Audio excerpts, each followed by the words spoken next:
only 6 points between 5th and 11th. Extraordinary in the table. Yeah, incredible time. Incredible time.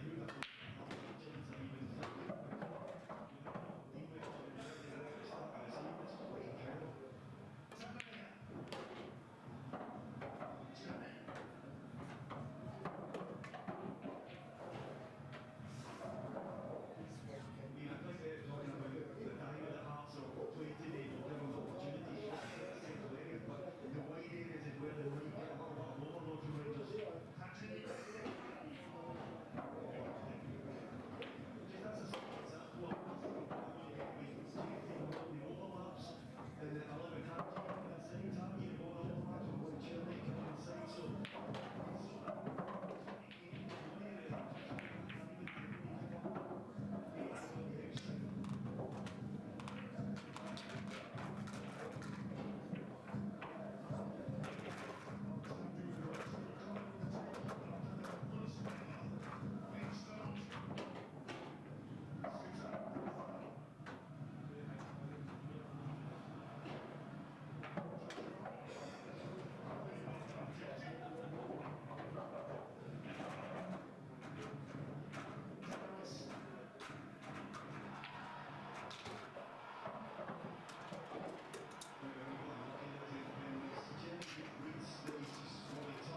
afternoon, ladies and gentlemen.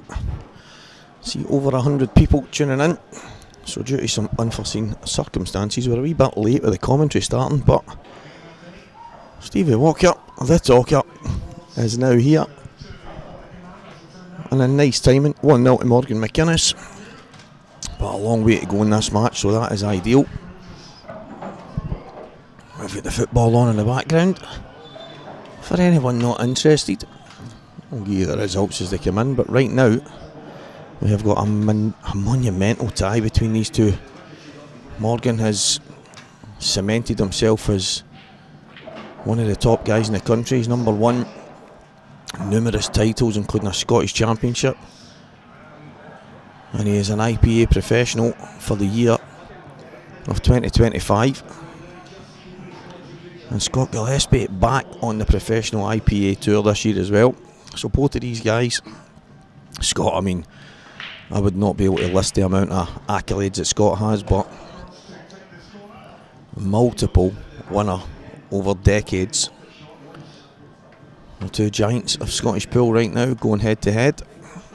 I suppose Morgan's kind of the new kid on the block when it comes to the generational stuff, but should be a cracking tie, and we'll have plenty across today. I'll have a wee look at some of the scores for you just now. Paul Crawford 1, Jake Dylan Newlove 2.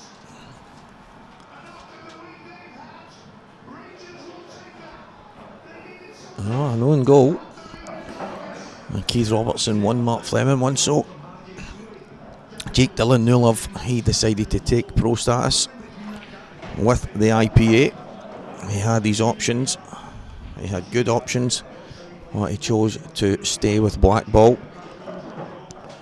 Keith Robertson is a new pro. I mentioned it yesterday. He, along with loads of others, played in an amateur series throughout 2024, and the winner of that gained pro status. Keith Robertson was the man that won that. Went to Nottingham for the finals, and he's playing Mark Fleming, another new IPA pro for the year. So a lot of top players in this event. Ross Fernie, he's 2-1 up in Logan Hunt. Ross, he's been cemented as an IPA pro for a long time now. And Brian Cummins 1, Johnny McDermott 2. Johnny finished number 3, I think, or number 2 maybe in the IPA rankings. No, 3 it was, behind Adam Myerscough and Gio Edgar. And Johnny became an automatic pro into the bargain as well. So Gio Edgar 1, John Owen 1, Gio another IPA pro, Liam Dunster 2, Ryan Erskine 0, Liam Dunster another IPA pro, and then Robert Stephen 3-0 up in Declan Mealy. Robert another IPA pro. So the place is littered with professional pool players for the year of 2025. So this competition is likely to heat up as the day goes on. Mr. Unsworth, good morning, mate. Should I say good afternoon? Good afternoon. And the referee changed today, guys. We had Renzi yesterday who popped in and out of the commentary box. And every time we sat down it seemed that somebody needed him for something. But today we've got Kevin Chalmers who will deal with the refereeing more than anything else. It means we'll not get Renzi annoying us. He's busy.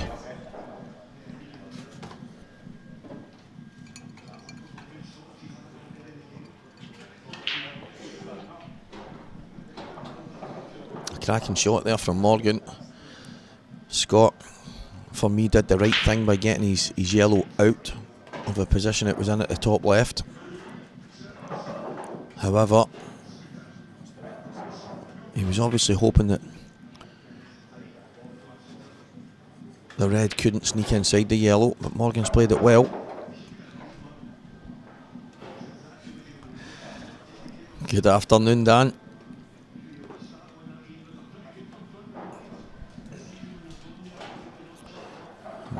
Just put Scott in a bit of a position here. I don't think he's got many options. Or he's got a pot on. I mean, he's looking at the gap. As he may be thinking about just touching the yellow down the bottom. I don't think he can. I think If anything, he's going to have to clip this yellow right on top of the red, but it's not easy. It's not easy at all.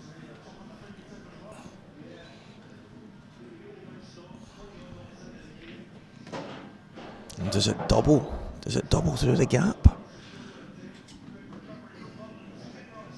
You might feel he has to risk it in the position it's in.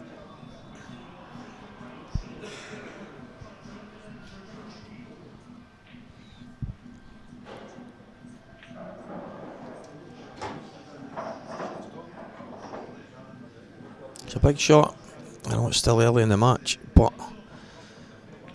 Scott will feel most definitely that he doesn't want to let Morgan get any head of steam.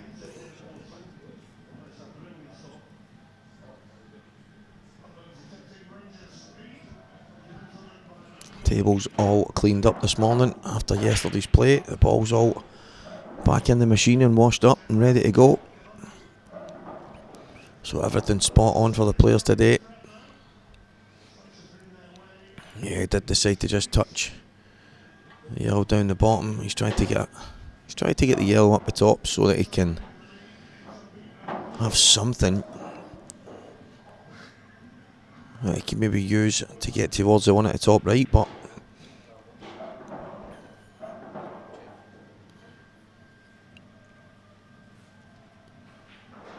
Morgan, yeah, you'll choose to slide off this, maybe bring the white back across to where it is just now.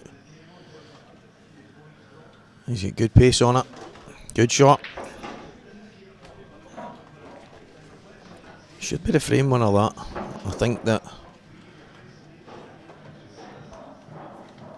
I don't see what Joyce Scott has of. And saying that, I think he can go top cushion, just come through the gap between the red and black and touch the yellow, but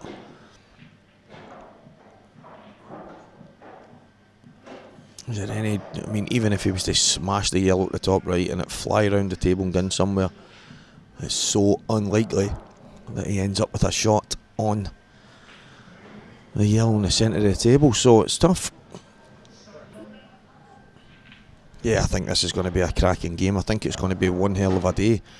We had Dave McNamara, John McAllister up yesterday, and I think both of these guys would have liked to have went a bit further. Just looking at the board, it's a bit top heavy with Scottish players, and we've got Jake Dillon Newlove, but I would not be surprised if Jake finds himself really deep in the competition.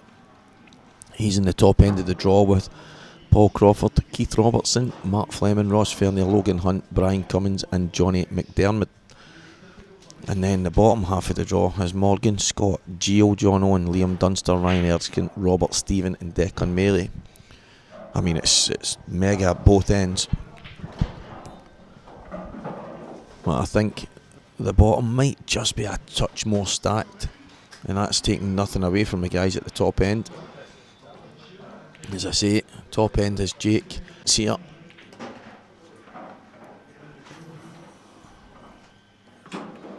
If he's on that gap, it's absolutely perfect. If he's not, he's got a wee bit of work to do.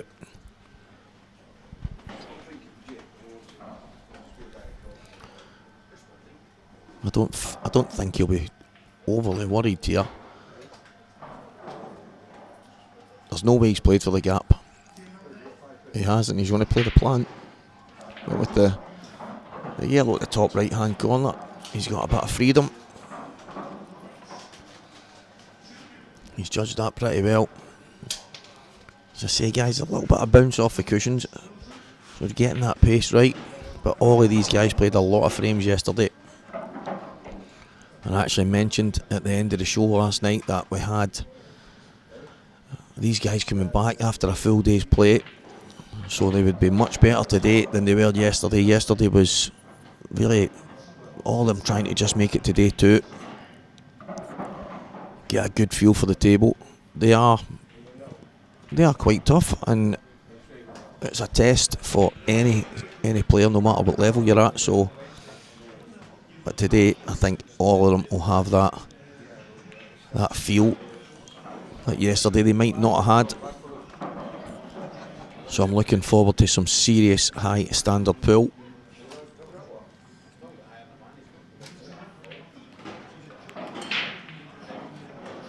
That's a good shot. I played a shot very similar yesterday, but I've ended up going slightly left. Worried about catching the knuckle. You see Morgan at the pocket there. He's going to screw back for this black, and he's going to have to play it with some pace. He's not wanting a bounce out. And that red popped back up ever so slightly before going down off the edge of the pocket. So it definitely shows you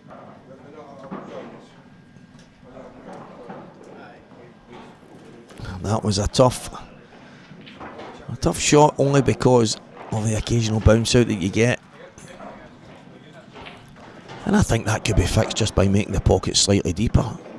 I mean, the back end of the pocket, just move it back maybe 10 centimetres. 10 centimetres. 10 millimetres. 10 centimetres. We need to make the tables the size of 9-ball tables. 10 millimetres. Just a wee centimetre. And I think that would be more than adequate. But as it stands, guys, we are in this situation where the tables are what they are. But the new version, guys, I'm going to have to say Supreme Pool have knocked it out the park. I use a black ball elite table myself. Absolutely phenomenal. Love it to bits. And to be honest, I wouldn't change it. But on the IPA Tour and the Saltire Tour, we use Supremes. Supreme is a fantastic sponsor of the IPA Tour, and their new tables are just first class. They really are. They are absolutely phenomenal. Great to play on, and great to have a support network like that. So I wouldn't be surprised if we don't end up with these new versions in Scotland at some point over the next year or two. They are fantastic. Chance for Morgan right away here. Is he taking the red at the top right? Top, I think so. Yeah, he did. Landed slightly awkward, but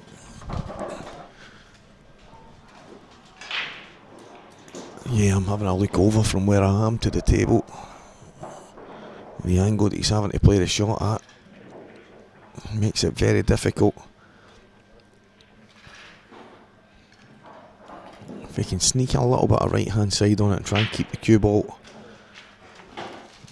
away from the yellow at the middle up here. Yeah, that was tough. The white was going towards the yellow at the top left. I'm sorry, in the centre of the table at the top. And I think if he could have went close to it, he'd have been perfect. Onto the one to the middle, too far, he'd have been trouble. So I think putting that little bit aside, just trying to kill the pace, was what he was trying to do. But he's ended up under hitting it. Not even under hitting it, guys. A little bit aside just took the pot away. So looking at what Scott's played there, he's tried to get that yellow into play, and instead it's came out a tad worse than he would have liked. So he's got work to do, and plenty of it.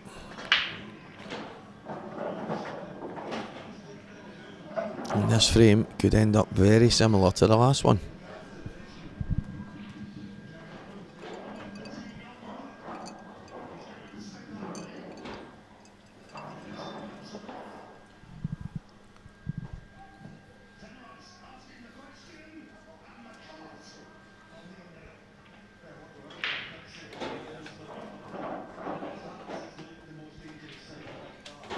You might be able to go 2 cushions here. So top right. And the nudge out is good. Yeah, fantastic shot. Scott Gillespie. And it makes me wonder if he just gets behind that yellow that he's closest to now, just drops it in for the black into the bottom left. So he'll have to play. He's having a look at it just now. I don't think it's easy to get to there from where the balls are sitting. I don't think he can drop this in and leave himself an angle to get down, so it's going to have to be Maybe just a change in the way he's going to go about this, and I think that's why he's taking a few seconds over it. Yeah, not easy.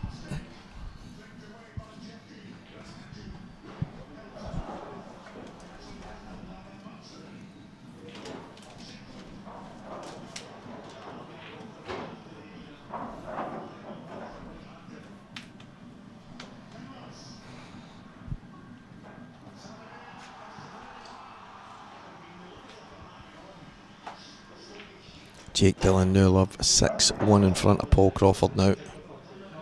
Keith Robertson 3-2 down to Mark Fleming. Ross Fernie 3, Logan Hunt 1, Brian Cumming 2, Johnny McDermott 3. Gio 2-1 in front of John Owen. Liam Dunster 3-0 against young Ryan Erskine.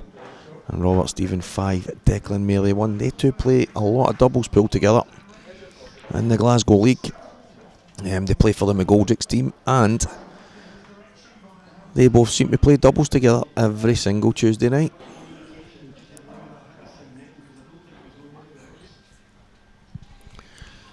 What's my opinion on Q stiffness, tip size? Well, there's obviously a lot of the top guys.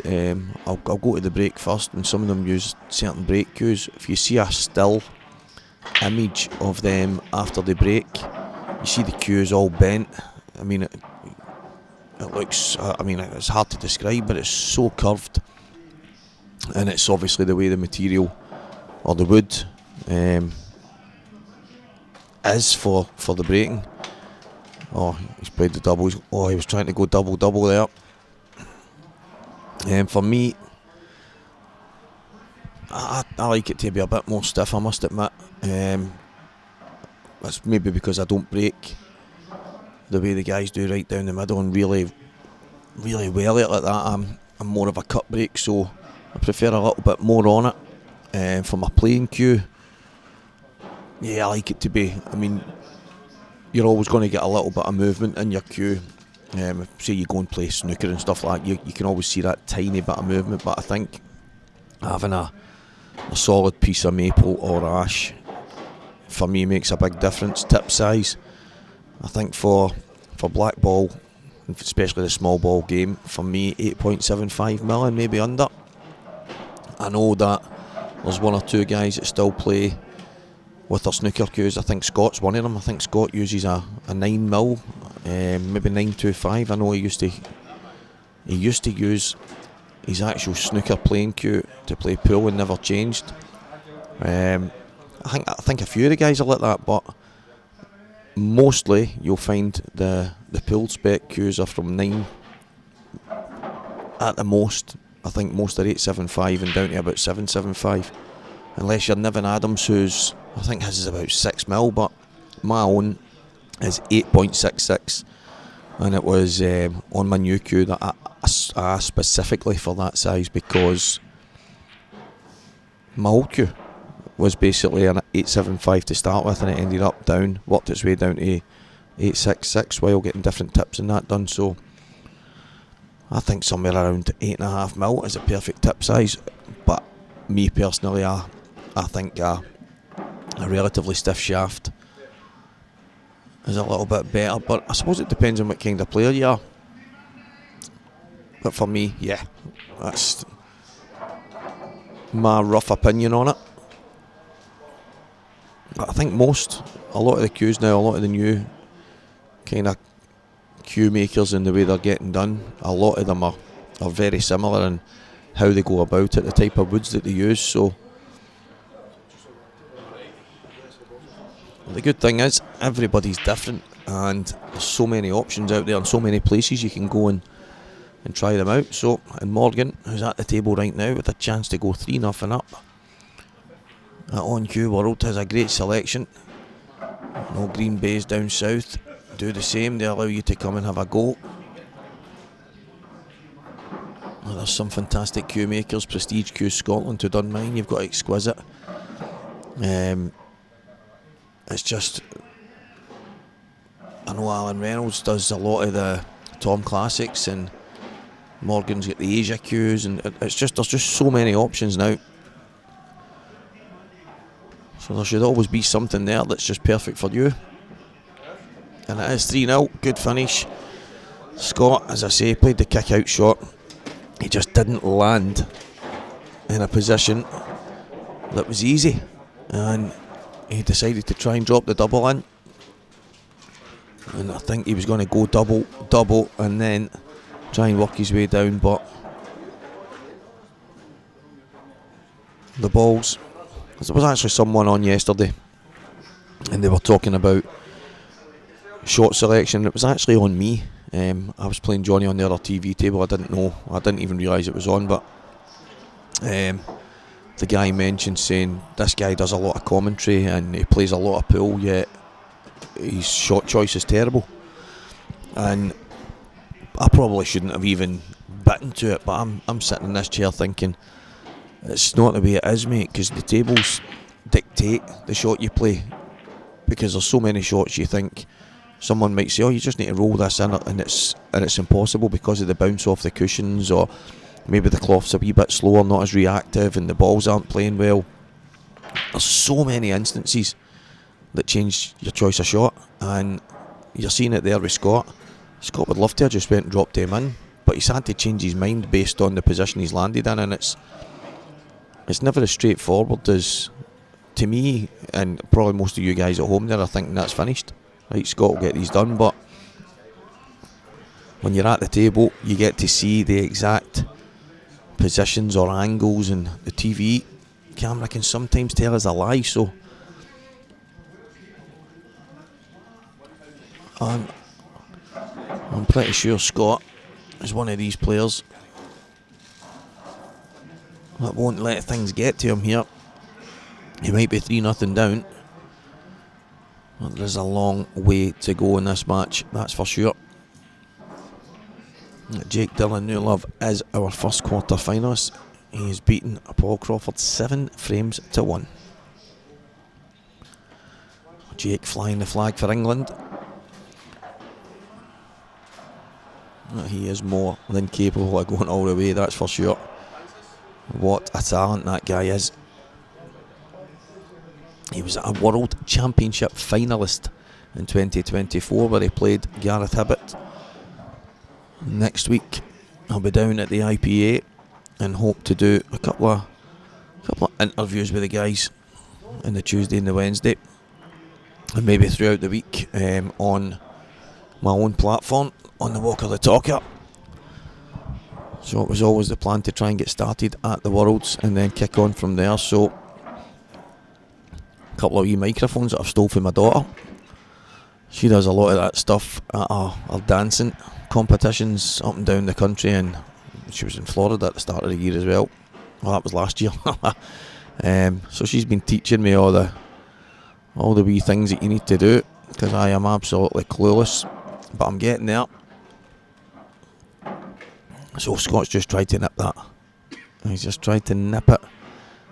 But as I said yesterday, the cloth, it just, because it's not brand new, it's not got that grip, and it's led to, it might look like a D-cell there, but Scott's just tried to play it the way he would normally play it. Can he get the plant?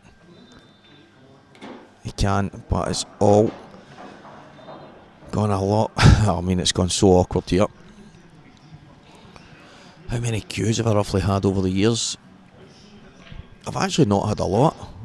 I mean, it will sound mad because the missus thinks I'm absolutely bonkers with cues because I've got so many of them in the house, but not in comparison to most people. I mean, I started off, I can't mind the cue. I had a cue when I was young, and it was just I think it was just a cheap Riley cue from some shop in the city centre kind of thing, but I ended up won a speed pool thing at Renzi came and done an exhibition in my family's pub in the East End of Glasgow, and I won a cue, and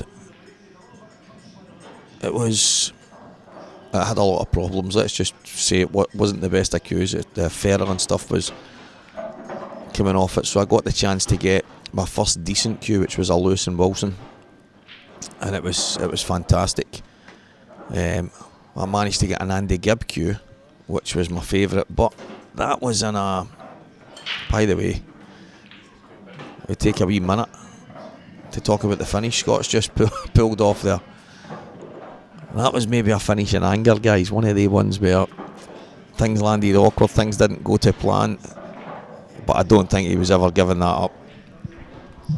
Yeah, the Andy Gibb cue was in a car where some guy nicknamed the Firestarter decided to do something that he shouldn't to a car belonging to a family member of mine, and my cue was turned to ash.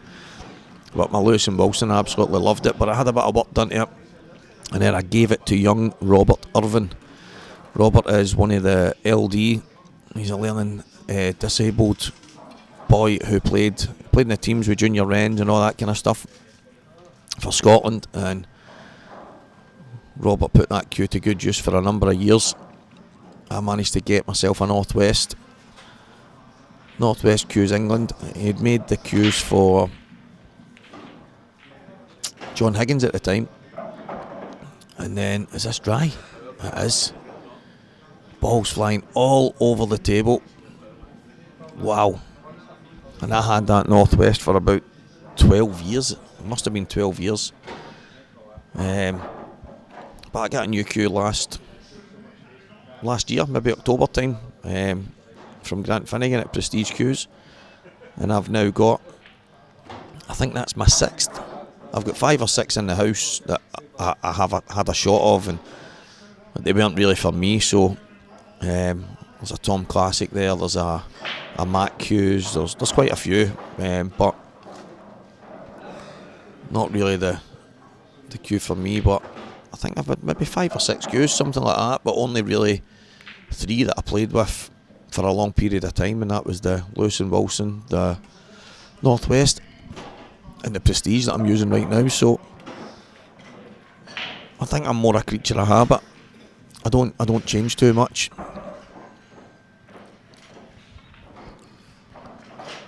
Mate, I was trying for so long to get a break cue that worked. I always just use my playing cue, and I'm not a big believer in the break cue. The idea that you need it, but I understand people saying, well, you're better looking after your own cue and your tip and your ferrule and all that stuff, but I also go, well, these cues are made for snooker, these ferrules are made for snooker. You're hitting the big heavy snooker balls, and nobody ever worries that it's going to do any damage. But I was looking for one for a while that would roughly match my playing cue, and I managed to get an impression cue from McGoldrick's. So it's a new line of cues and break cues that McGoldrick's are in, working with impression to do, and I must admit it's pretty good. I know the cues that On Cue World are doing, their own brand, are absolutely fantastic and all. As Morgan will say, guaranteed balls. But Scott's got one of them.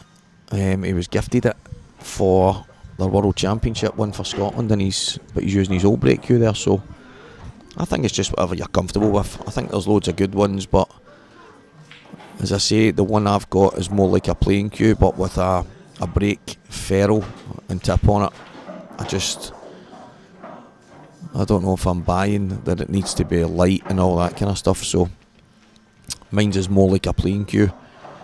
I know quite a few guys have went down that road lately, so I think it's just what you're comfortable with. But for me, I've never really bought into the idea that you need a break cue, but I've decided to use this one, and I'll see how it goes.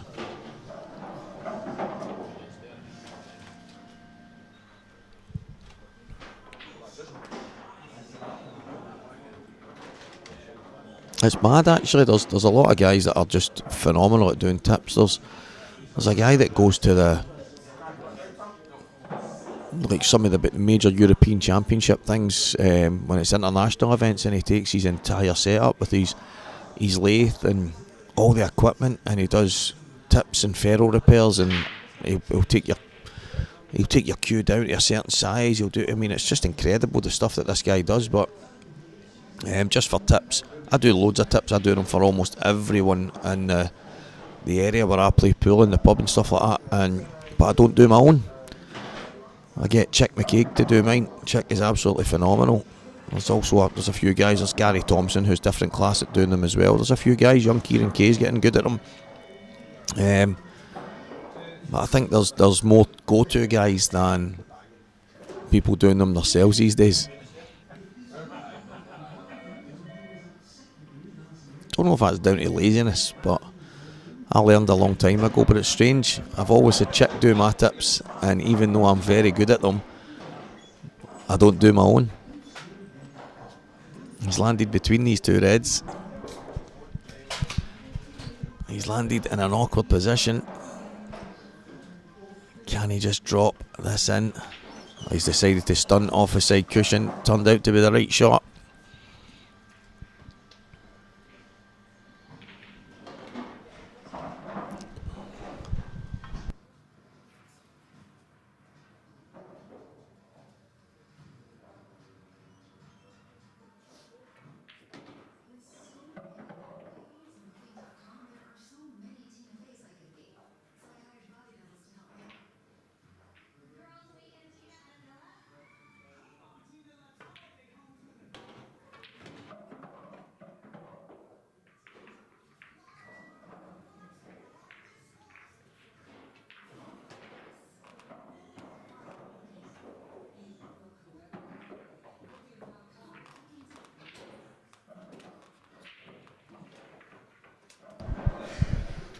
Morgan gets over the line, and as I say, guys, Fraser Patrick brilliant at the tips as well. And Sean McGiff says there, I think there's just so many places, guys, so many things that you can do. I think there's a lot of rumours. I don't even think there's a lot of rumours, but I think there is a rumour that there's a new store going to be opening in the big city. I think it's weird when you think about the size of Glasgow and the amount of pool players, and even in the surrounding areas from your Coatbridge, East Kilbride, Paisley, Falkirk, just a lot further afield, Cumbernauld, and you're only 15, 20, 25 minutes from Glasgow, and I call it the big city because it's obviously Scotland's biggest city, and there isn't a place that you can just go and try things out and get a look at your cues, your tips, your cases and whatever, tables, you name it, all the things that. But according to a source of mine, there's supposed to be something in the offing that might happen in the near future, maybe a wee bit further afield. But I've heard a few rumours that there might be a massive new place opening in the city. That would be absolutely phenomenal. I think that would be next level stuff, but it's something that the Central Belt's probably missing right now. So don't quote me on it, guys, but I'm pretty sure if the opportunity was to come, there might be something like that on the horizon.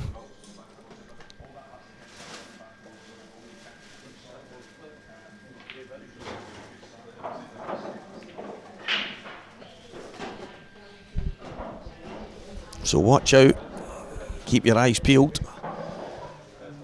It would be something pretty special if you ask me, right on my doorstep. So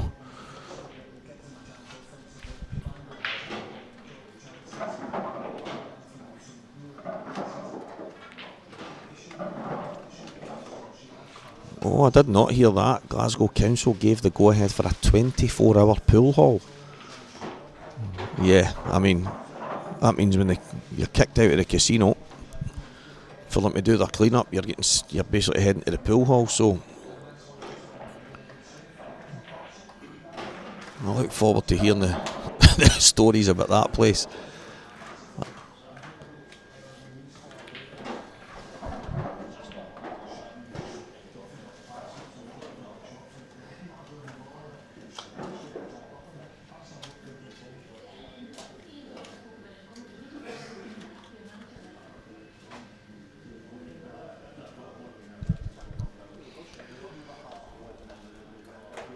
Tell you what, guys, on this stream, Would that be something that interested you? If you're from the central belt and the surrounding areas, somewhere that you could just jump in the car 10, 15, 20 minutes, whatever it might be, pop in, get a shot of your cue, check out some cases, pot some balls. I think that would be absolutely unreal. And I actually can't believe, at the day and age and the buzz that we've got, especially in Scottish pool, that we've not got more of that. So I'm hoping that the little droplets of information that I've been fed, that would be, I would be surprised. I'm actually surprised we've not got it, but I'm hoping, if I've heard correct in the last couple of months, that it's something that would be absolutely phenomenal.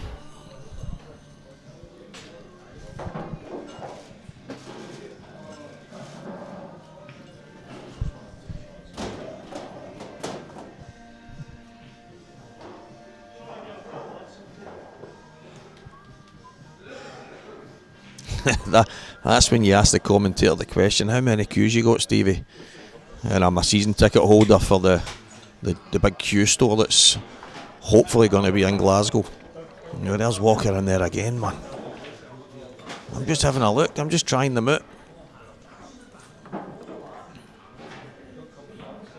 The Q tester.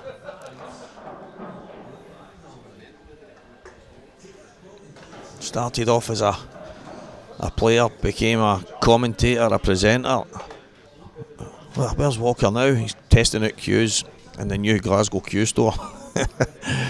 That would be special. Hope so. I hope it happens.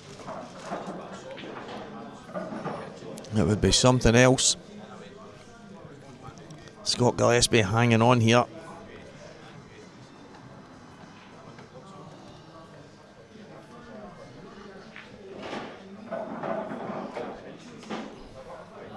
Yeah, I totally agree. I'm actually really surprised when you think about it. I think that what we've got, obviously down south you get Green Bay's is the big one that stands out for me. You walk in there and it's just incredible. Queues lining every single wall. You've obviously got the snooker table and stuff to go and practice and have a go, get a feel for the queue. I think it would be. I'm surprised we've not had it up to now. I know there was a store that opened a number of years ago. I don't know if anybody remembers the company Rex Leisure. They did a lot of pub work where they would, kind of like Sims and stuff, where they would rent out tables and buggies and jukeboxes and stuff. But they opened a snooker pool kind of place in Glasgow. It didn't last very long. I think Renzi worked in it, but it didn't last very long. But it was only a shop, so I think to have some kind of store that did a bit of everything, exactly what you're saying there. So yeah, so there you go. Dan's saying there in London's the exact same. They've not got somewhere that you can just, do you know what, I'm going to go a drive, even if it's a half an hour. You jump in the car and you go and you can get a tester on it and get your re-tipping done, get your ferrule fixed, get now somewhere that does a bit of everything. And if you want your cue basically stripped down and refinished, and you need it regrained, and all these different things, all these amazing things that people need to trap, that you're handing your cue to someone who's giving it to someone else, and they'll get it done, and then you're on the phone, when's that going to be finished? See if you could just walk in somewhere, buy a cue, have a shot, buy a case, buy new balls, all the equipment, triangles. I tell you guys, it would be, for me, that would be the ideal scenario. Yeah, that would be class. Stevie Slater saying that now, to go in and get your tip and referral, get your tip done, ferrule done, in and out, rather than, as I just said there, there's been times I've had to have a ferrule done and stuff, and you're a week or two and you're going, oh sorry mate, I've not managed to get to it yet, I was busy at work and this and that. But to have some kind of place that's got all the stuff that you can imagine and all the stuff you would love to buy in the world of pool, and to have queue servicing, do you know what I mean, and stuff like that on hand, would be next level. So I hope it really does happen. I think there's a chance yet. It was mentioned a wee while ago, and I think there's a chance. It's just while we've been talking about Green Bays and on Q World, and great for the areas that they're in, fantastic service that they provide.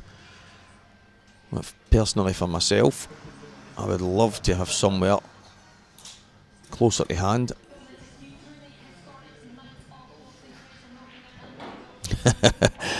Yeah, even that would be handy.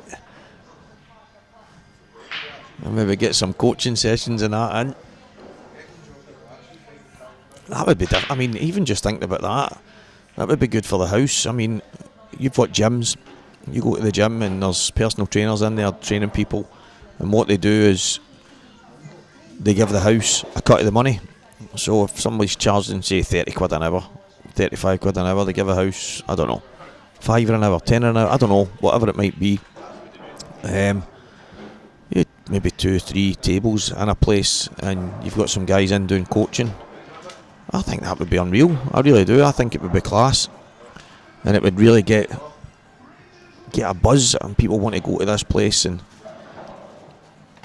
I think that's something that would happen. But I think pool halls could be doing with that. I think places like Players that we're in right now, Players McGoldricks, I think if you go to these places, I know most of the time they'll just charge you for the table. And I think in most occasions that's totally fine. I think that's the thing. But you could have people, if you're in a centre or somewhere, you could have people coming out of work going, I've got a coaching session, but they can't exactly leave their city centre job and travel all over the place, but they could go and put in an hour.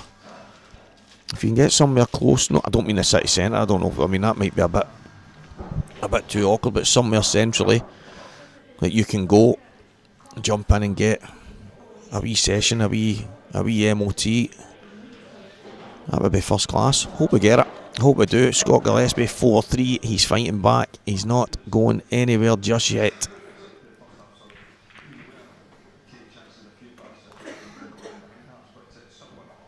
I tell you what, guys. What you should do. I think this store's going to even sell frames. I think Stevie Slater can pop in and buy a frame at the next counties. I hope when it opens, that's one of their specials. County frames for sale.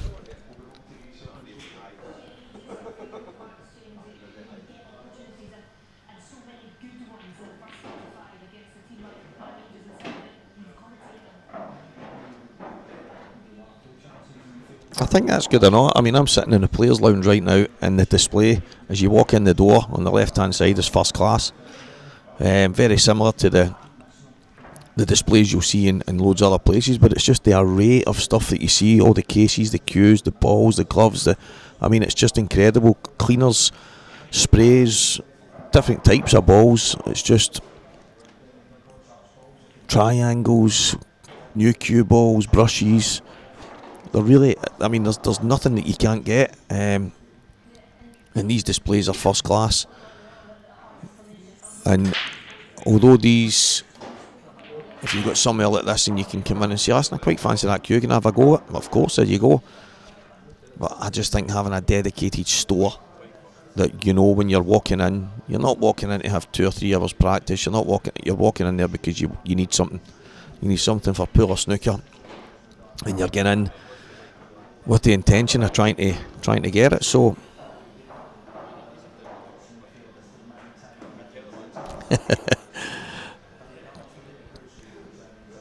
I think you must be able to get, I know, what else could you get in a shop? Tables. I'm saying that, I'm pretty sure you would sell one of these tables. There you go. SA Home Improvements. When you walk in, on the desk you can buy vouchers for a brand new lovely cabinet for your living room, kitchen. You're not going to put a cabinet in your kitchen, but then again, it might be a new cabinet for your fitted kitchen. You walk in and get yourself a new set of Pro Cups, and it comes with a voucher to get new skirting boards and facings in your living room.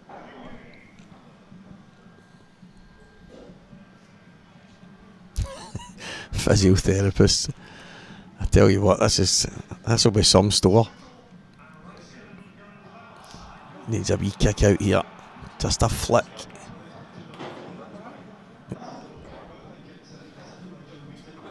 I tell you what, there you go. You buy a table from this new store, you get a 10% discount on a brand new manhut out the back to store that table. I mean, I think what this store needs is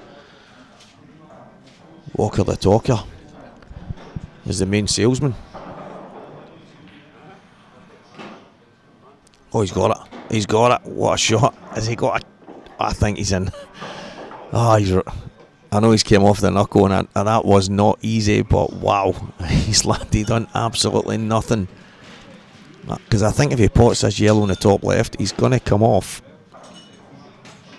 and catch the red on the right hand cushion.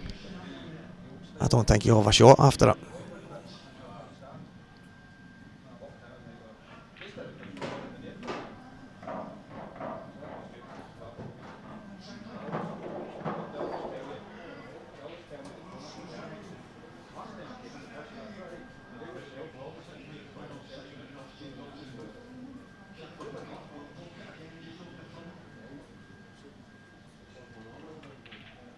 Oh, he's canned the first one. Now, black off the spot.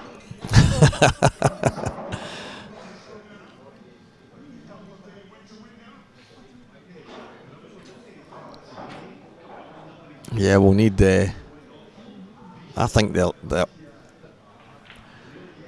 you've got limitless opportunities when you get somewhere that's dedicated like that does a bit of everything. And I know all these places, this fantastic club that we're in right now does loads of these things, but popping in the car at the weekend, there could be a tournament on here, and where are you? I'm in this store. I'm in this store getting myself some goodies.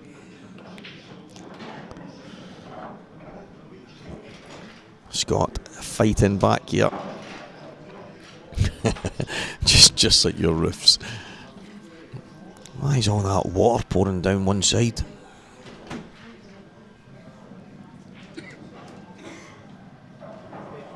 I'm gonna have to try and nip this a bit. The Saltire store.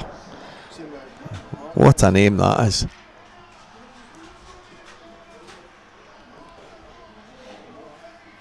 The Saltire Snooker and Pool Superstore.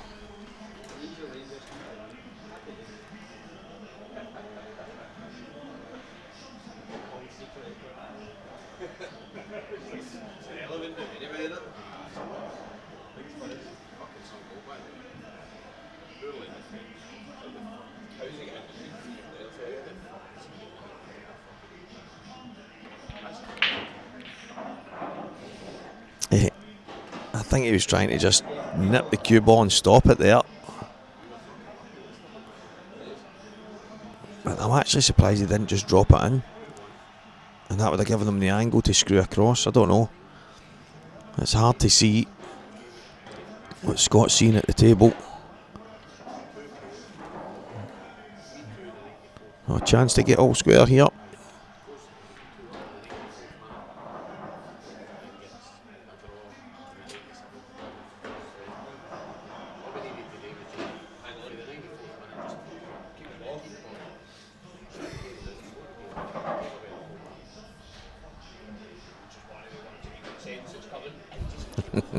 He could pull people in.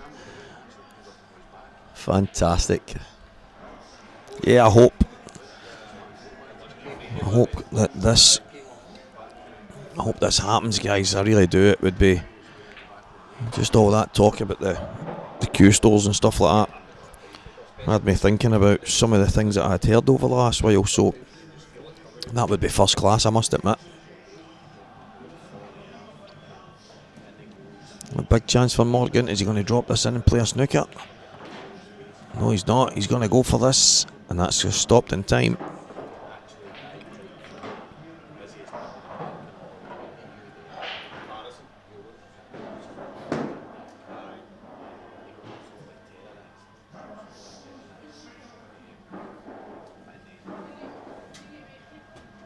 He's going to slide off it behind these two reds.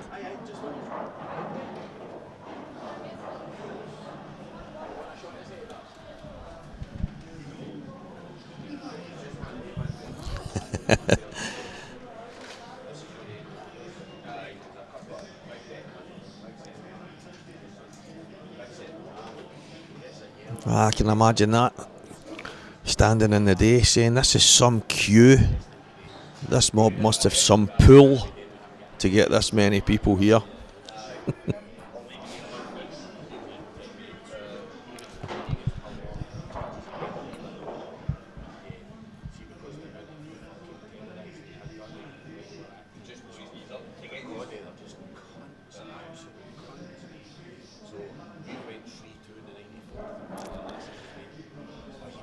I think we need to have all these in the speech bubble.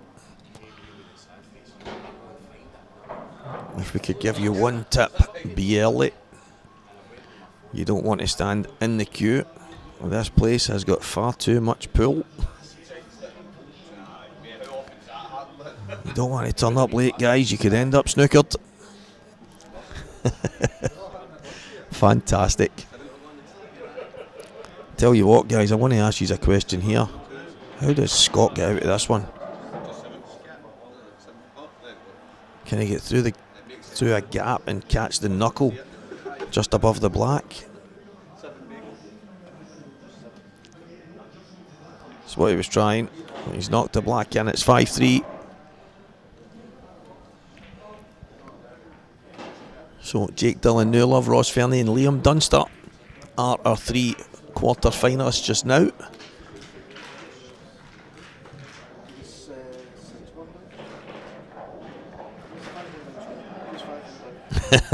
Stephen Leslie, spot on.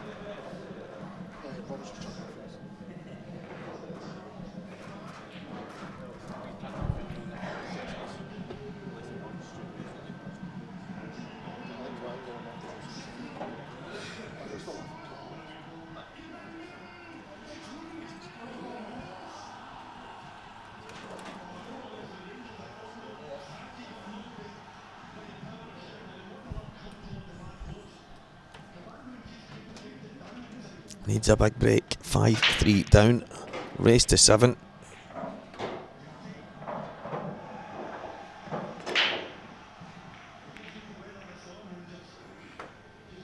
I still, for the life of me, cannot figure out why Scott didn't just drop that ball in. I know he was just trying to stop the cue ball. Just a little nip, but I think if he just dropped it, yeah, he would have obviously been slightly wider than he would have liked, but I think he would have been able to screw across.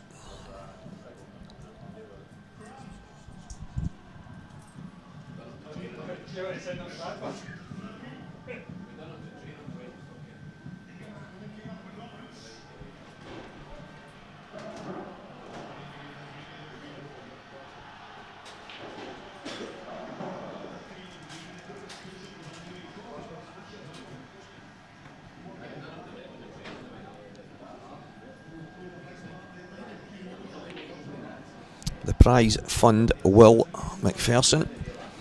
The winner of this gets £1,600, runner up 1,000, 2 beaten semi-finalists 700, the 4 losing quarter finalists are on 400, and all the guys dropping out at this stage will be on £175.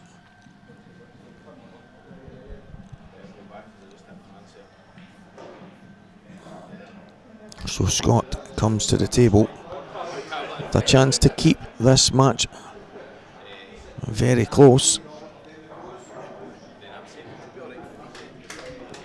Yes, Dalton Hayes, Gio is 4 frames apiece just now with John Owen. Gio, who's had a great start to the year and a fantastic 2024. I did name him personally as the player of 2024, and I think if anyone was to argue with that, well, I don't think you can, to be honest. But John Owen is he's first class. He's an animal when he's on it. He's so aggressive, and when he's getting them, he's as tough a player to play against as anybody.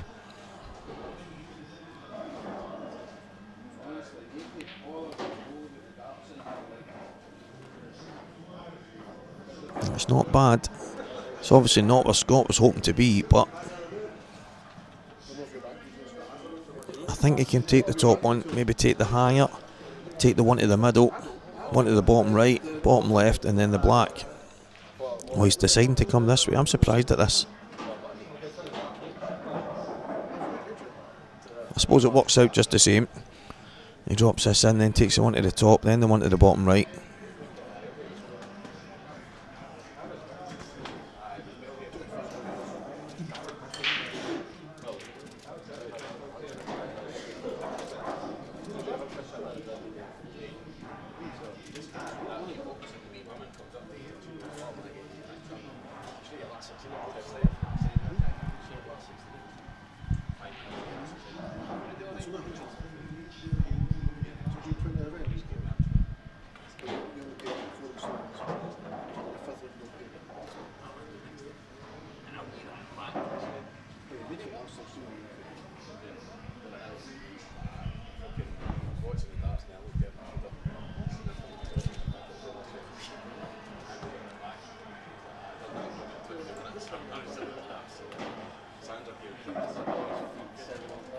So more or less it was mapped out for Scott there, and I'm thinking that maybe he landed touching that red and couldn't play the one to the top, and that's the reason why he came down. Well, it's worked out just the same, and Scott Gillespie does get back within one. But Morgan still with the advantage here.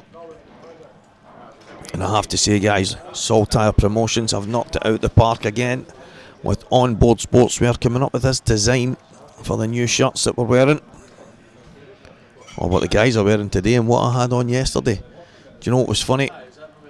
I was playing Sean McGiff. Me and McGiff were playing, and I looked over, and I can't mind if I was just at the table. McGiff was just coming over, and Davey Markey, was it Davey and Kitty, were playing on the next table, and I'm looking at them, and I said to them, I went, "The t-shirts are nice shoes I've got it now," and I've actually said, "Whereabouts did you get them?" And as I spat the words out, the two of them were looking at me, and I looked at myself and went, "I can't believe it, I'm standing wearing the t-shirt," and I'm looking at their t-shirts thinking how smart they looked.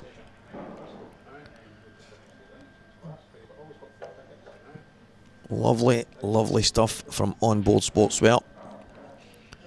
And remember, guys, the Belhaven Brewery Scottish Series Event 1 is the Saltire Tour. We're live on Scottish Cuesports streaming. We're in the Players Lounge in Falkirk. If you've not been, get yourself down here. You'll know it when you walk in the door. Like I says to you, left hand side has got everything pool related that you could want. Sponsors for the event: Coors, the guys that support the event and make all this possible: RJM Sports, McGoldrick's Pool and Sports Bar. That's part of the tour. The next one will be in there. And as I mentioned, Onboard Sportswear.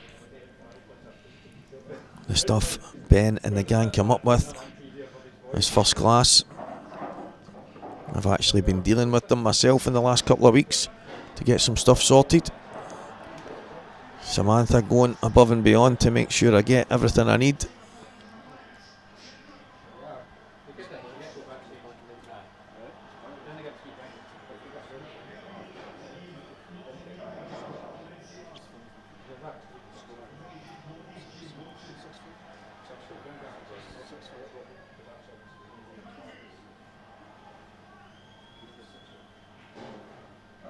So Scott Grady is offering anyone that wants to go head to head with him a wee cheeky bet. He's got Fernet.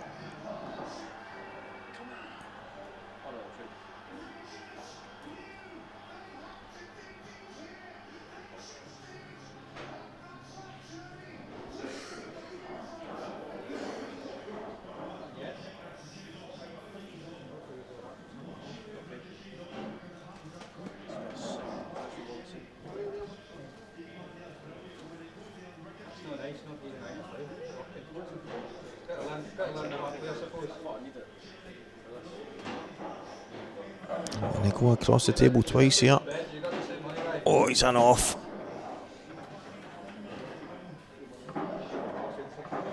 A little bit of emotion from Scott.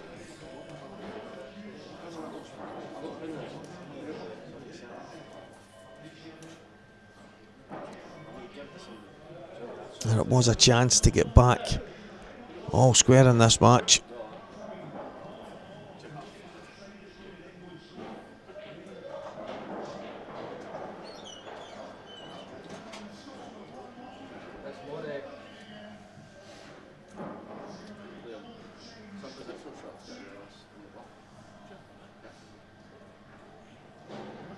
I'm going to play the yellow one to the red.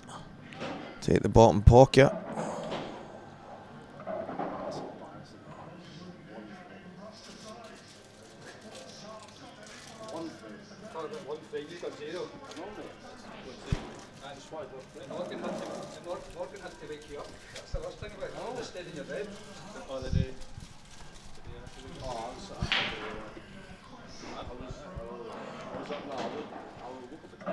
So chance to go back 2 frames ahead here.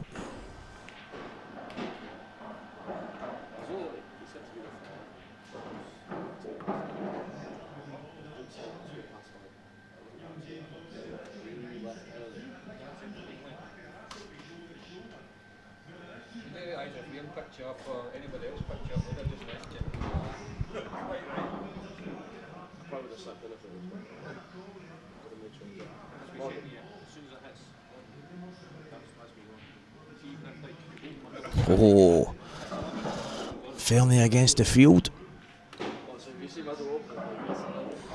That would take some odds, surely.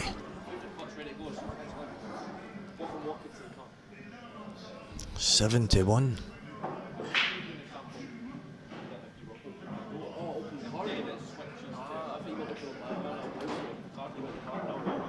Has anybody got means to a sweepstake when we get to the quarterfinals? A wee cheeky £10 sweepstake. I'm pretty sure there's plenty of people that would be interested. Come on, Scott Grady, get it organised.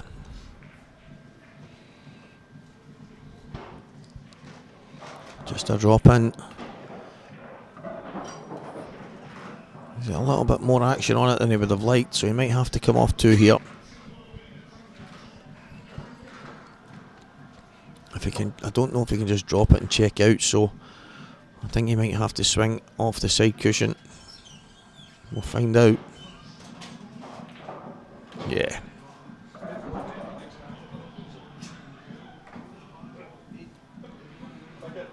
Yeah, Rooney, I think if we could get someone to do something, maybe in the future, maybe something if Scott's available, when we get to the last 16 stage of a Saltire event, maybe he'll do something. I'm actually surprised there isn't.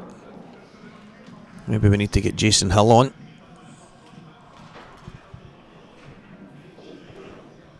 Well, it is a 2 frame gap again after Scott Gillespie goes in off, trying to just slide off 2 cushions and back across. Just get a bit too much angle on it. And it is 6 frames to 4 and Morgan on the hill.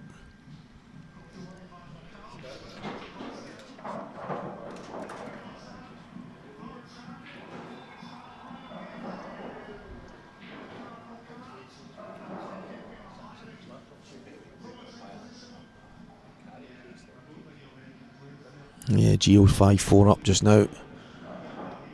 Brian Cummins 6, Johnny McDermott 5, Keith Robertson and Mark Fleming all square. Robert, Stephen Declan Mealy all square. Robert was 6 frames to 1 in front in that match.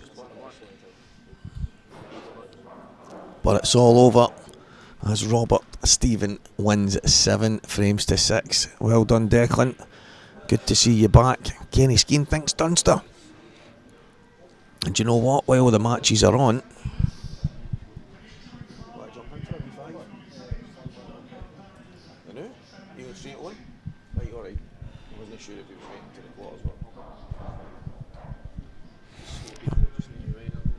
I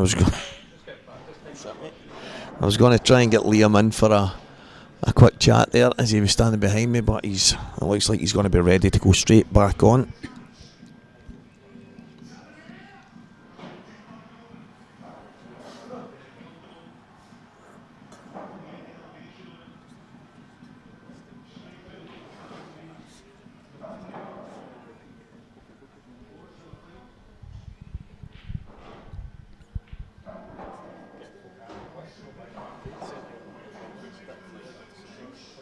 Yeah, good idea, Rooney. I think if you get... I mean, obviously you would take any bets regardless of where they are if you're doing a book, but if you try to do more on-site stuff, it would definitely create a bit of a buzz. In the last 16 stage, I think it's a good idea.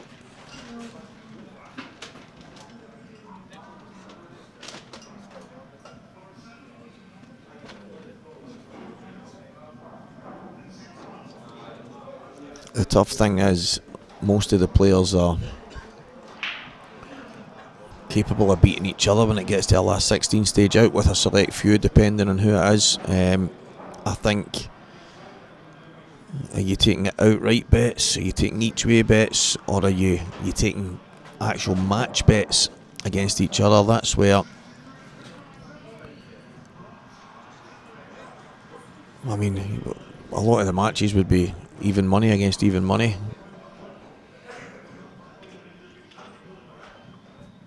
One to two and, well, not even 1 to 2, sorry, be 4 to 5 and 5 to 4 and stuff like that. That would just be the odd one. I think that would be a wee bit more, but I like the idea.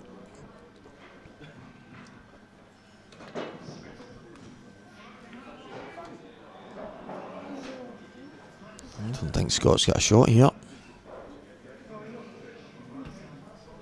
You just put the cue ball behind the two reds. I don't know if he's touching here.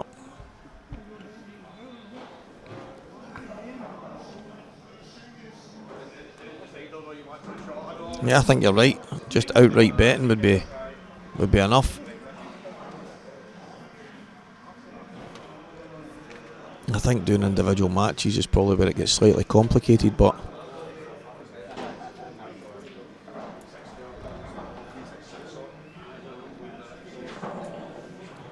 Scott's in a bit of trouble here.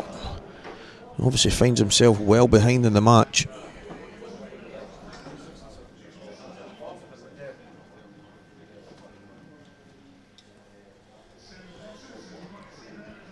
I cannot afford any type of mistakes.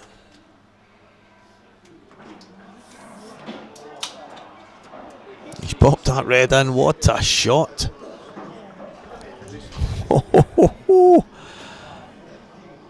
Guys, that was not easy. That was one of the... That's one of these shots that you just have to give everything. It becomes more important than any position. Anything that comes his way in this match is going to boil down to probably that one shot right there. So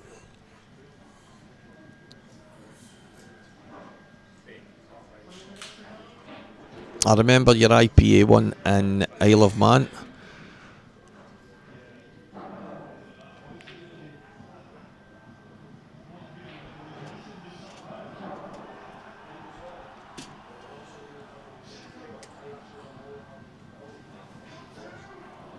Now, can Scott make that pot count?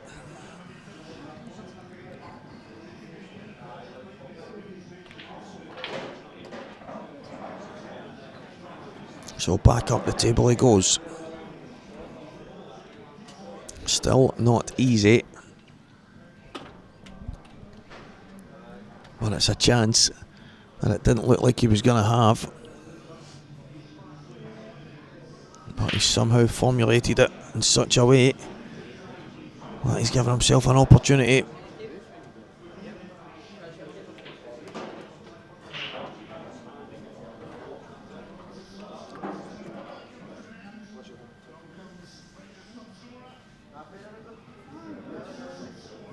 He's going to want to push through a bit here.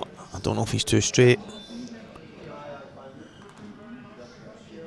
Yeah, that's where he would like to be, as low as possible.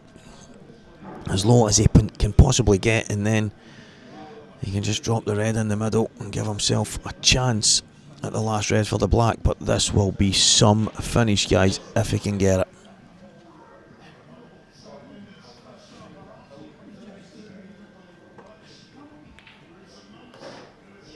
He's widened the angle at the same time.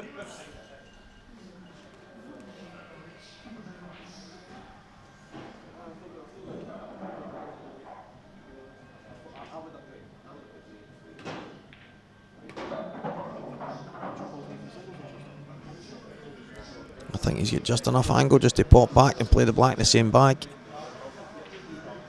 Yeah. That is one of the finishes of the day for me. And it's all because of that first shot. That was an absolute monster.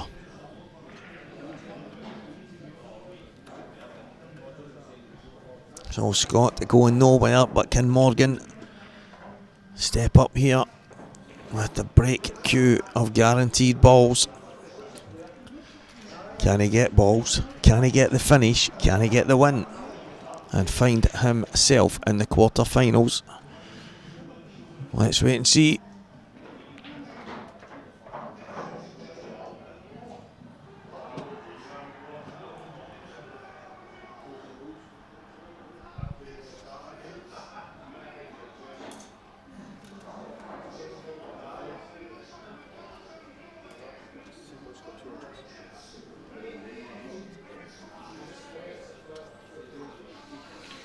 I have to say, guys, Hearts, they're not even trying to hide it. That's two OGs.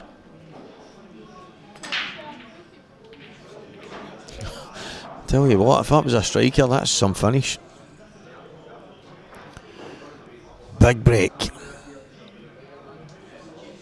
A ball is down. Yellows and reds all have a pocket. I think the yellows probably stick out here.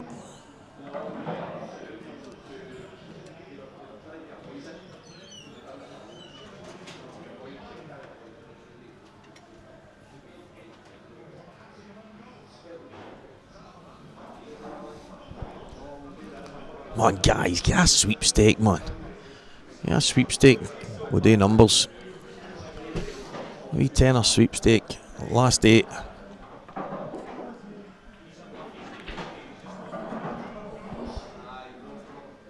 It's 2 OGs, there was 1 in the first half. It's 3. It's 3-1. 1 OG in the first half and another one there, Will. There it is. Yeah, I think so. I think the thing with, if you buy a queue online and it's expensive, you can obviously move it on. Depending on what you pay for it, you could do a bonus ball and get your money back, maybe even a wee bit more, but the chances of it being that the queue for you is a bit of a lottery, so it just depends. But for me, you would want to try. I think you want to try a queue, but listen, that's just a personal preference. Morgan's landed awkward here.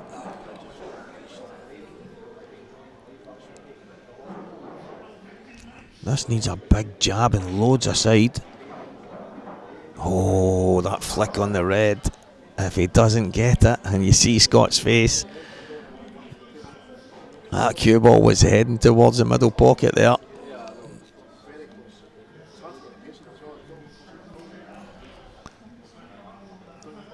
I think that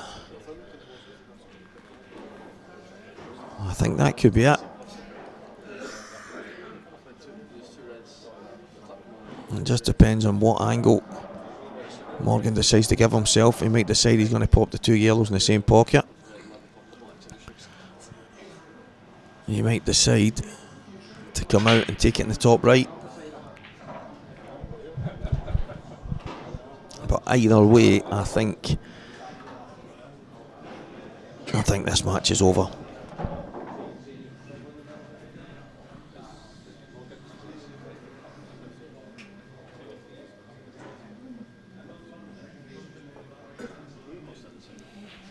Let's see what he decides to do. So I thought if he left it slightly wider, maybe the white closer to the cushion, it's just a little screw in off the red, and just take the white to the kind of blue spot area if you were on a snooker table. Maybe he can still do it. Or maybe he's just going to drop this in, where he's going to knock the red away and take the white up past the black towards where the red is. Or can he just drop through? This is...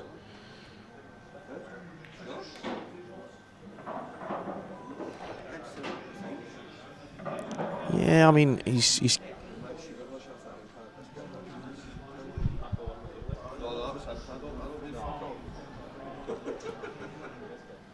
I mean, I think he's okay, but Scott Grady, I'm in. I think Rooney's in. I think there's a few of the guys that will be in. So anyone that wants in the sweepstake, 8 players, £10, winner takes all. Let's do it.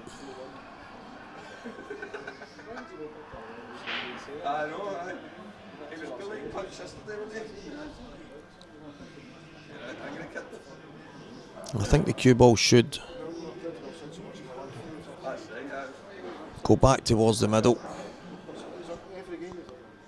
He's putting that little bit of side on it anyway. Oh, he's landed really awkward. I still fancied him for it, I must admit. I think he just got a bit of a jump on the cue ball there.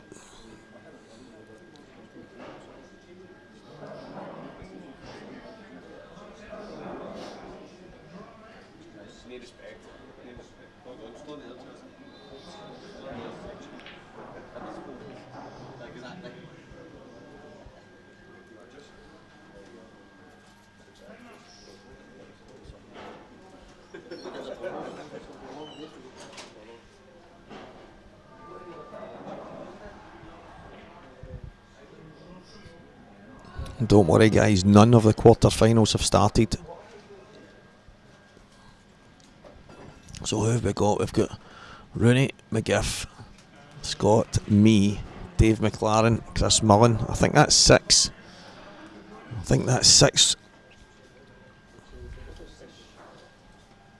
I think that's 6. We just need 2 more.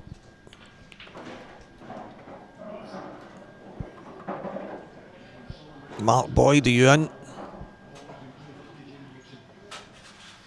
Mark Boyd's in. That's 7. We just need Kev Weldon. Are you in, mate?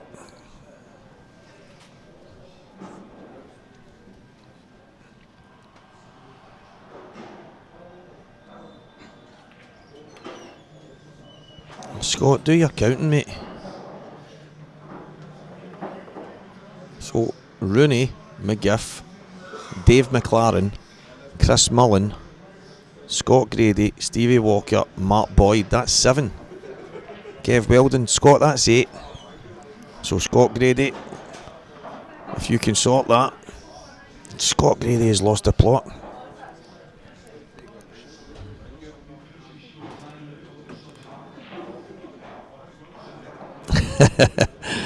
So Scott Gillespie with a chance to square things up here.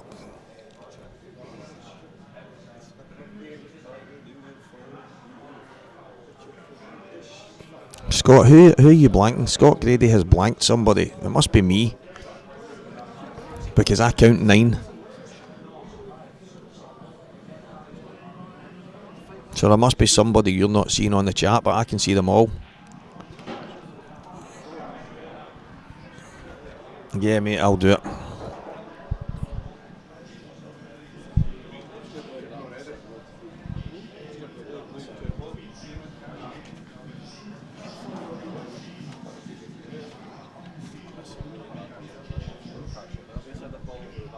Two wee seconds, mate. Ah, you forgot yourself.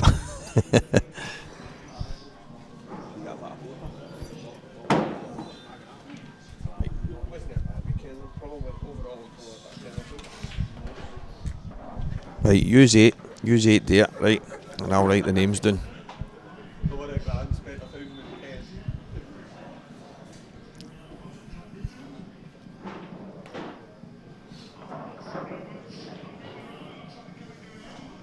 Scott Gillespie about to square things up here. This is exceptional stuff. And it all came from a slight mistake from Morgan McInnes.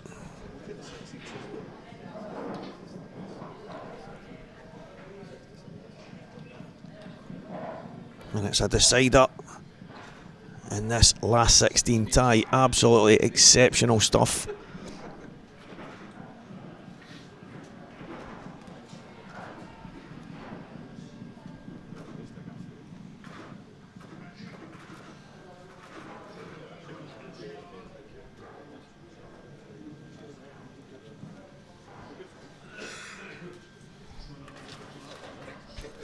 Right, all the names are down, Scott. So you can do what you're looking to do, mate.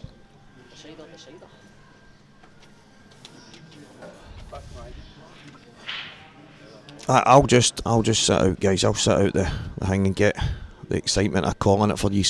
Scott Gillespie breaks off in the decider. He gets a yellow. It's awkward. The red closest to the black, the yellow just to the right hand side of it. It's not easy, but he's got a chance. Can he make it happen here?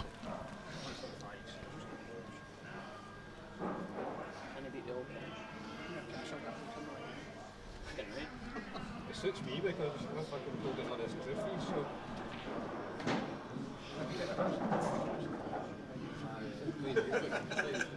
where we going? Where we going? Cotton House, let's go. Sorry, mate, that's not like it.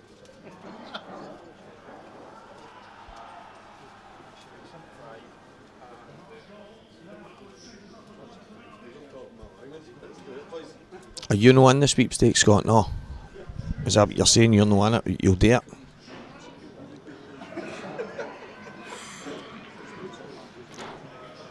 Scott Gillespie. I mean, does he go yellows? Does he? That's what he's looking at, playing that off the red and then maybe nudging the yellow. There's a bit of work to be done. Can he do it? Or is it one of those, if he goes and doesn't get them, is he gifting Morgan the opportunity to get over the line?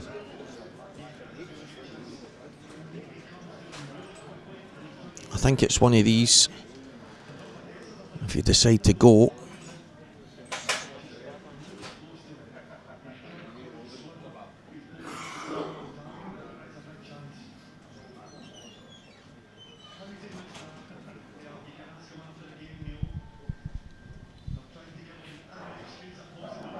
I think if you decide to go, you have to get them. I don't think there's any in between here.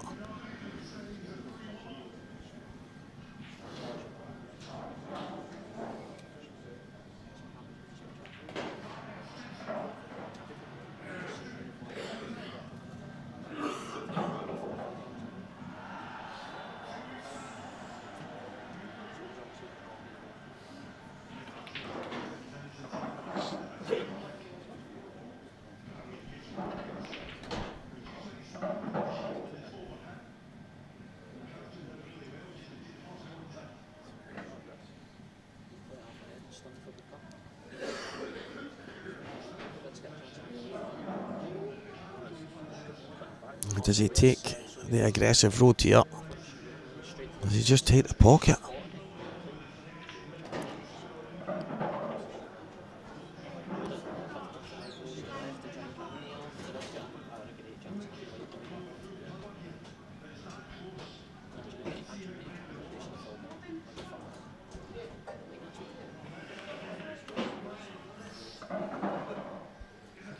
So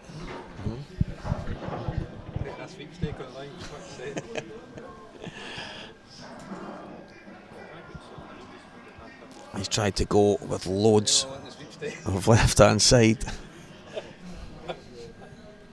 Just help it.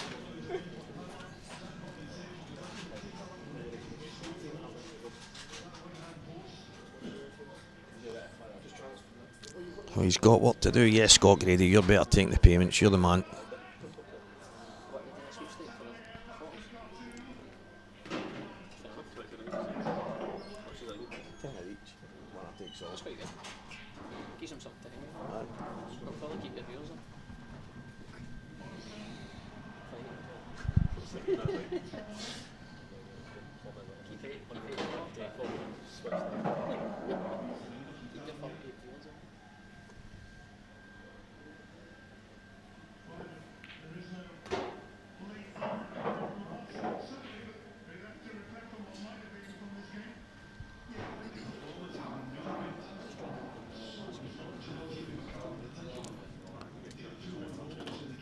The draw is already done, mate. It's Jake Dillon Newlove against Mark Fleming, Ross Fernie, Johnny McDermott.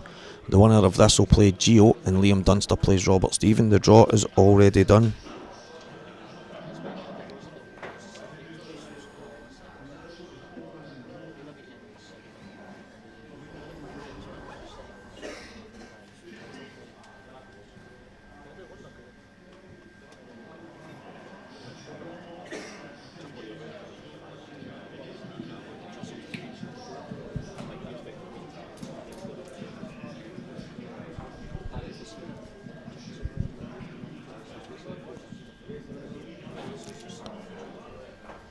Right, okay, Scott, I'll go in.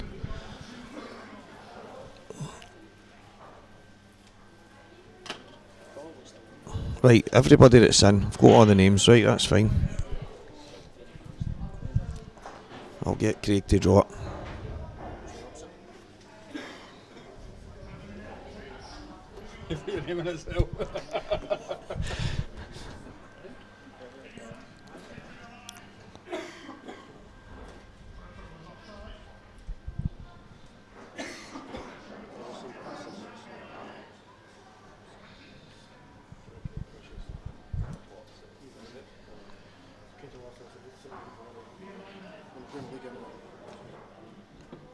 Dirty Bunny use. Want to draw it, then that way there's loads of people standing here, so if you want, as soon as this match is done, I'll quickly draw it.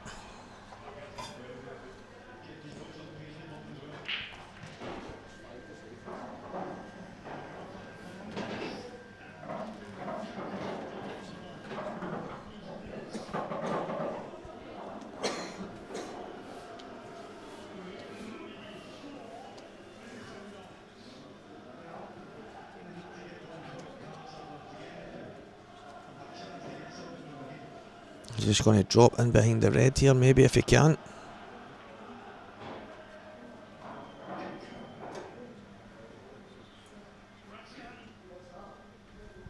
There you go, guys. Scott Grady's got it perfect. I'll take the last one out, Scott.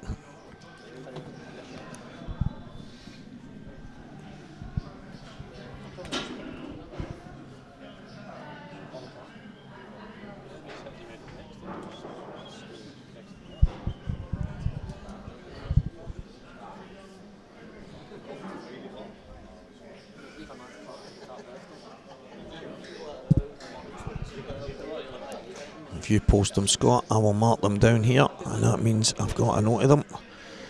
There's Morgan McInnes. He's going to play the long plant here, and if he gets it, he's going to have a chance.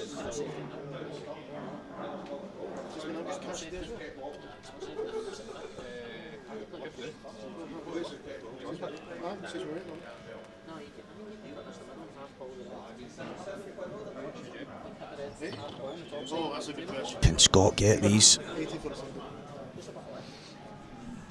Can Scott get these? It's not easy.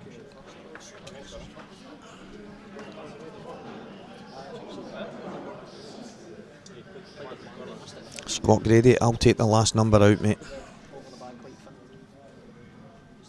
Just give me number one. Give me number one, Scott.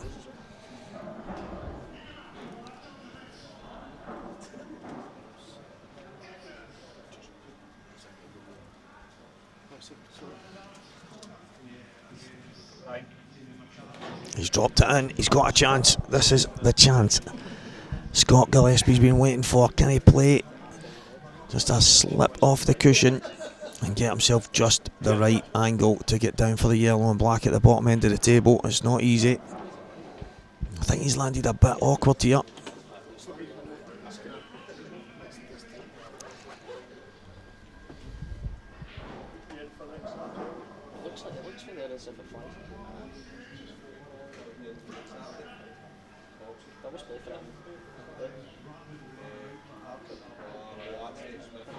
Number one, Scott. I said number one.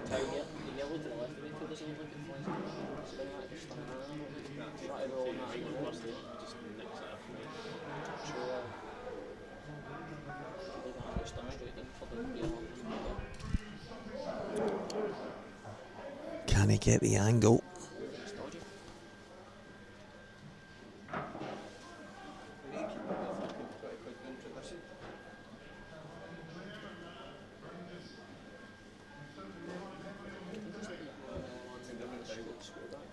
This is absolutely massive.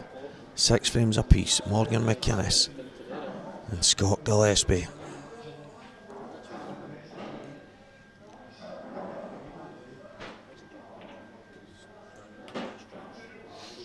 Now, has he got enough to get through the gap?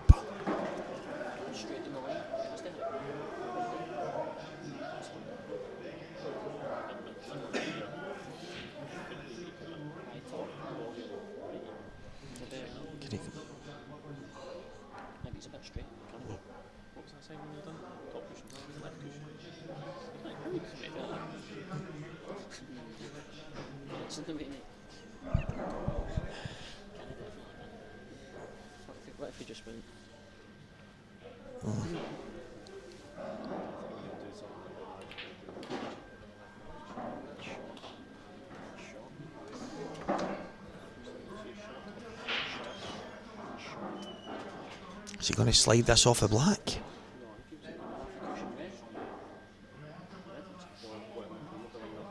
Just to widen the angle. Maybe just go cushion black off the red and in, and then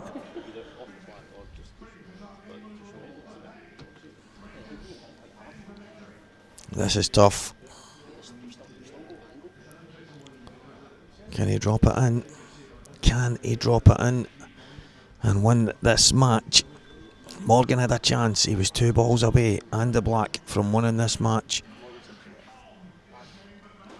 And now Scott Gillespie is now a yellow and black away from him winning the match.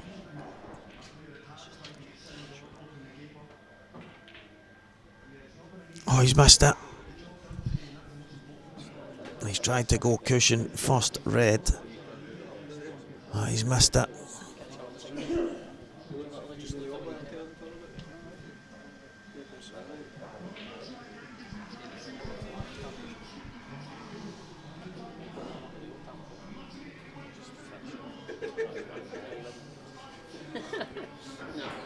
Wow. Trying to make sure and give himself the right shot on the black. Maybe could have just took his medicine.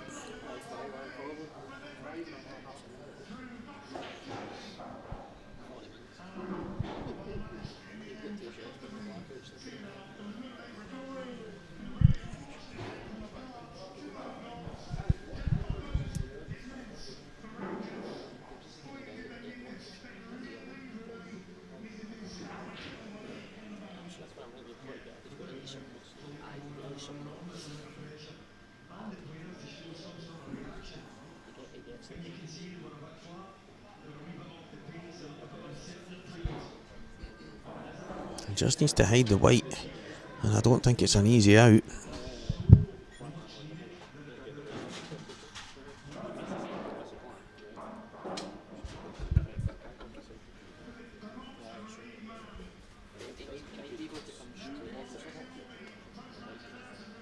Yeah, there was one getting about there. It's not roll, isn't it? They were up on the shelf, that's it. Other ones I've seen them. Here, wasn't it? Aye, there is fine. Yeah, that's the thing there. There was Saltire tops left behind it.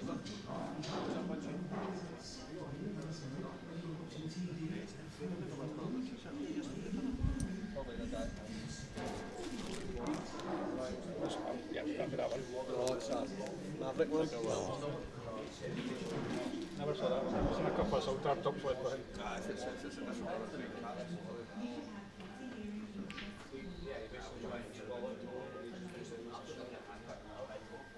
Great shot. Scott Grady, Dave McLaren and Mark Boyd can't both have Dunster.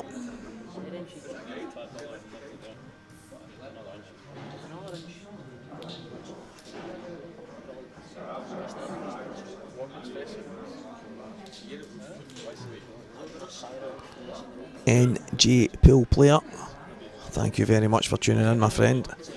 It's going to get exciting as this day continues.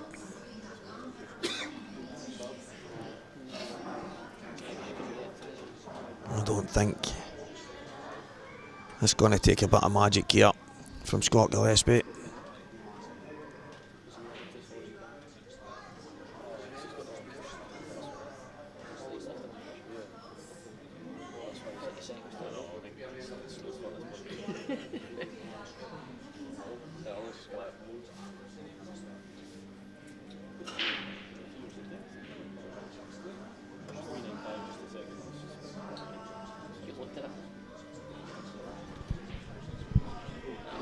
Yeah, he's not got it. Scott Grady, can you fix out the mess you've created, mate? As Morgan McInnes has these reds. After a massive chance from Scott, he was kicking himself. The opportunity was there, he hasn't taken it.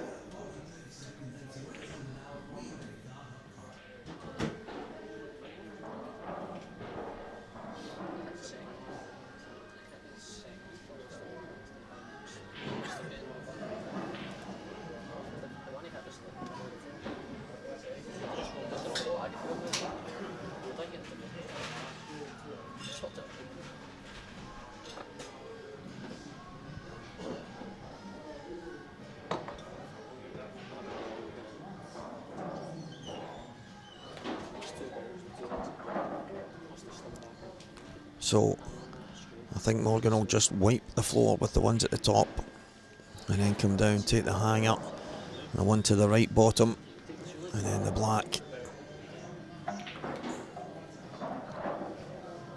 Is he coming off? Might have to play the plant here.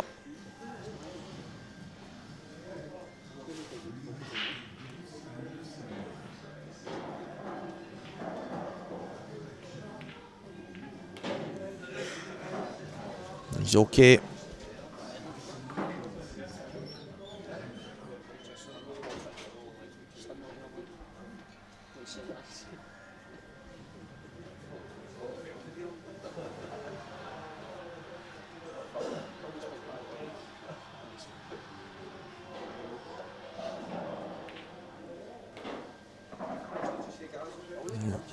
Try and come down as low as he can, he won't get too greedy.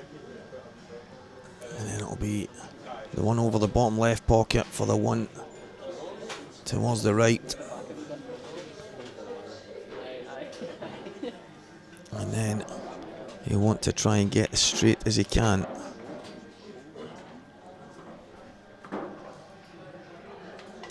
Oh.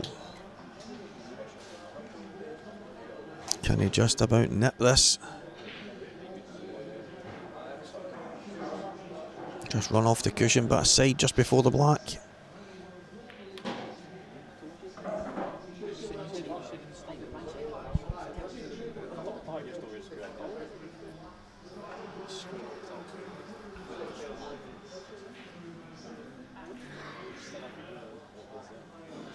Does he take his medicine?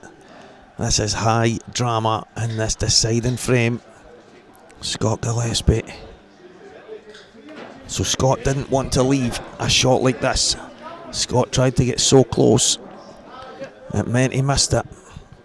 And now Morgan McInnes has taken his medicine. And what a massive shot this is.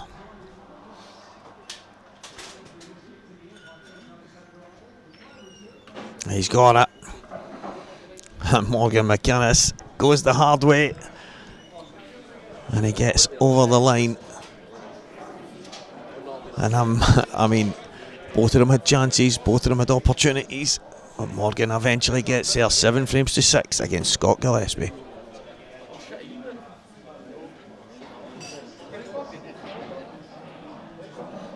Yes, that is correct. You get 1 free shot and a visit to go with it, essentially 2 shots.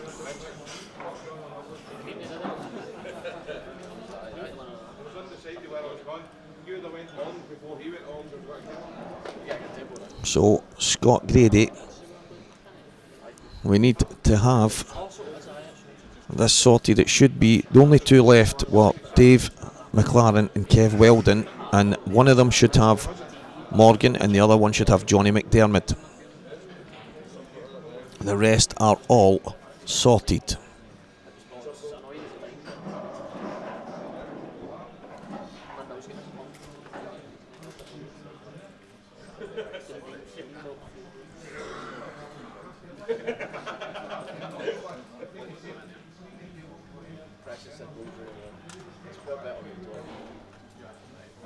So if you can, Scott, let us know who has who. Kev Weldon should have either Johnny or Morgan, and Dave McLaren will have the other one of those 2. So please let us know as quick as you can before all these matches start. Would be fantastic.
Yep.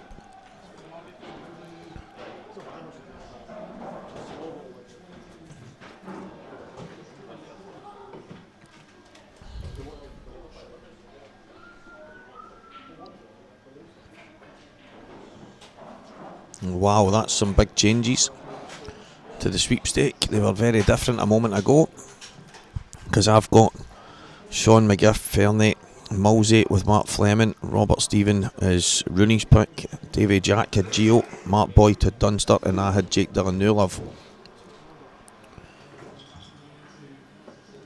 So all of a sudden, the only two that we were waiting on was Dave McLaren's and Kev Weldon.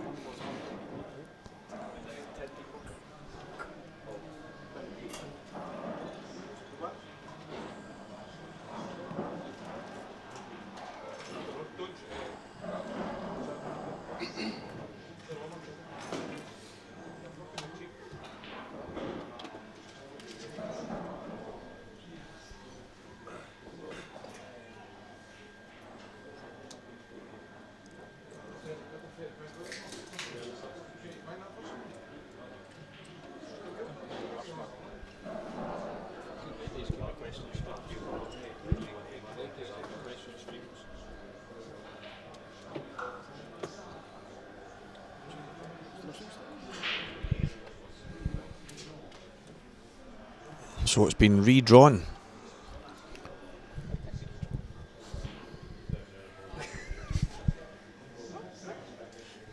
So Scott felt the only fair way was to redraw it.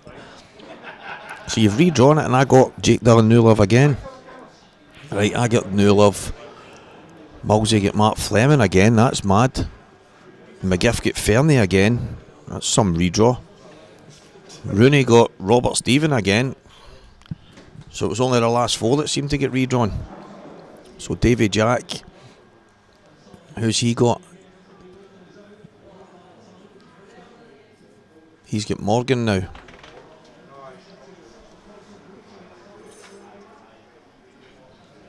And Dunster is...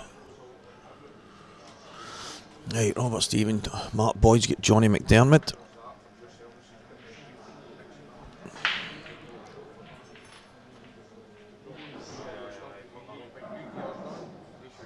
Kev Weldon has got Gio. And Dave McLaren's got Dunster.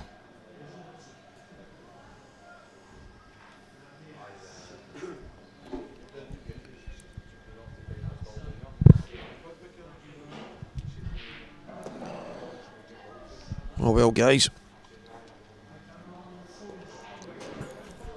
The first four seem to keep their picks. So Sean McGiff's on Fernie, and Mulsey, you're on Mark Fleming, Dave McLaren's on Liam Dunster, Kev Weldon is on Gio, Rooney's on Robert Stephen, Davy Jack has Morgan, Mark Boyd has Johnny McDermott, and I have Jake Dillon Newlove. It's only a bit of fun anyway, guys. We tenner, keep us all interested. And the next match we're going to tune into is the pick of Stevie Walker. By the way, I've got Paddy McAllister in my corner. So if Paddy's shouting at the screen, we've got a chance here, Paddy. And that is against Mulsey. So Walker goes head to head with Mulsey here. Come on, Jake. That should make for a bit of fun.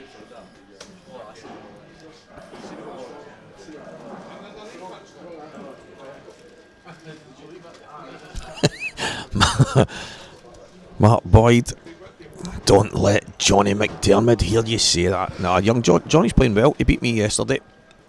It wasn't pretty. The tabletop water is out, but he's obviously won a couple of tournaments of late, and he's just turned pro for the IPA as well. So he's had a cracking year last year, and he's already off to a good start. So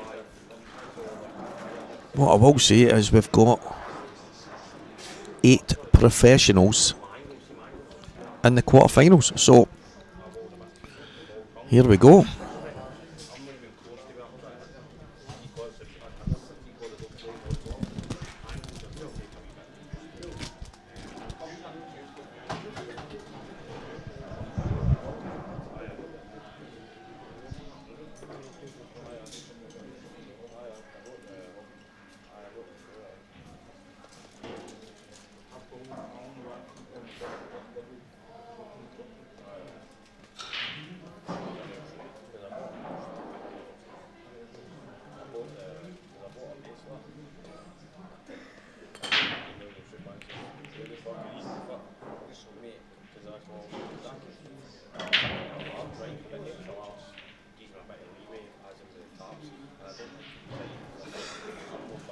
he's sticking to. And so obviously it's a large top, what they've got is there. Well, actually then try it, but that's just the hardest like I've done. And I really got to the stop to see me set it back. And Samantha was saying she'd not seen that. And Ben had seen it. And she's like, oh, I don't want to small. I said, well, I'll just wander and you're over there. She said, aye, me and Ben are there. It's got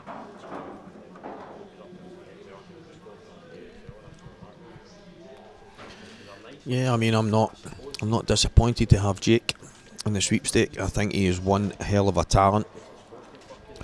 He's a World Championship finalist last year.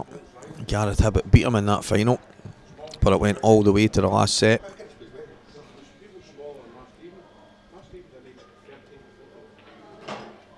He is definitely one of the best players in the game right now, capable of going all the way in any tournament, so not too disappointed getting Jake in this. Mark Fleming smashing them open there with the guaranteed balls break cue. And what I will say, guys, is I don't think they're ever guaranteed balls. I love the idea, and I wish there was a chance that you were guaranteed, but sometimes the balls are flying all over the place, and the simple fact is they don't even trouble a pocket. They don't even get close. It's incredible at times. But for me, guys like Mark Boyle and Gareth Hibbett and stuff like that, they just seem to have such a good timing of the way they break. So I would suggest it's probably more down to how you break rather than what you used to break. And that's me really digging myself, because my break hasn't been great for a while. It was all okay yesterday actually, but it hasn't been. I was getting some really good splits, but there was balls coming and covering balls, and certain things that I'd maybe have the reds look great, but there's yellows on all the cushions, but 2 yellows over pockets that the reds need to get into. It was just slightly awkward. But that's just the way it goes, I think. Mark Fleming is broken here. It's not left anything easy. But Jake,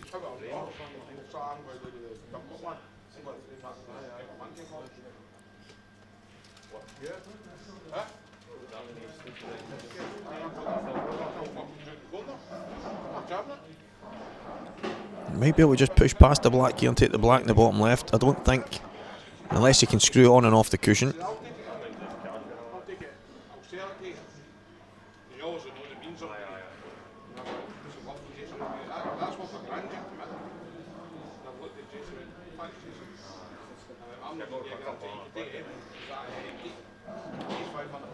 One frame to nil, Jake Dillon, new love, and he will get a chance to break in this next frame.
So I didn't play high and direct and this other race, so I'll just play it direct and I just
Sorry guys, we had some problems with the wiring, but Craig sorted it now.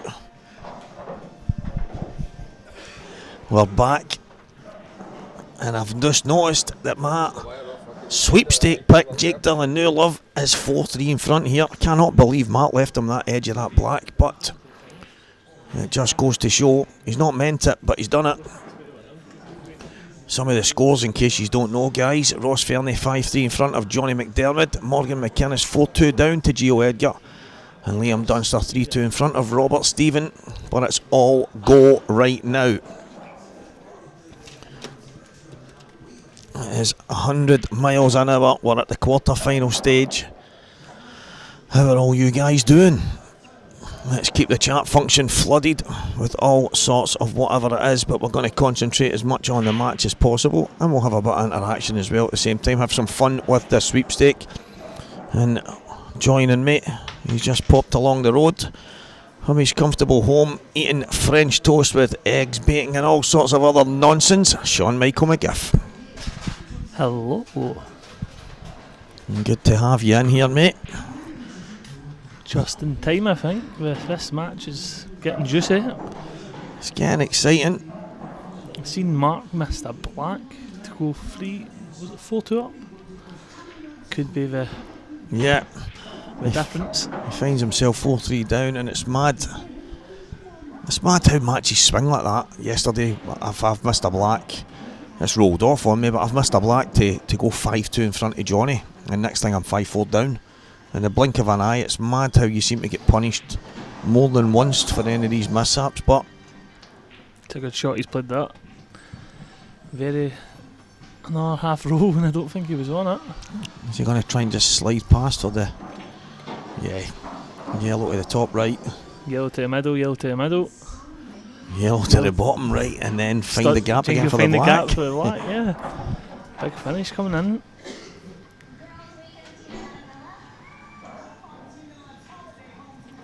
This is one of the intricate finishes that you don't want to land slightly wrong side. Before you know it, you're moving things that you don't want to be moving. It's one of the finishes. It's like a sort of practice finish, a practice drill where you're having to clear one ball for another and working your way around the pattern. But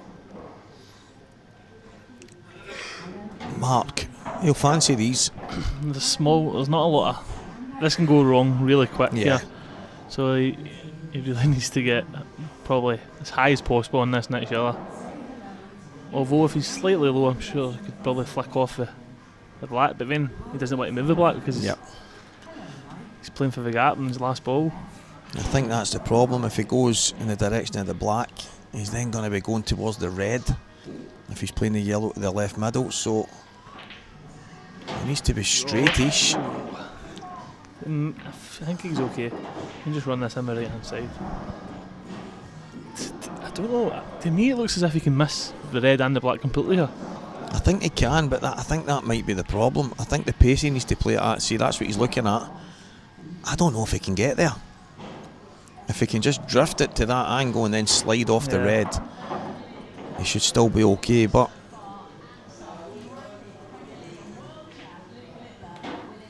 that's alright. I think he's That's good fine. there. It's just the gap shot is, I fancy him to get it because obviously it's like a full ball stun back. Yeah, I think if you look at the red to the left of the cue ball right now, anywhere in that region he's okay. So I think if he just pulls it back a couple of inches he's okay, but I like these type of finishes. Nice. This is one of those, like I say, it's like a snooker type clearance where you're having to move one ball for another and it's all mapped out for you. There's no other way to go about it, but yeah, so that finish there is just like, I don't even know who to take for an example. I know there's a new guy, Scott McKenzie, snooker player for Paisley. I don't think he'd have went the same way as Mark there. No, Scott would have been trying to kick things. You know what I mean? So And that's no taking it away from Scott. Scott's playing really good stuff right now, but I think Scott would have been looking and thinking, right, I have to open things up. It's a bit congested here. Mark's been around the block and he's just kind of picked them off. Like, the exact way he's looked at the table is the way he's took the finish there. I think the pattern was obvious, but I think your big issue there is making sure you don't land wrong side of any of the shots that you're playing, and he had to get everything just about spot on.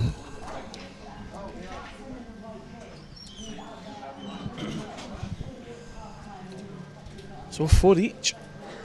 Best of 5 now. First the 3.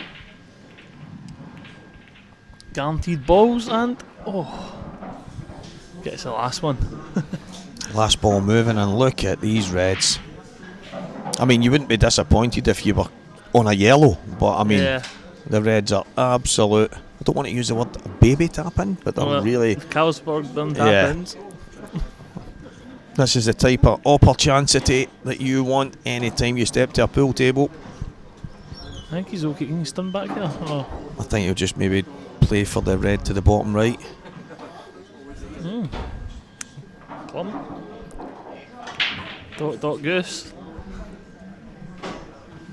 And a massive turnaround. And that's the way this match has been swinging. That was 3-2 up, chance to go 4-2, finds himself 4-3 behind. And he's now heading towards a 5-4 lead.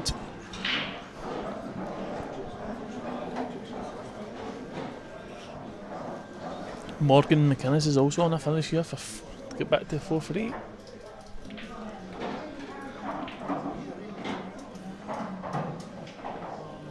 Yeah, and the excitement of the sweepstake. These matches are all very tight. Liam Dunster 4-2 in front of Robert Stephen, and Gio 4-2 up on Morgan. But it's 4-all here, heading 5-4. And Ross Fernie 5-4 in front of Johnny McDermott. Johnny not going anywhere just yet.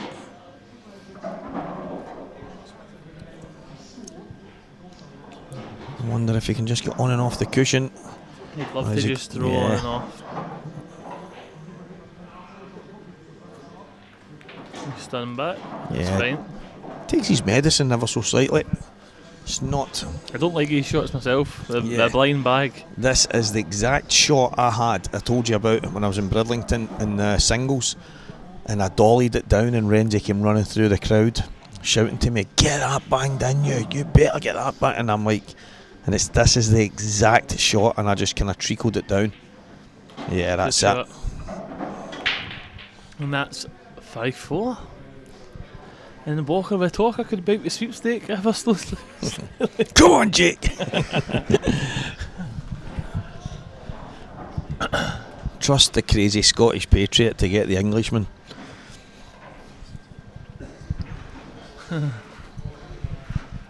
Just goes to show we can all be bought. Come on, Jake! For a tenner. For a measly tenner.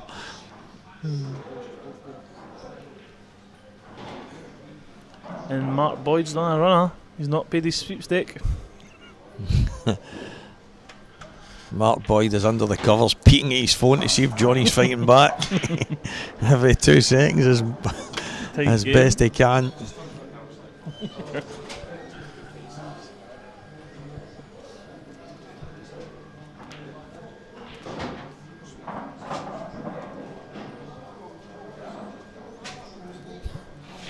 Just noticed that there, and Mark's wrote, "Who's taking the cash for the sweep?" And Eagle Chip wrote, "The cleaner." I actually seen the cleaner comment, but I didn't even realise what it was in kind of response to. I was thinking, is he talking about the cleaner? I get it now.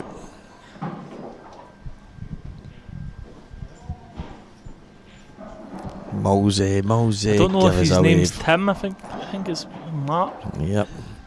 I think they do call him Timothy every now and again when he puts his school uniform on. Mark Fleming with a monster break. That's the type of break every time you step to the table to hit the balls you're hoping for. Definitely. That's the first frame of the match, set the tone break, isn't it? Or even to get over the line in a tournament. And there's this tactical stuff from Mark here. Gets himself in front and he's keeping Jake Dillon waiting. Newlove stole Mark's breaking cue. Guaranteed balls here. He says, "Mark, can I take that cue?" So Mark was up here there. I don't know what he was doing up here. Well, he's back at the side of the table. Jake Well, isn't that changing. he's just kind of dollied him at Yeah, a break, hasn't he? He changed his mind. He was at the other side Not on the hit him break, hard at all there. down the middle, and he's decided to. He must have got marked on the sweepstake. Yeah, he's decided to play a kind of delicate Yeah, he's always cut changing break. it up. Yeah, strange. I know, like in the IPA and stuff like that, sometimes that is the best way Yeah, to break. especially when the tables are, It's are redone brand and new. stuff And like that. You don't have to hit them hard at all. But these tables aren't playing brand new. no, that's it. So you're having to put a bit extra in it. Unless he just doesn't know his own strength. Well, that's it. He was obviously bench pressing a couple of tables last night, Yep. and he's came in this morning and he's took a bit off it. But Jake's, he won't be flustered here. He's obviously a guy that's been at the highest end of the game. But you don't want to be 5-4 down in a race to 7 and giving your opponent any kind of opportunity. But maybe, I'm just thinking here, I actually like your yellows, but maybe he But- decided there, do you know what? If I get a ball, I'm going to open them, but I'm not going to smash them to pieces. Maybe going off or leave it an absolute Yeah, tap yeah. in. And then he's gifting the match more or less to Mark, so he's decided he's trying to get a ball, but on the flip side, if he doesn't, it's not easy. I don't know about. I actually don't know if any, like the level he plays at. Obviously, you know how good Jake is. I don't think any player at that level thinks like that because of the respect we've got for our opponents. Really. I just don't think he committed to that break. He didn't and commit to it makes at me all. wonder, But as I say, what's Mark playing he's here going a long red up the rail. for his first shot? He's not got an opener on the yellows, don't he? Not really. He's got to fin one back to the middle. But He's got the red to the bottom right. I think what He's he's not wanting to thinking move is that so he can. nudge it with that. If he rolls this in, he'll have the perfect angle to then play that shot. But it's a tough opener. He misses this Very, red, it's very 5 tough each. opener. Well, I must admit.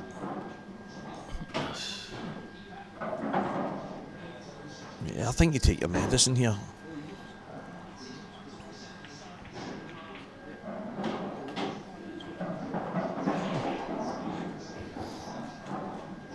There's numerous. The two balls that will go to the both middles are good opportunities to go and kind of flick that red into play as well. So And obviously, if you get low on the bottom one as well, you can flick it going upwards. But no, these aren't easy.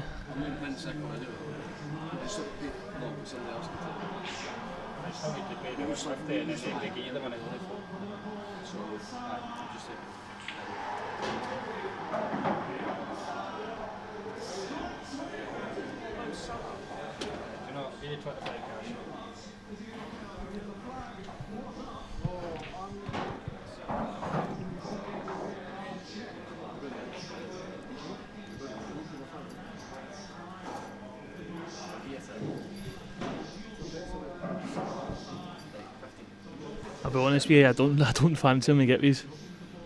nah, this is tough. Now, say that and they'll just roll him in now, but I mean, I fancy him to get this pot, but it's just there's so much work to be done. oh, the commentator's class. See there, I actually mentioned it yesterday because I missed a black. It was tougher than that. It was a bit further down and I'm a bit wider at the bottom end of the table, but I felt like I absolutely nailed it. And it's just shaved the jaw on the way in just enough, and for some reason it just, you know yourself in a newish cloth, 8 inches down the cushion it will slide in. But I've barely caught it, and I thought I'd nailed it the whole way, but they're just playing a lot tighter. I know we like the bags to be quite tight and stuff like that, but it's more that spring off the cushion. As soon as it catches it, it's away. Yeah, no, the table, we're playing different, tough as well, which makes you second guess your Aye. finish and reroute sometimes. Exactly. Definitely. And obviously it takes confidence, kind of. Obviously all the best players, they thrive on confidence, and if they've not got the same natural confidence, then they're not going to go the same way about their finishes. But I fancy the butch up to butch these up. What do you think? Yeah, I mean, I think he'll be using the yellow. I think see if he can roll this in, take the middle one, then just roll down and get like in line with a black spot on the left side of the table.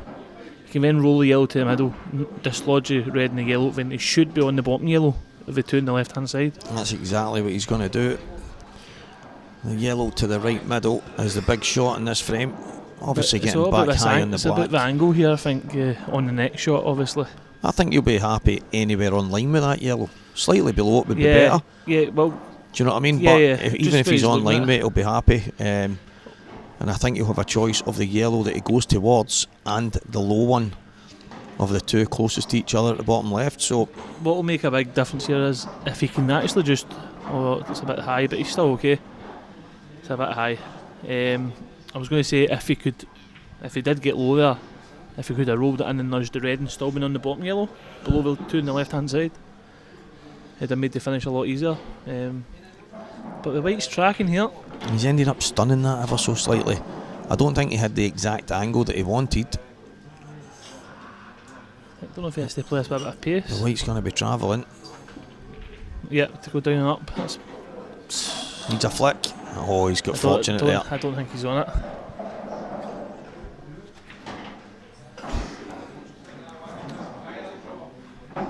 Oh, see, I know Mark's not meaning it in a disrespectful way, but getting up off his seat, I'm not a fan of that. No, I'm not not a either. fan. I'm not either. But sometimes it's... Just stay down and let Yeah. the visit finish, kind of thing. That's a great shot. Oh, he's Great plan. Listen, I know he's very unlucky there, right? But at the end of the day, he's on another ball. So he's made the plan, moved some balls, and he's on a ball. So you can't really argue that. yeah. I think he's unfortunate where he's landed. Yeah. That red coming there is I wonder if Jinky can... it's the old reward. He's not getting much reward for playing a good shot, but then the one Is he beforehand. Is he going to nip by this and take a yellow in the same bag? Or is he moving it? I think he's moving it, yeah. Oh, my what God. a shot! It's just... Obviously the best players just... It always lands plumbed in it. Like, I think you play that shot, that's welded to it. no, it's Your white's in half in the corner and you played it the exact same way. the amount of screw he's put Yeah, on he's- that to make sure it forces back. Yeah, he's played That's it. deliberate. It's, Yeah, it's he's brilliant. took his medicine. I like that. Because there's a lot of maniacs Big that are black. trying to find a gap for that black rather than just get on it. Must black in this frame. It's a Jake great, that's Dillon, new love. fantastic. Very well done. What- Mark Fleming class has been finish. pegged back again. These two are serving one hell of a match here. So that was actually a tap in, probably from the fourth. If he'd got won the yellow on the fourth last ball, that would have been a tap in. The yellow into the middle was the shot. He's ended up Yeah, having he's to ended play up a world-class 3 finish. really good shots. Yeah. He's played the thin cut into the middle, opening things up. They've not landed great. He's then had to play the plan. Make the They've thin not the landed thin plan, great. yeah. He's then had to kick the ball out, and then he's took his medicine to black. But he's had to play 3. They're no exhibition shots, but he's had to Yeah. make 3 really big shots to win this frame Massive frame. from a quite simple chance. Definitely. And as you obviously Mark was wanting a wee shot at the tail there, that's why he got off his seat and he landed on that plan. Oh, Mark Fleming with the on cue world guaranteed balls break cue.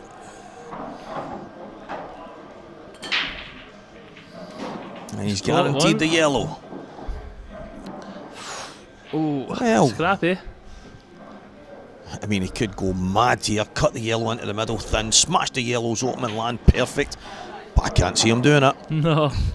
Looking at. It's not the time in any match to be going. Don't get me wrong, if Balls anybody's there. doing it, it's I him. mean, I wonder if I don't know if that raised a big bag for the like the yellow. I doubt it.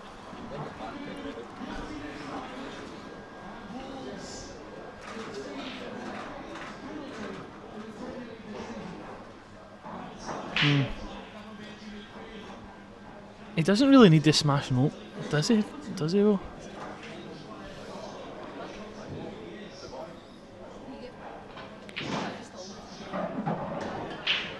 So it's double in the red. so the double plant. Wow. He's played that very played it well. He's on the back double now. Oh my god. He finishes these. So there's a white here is the issue obviously because is he going cushion yellow? I believe so. Yeah, I think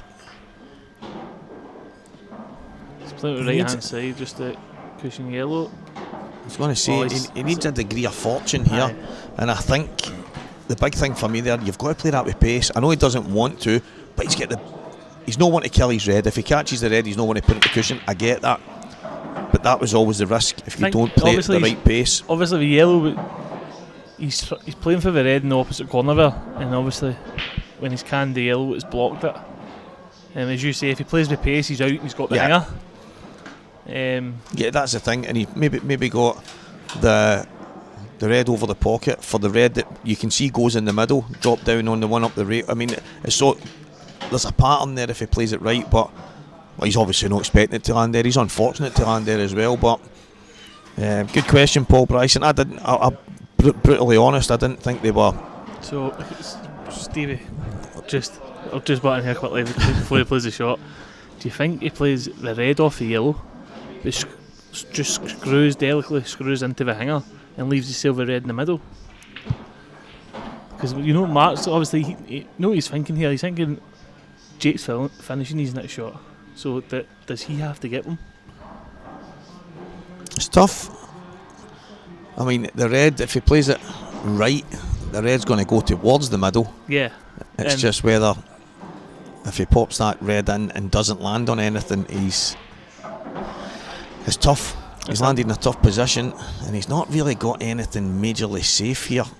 Because all Jake needs to do is drop into the top left-hand corner of the table, and all these yellows go. Yeah, no, that's what I'm thinking. And there's so many connectors. Like if he gets on the bulk line, he's got to roll into the middle, and these are done.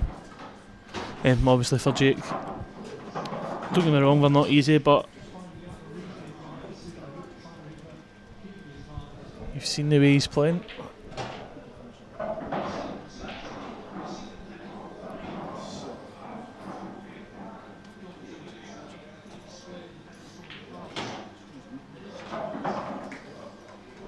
So he's looking at going bottom. Is that a touching? If that's touching ball, that's really good, because he can go bottom cushion and just try dead weight the hanger in the middle, which I think he's looking at. So if I don't know if it's touching ball, but if it is, it changes everything really. Yeah, I mean, he could decide to just put that yellow over the middle bag down to the bottom rail, and if he puts it in that bottom cushion, it's another safety net. Do you think that the light's an off though if he plays it like it's floating with the middle bag really? No, I don't know. I suppose it depends how wide he was trying to do it, but he's looking at. I mean, I think he might have to just slide off that red if it's not touching and just come back down towards the red that's between the yellows. But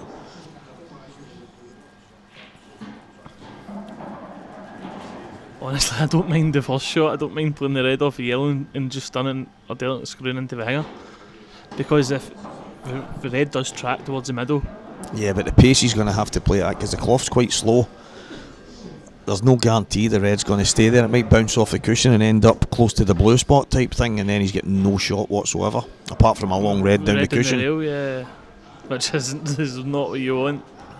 In situations like these, though, guys, what would Mark do if we had the 30-second shot clock that he's going to play on under IPA rules this year numerous times? You have to think that he already knows the shot he was going to play. I think on he's a just trying to 30-second shot clock, I think he wouldn't be as hesitant of playing the safety, because it's a touch and ball. Also. Oh, it's not a touching ball. He's going to try and pot the one over the middle. But what I'm saying is, if it is touching, then even if he misses, because they need to hit the plant. Yeah, so played that. So Jake's got a chance here. That wasn't far away from Mark. Still a really aggressive shot. Jake can pop this. Yep, that's what he's looking at. Pop this in the middle, and then he's got the yellow to the top right. He's going to run into that red. So I think that although Jake gets in behind these, he's got a good chance of finishing them. But the thing that could save Mark is the yellow below the black, because obviously the finish is so intricate up top. If he doesn't leave us with a good angle, he's not really getting down table, you know. Yeah, I think. So do you think he stuns the yellow in and plays for the red on the cushion?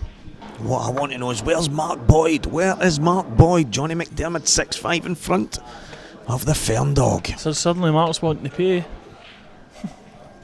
Liam Dunster is the first guy into the semi-final. He's beaten Robert Stephen, and that takes out David Rooney. Cheers for your tenner, Davy boy.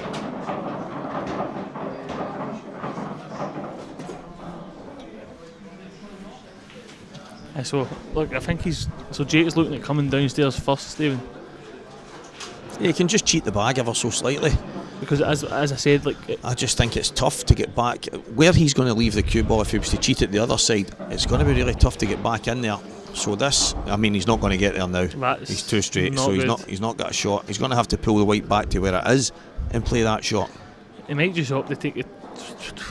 He's on it. Like, I think you have to take it because you're on it. But so you think just bring the white back to the side cushion and just play the cut to the top right corner, crash into the red. I mean, if he plays this at real pace, that's what he's doing. He's taking his medicine here. Oh, he's decided to go high. 2-1. I think he was playing to go. Yeah, for the yellow in the middle. He's still on the yellow in the middle, but it's not easy. And he's right behind us, Liam Dunster, the first of our semi-finalists. All the keyboard warriors were on, saying Dunster's holding the tourney up. The fastest. By the way, the fastest. This is a guy that takes that IPA shot clock to task every time he's on it. People calling him slow. These matches have still got all sorts of pull to be played. People while him Liam, slow, TH, sloth. he's sitting with his feet up just now with a Hugh Hefner house coat on and a cigar. He's loving life. The question is, what is Jake going to do here? What is he going to do, Liam? Outsider, he's on yellows. He's forced into either a crazy 2-1, which I can't see him playing. Or the extreme cut in the middle, but that's just. I think that's what he was playing, but he didn't get high enough, so he might decide to just pop that yellow in the mix, the one at the top, and just leave the cue ball there. He'll have plenty of time for getting high for the train back to England, because this is the way it's looking unless he pulls out a monster. Stevie? Come on, Jake. Oh, he's going for the 2-1 combi. He's going for the Stevie Walker shot while Walker's got him on the sweepstake. Oh, it's still Walker's shot. It's a great shot from JDN. But it hasn't got any easier. I think he's going to have to bridge cut this to the bottom corner. White off the side dike, back out for the yellow in the corner. I'm going to ask Liam what you're doing here. See the yellow is closest to her. I think that passes obviously passes the black into the right corner. Yeah. If you potch that, the white's just floating near the sort of middle of the table. Yeah. And looks pretty natural, to be fair. Well, there you go, from the main man. Walker's looking at the one down to the left corner. You thinking if you get the bag and all that? Yeah. So that's the difference, Walker. You shouldn't be thinking like that at this stage. To the right corner, sure, it has to be. Yeah, I think so. I think the right corner, but Just too aggressive. Liam Dunster of old would have had every bag covered here, but all he sees is the attacking phase of play.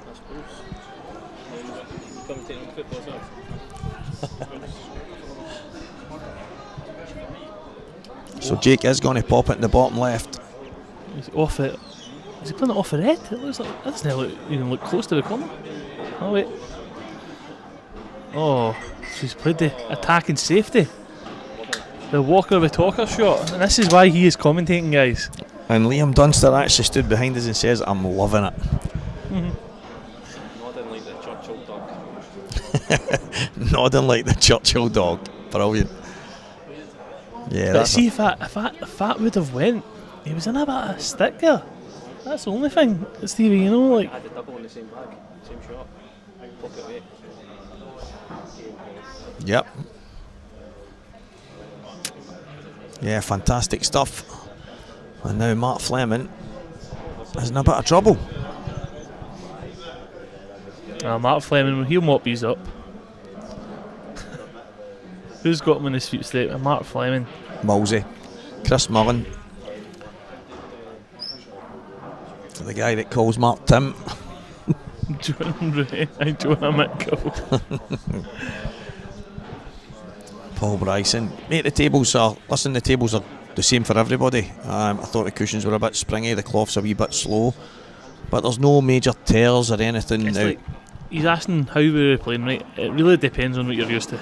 No, that's it, but Because a pub, like, for what I'm used to coming up here, these tables are unbelievable compared to, like, the tables I've been used to playing on. I think Coatbridge. Yeah, so, but then, if you're used to McGoldricks and, like, IPA tails and all that, it's just, it makes you sad. It depresses you at times. I think it's just when I'm in What a show that is, by the way. You can fin this in 2 cushions, just play for the yellow in the corner. I don't know if can he miss the top That's yellow. what I was going to say. I think the bit of side he's going to have to put on it might mean he hits that yellow.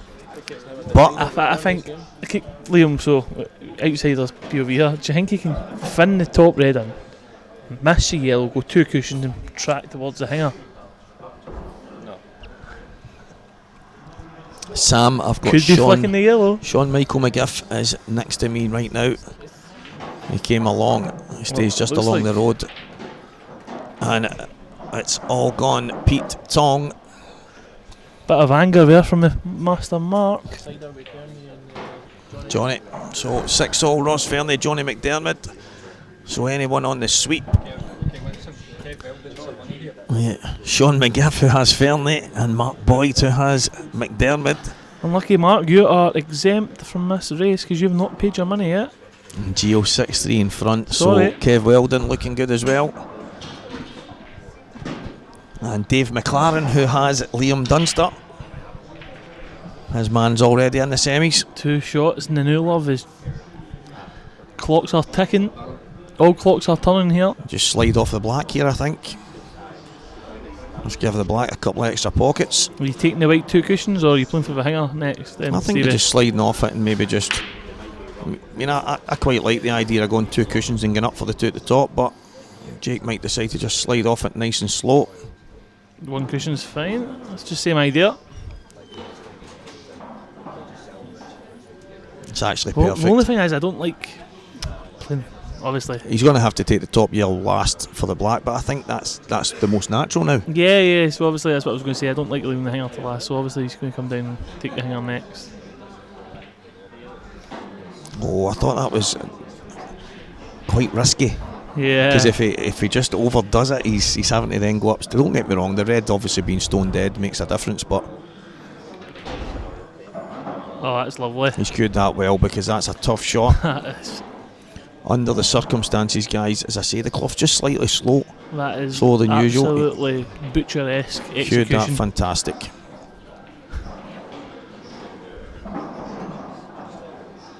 Cheers for tuning in, Sam. Much appreciated. And the butcher 6-5. has put Mark Flem into the machete there. It's 6 frames to 5. Machete. That's what they use. Chopping Isn't it? steak with machetes. He's the butcher, isn't he? The machete. Oh. Absolutely loving the new tops. I've mentioned it a few times, but these are some class act. That's a sportswear we get from Onboard. The main man down there. Make sure we get the best quality and some of the best designs. As I say, I'm in the process of getting something done right now. Samantha's been great dealing with me. So Onboard Sportswear. So Mark Fleming's on his feet here, Stevie. So maybe he was standing because he's not comfortable sitting down. Maybe. Mate, I'm Nothing to do thinking. with I'm the- actually thinking that I seen him leaning down.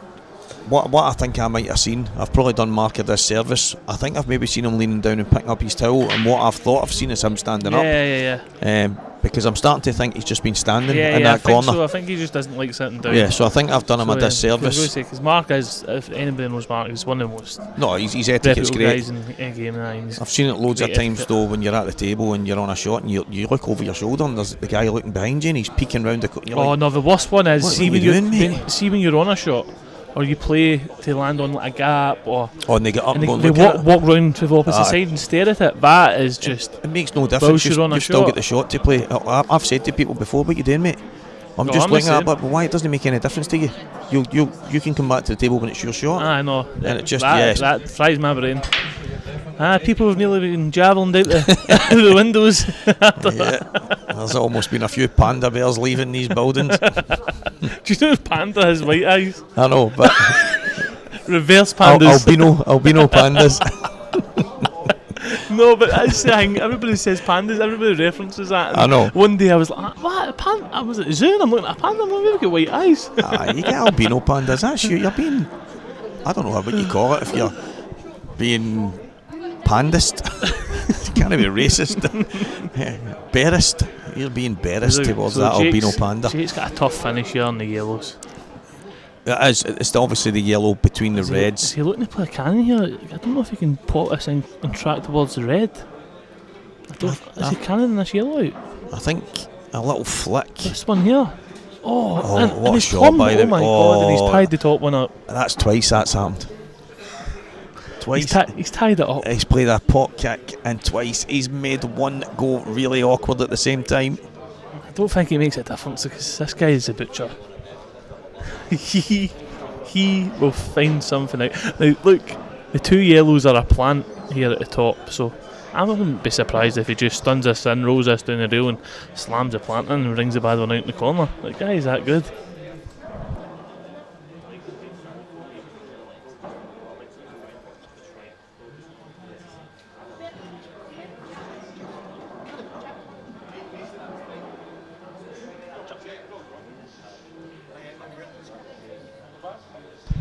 So he's facing himself with a very tough finish now.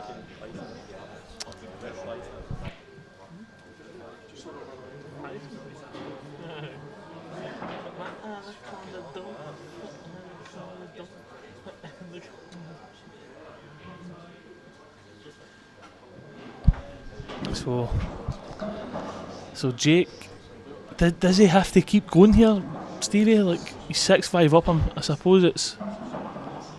Can he slow down?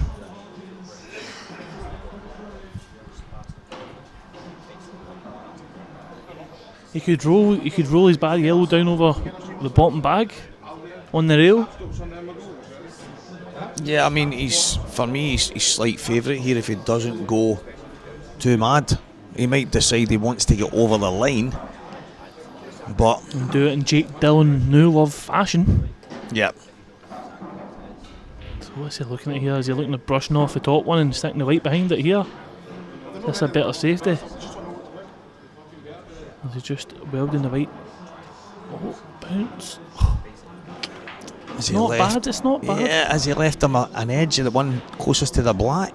I don't think so. Maybe not. It might be a snooker.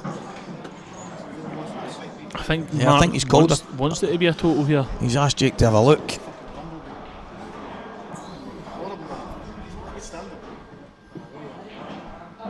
Oh, referee, can I get a ref?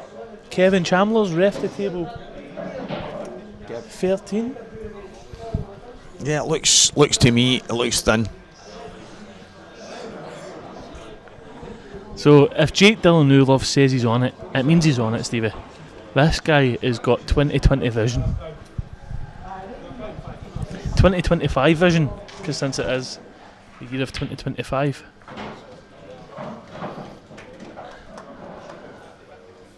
I don't know if it's not a total, is it called there?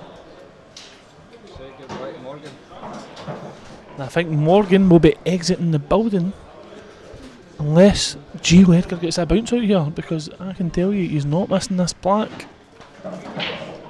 And that will be goodbye to the ex-Scottish champ and hello to the new one.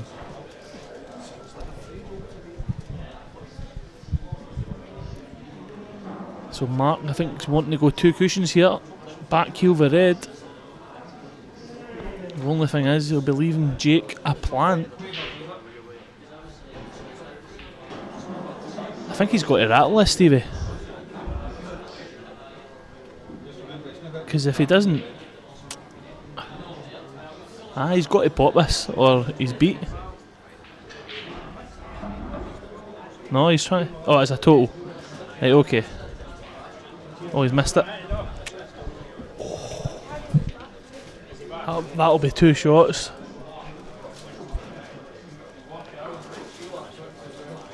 Unless, is Mark saying it skiffed it? Oh, bit of controversy? No, too short. And that'll be all she wrote. So if the yellows is quite an easy plant here, I think Jake might opt to just run the ball down the rail over the bag.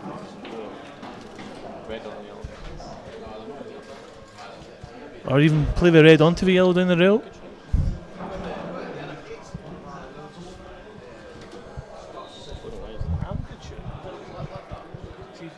See, I was thinking if you put the right arm over the rail, just play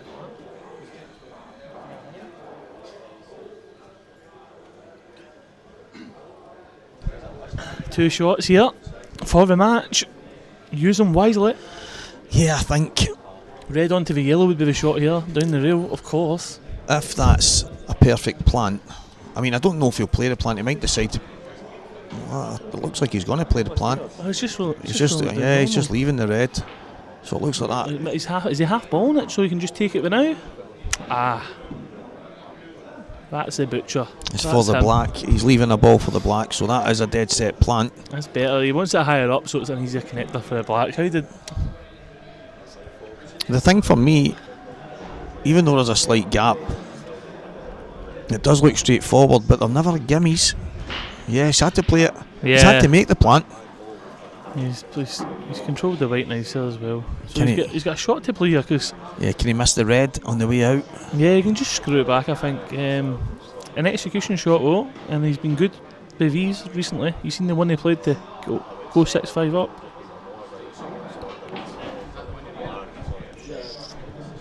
He's overcooked it slightly, ever so slightly, and suddenly I think he can maybe stun the baulk line through the gap. I think he'll go between the two reds.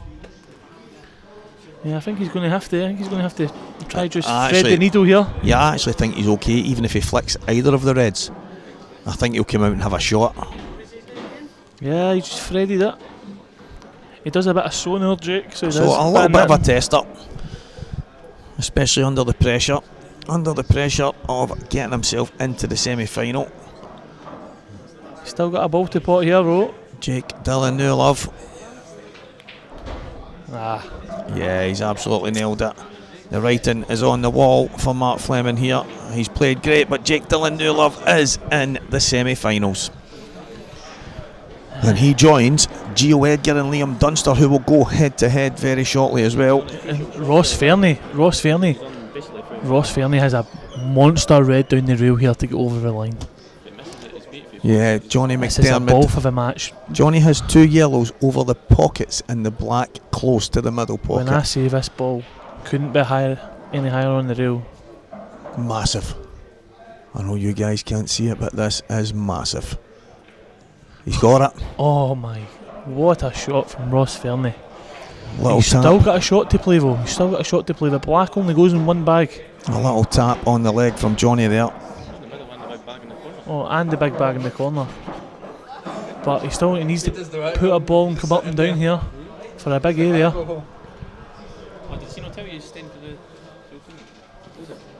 Can the Fernie produce one more good shot? I think we've got Craig Anderson putting the side camera on here. Wait a minute. Yeah. There's no remote cameras in here. You guys at home can't see this, so we can just give you an update as it goes. If I was a betting man, I'm not that I've got him in the sweepstake or anything, but I fancy him to get these. As you can see, guys, Kev Chalmers in, giving the table a good clean up, getting ready for the semi-finals. Tables are always looked after, you cannot argue with that. Is he going to make it down? Shot. The bounce on the cushion. Don't want to be on the bottom. As it went too far. He's on the bottom cushion. It's tough. Does he now take the black to the big bag? We've now got Liam Dunster's head to stare at. Well, guys, all we can do here. I don't know. Do you take the black to the big bag here? It's a tough shot into the middle. At the top end of the table, there's a big pocket. But he's queuing from the cushion full length. This is not easy by any means. He's going to take it to the top. but the Fernie is not one to shy away from the big shot. 6 frames apiece for your remaining semi-finalist of the Saltire Belhaven Brewery Scottish Series Can Event he hold 1. himself together for one more shot? And it's tracking. Oh my god, he's missed it. He's missed it. He's missed it. It's all And over. Johnny's he's through. conceded the match. Yeah, because he knocked the yellow in. He knocked the yellow in with his hand by accident. Did he? Over the bottom pocket, yep. So Ross Fernie is out. Johnny McDermott is in the semi-finals. Who's got Ross Fernie? That would be Mark Boyd. Mark Boyd, unlucky. So Sean Michael McGiff loses his horse. But guys, I need to have a word with him. a massive thanks to everyone tuning in. We're obviously going to have Gio Edgar, Liam Dunster next. A great tie for the purists. Both of these guys know what it's like to attack. They know the game inside out. I'll be honest with you, Stevie. I think whoever wins this match, table 13, Gio Edgar or Liam Dunster, I think whoever wins this will win the tournament. Don't get me wrong, I know we've got two absolute monsters on the other side of the semi. One up and comer and one renowned machine. But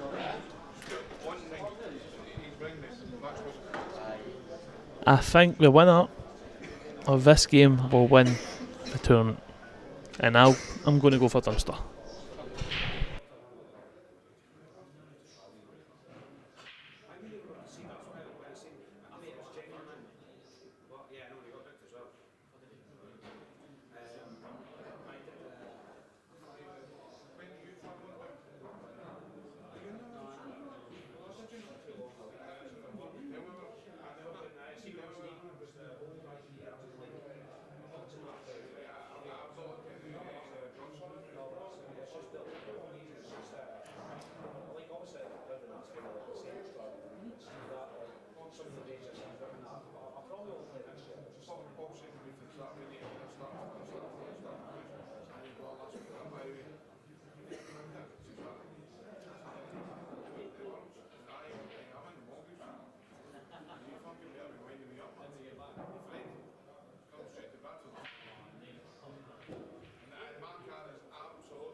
Salah, Diaz, Cunha and Sobersley will score. 3 of them have scored. Sobersley for the 3-1. That was the best ever. Fuck off you. Have you got a triple captain? No, I used it. Well, I've got not obviously normal captain, but I know everybody does that. But I was thinking, I know that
And we're off. Gio has opted to take yellows here. I'm stuck with the Monday regardless. They're not easy.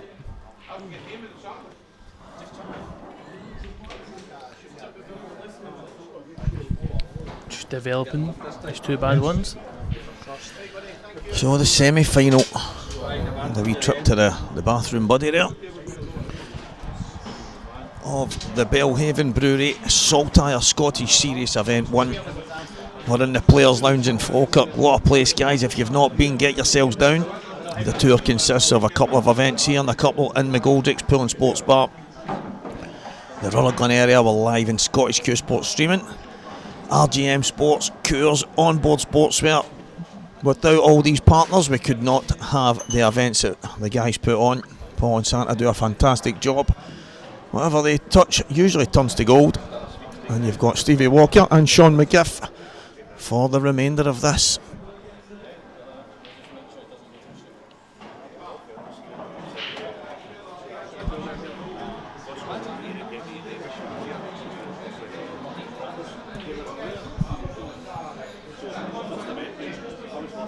Dunster. Is he on the yellows here? Just as I've dropped in. He's on the reds. He's on reds. So Gio's took yellows there and had to just play a containment shot. Let's get the top corner covered. She's not got much. I think Dunster's just looking to slow him down here. I think just plant the reds, disturb the two yellows in the corner. I think whatever he plays, he's going to be leaving something.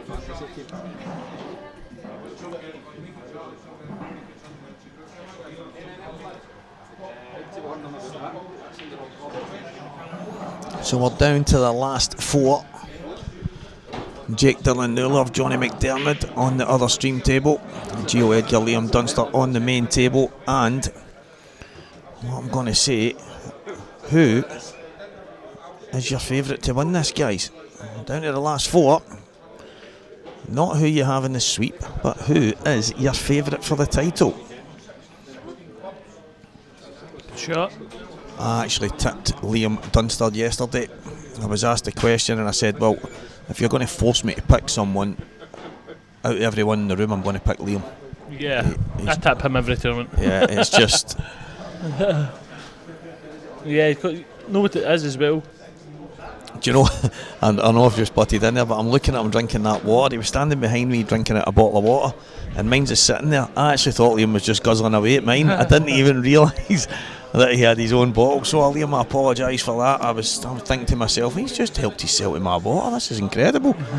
But he's a good guy, Liam, so I wasn't too fussed. That's a good shot, Gio.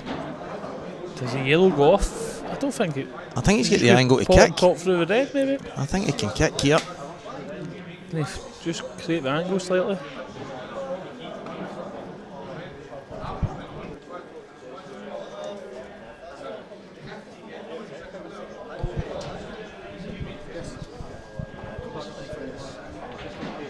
Yeah. Oh, is he on it? Is he on it? I don't think he can do much here. If he is on it, I think he might just need to swerve it slightly. Or can he just pot it and top off the top cushion? I don't know if he can. He doesn't look too annoyed.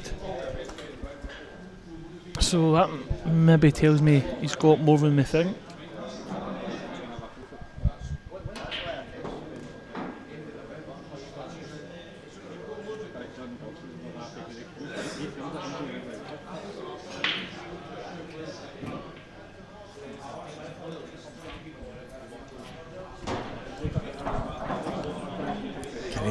He's just going to touch it over the pocket. Needs to doesn't stay. Want it to drop.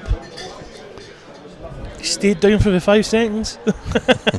Yeah, he's didn't want to move there, vibrate the table.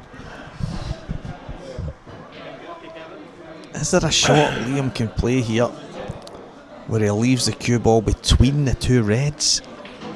Can he not just full ball bounce out the red on the side cushion and like? Yeah, I don't know if he can see it. Yeah, I mean, if he can see enough of it, I think that's a shot. Or maybe even take the long red and stun. Yeah, in between the reds. Yeah. whatever. Definitely think that's the options that he's got. He could also pot the long red and try to sit the white on the black. You know what I'm thinking? I Then- think Liam might pot the one in the top cushion and then play that shot. Then he's got one of the bad ones out the way. Yeah, possibly, yeah. Just the way he was looking at it, but it's whatever he decides here. It's not easy. Because one of the things Gio sticks out to me is his shot making ability over the last while. He's always been a class act. He's getting better and better all the time, which is frightening for everyone because he plays that much. But he's always wanting to learn stuff, and some of the shots that he pulls out are absolutely exceptional. So, Mark Boyd. oh, This is tough. This is tough. I don't know if you half ball this and try to sit the white and the well, that's the thing. I don't think he can see the full red. white and the black. Yeah, that's a great shot. That's so good. He's tied the black up as well, you know, on every bar the bottom corner. Such a good shot. Yeah, he's always thinking, as Liam Dunster, about all eventualities. It's not about the only the shot he's playing. It's about what he's leaving his opponent and what his opponent can do into the bargain. It's a fantastic shot.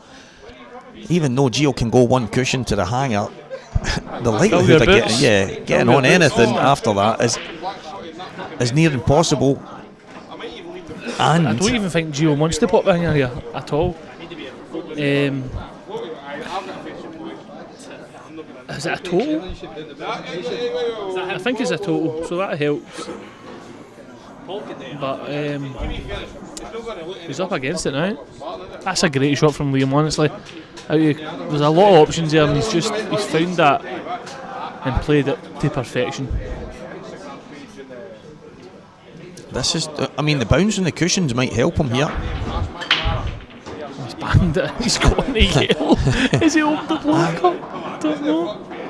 Look at you. Look at Liam's face. He's staring him down. He's caught the yellow full in the face and then he's stunned the plumbed. red off the Plumbed. cushion. And he's nudged the red down to create the big bag to then open the black up for when he plays yellow off the red. He's found something out of nowhere. So one good shot, one Cuesports shot required.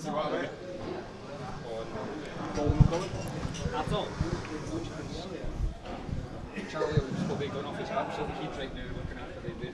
No, but he comes in with Friday. Do you want to bet him as well? He won't? No. Really? At all? Playing ball. Playing ball stun out. Oh. Right. So I don't think he needs to play it off the red now. I think he can pop the yellow clean and just nudge the black. I was looking the way he's really, that's what he's Does it go in the middle? Oh, he's looking at everything. doing a job with ball too. So Charlie's got Evan. Got the option though. Stevie Adams obviously ball's basically turned into Stevie. I'll meet you at the pub and we can we've got a few things to chat to you what we need to get done in the pub. So yellow off the red or just the pot. Just a there's text. Yeah, it's just a pot. I get to go with Stevie Adams and straight to my house. It's 6. He's indecisive. He needs to make his mind up. Yeah, I think to play the pot, he's going to have to try and manipulate some kind of angle to get to the black. I don't think he can. He's looking at the black just now. It's tight. So I think If he plays it off the red, the black's hitting the other red near the bolt line. Surely, or holding.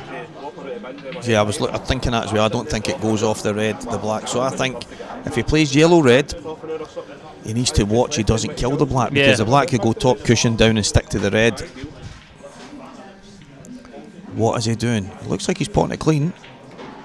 And that is a total snooker. It's always a risk. Really Yeah, it's always a risk when you play. I think every shot had a bit of risk there. I think he's obviously just tried to. Liam checking that. He thinks it's close. He's giving it now. I think Gio's odds on to slam this in by the way off the bottom cushion. He's odds on. Who's my boy done? Johnny. No. Yep.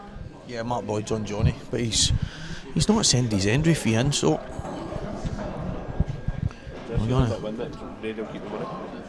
Well, that's the 100%. thing. If 100%. I think if Mark doesn't send his money in, Mark, whoever if the your runner-up payment's is, not in payment, it's not in for 5 past. Scott Grady is Yep. taking your place in the sweepstake. oh, that was it going in, towards that the was in. middle. Oh, and he's tied up the red. Just attacking safety. Like, it's just GWS stuff here in the semi-finals, first round. First frame of the Saltire.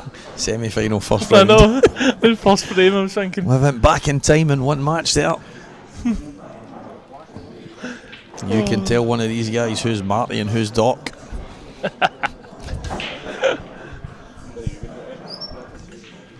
So do you think will Dunster go game here, Stephen? Or do you think he'll No, contain? I think he's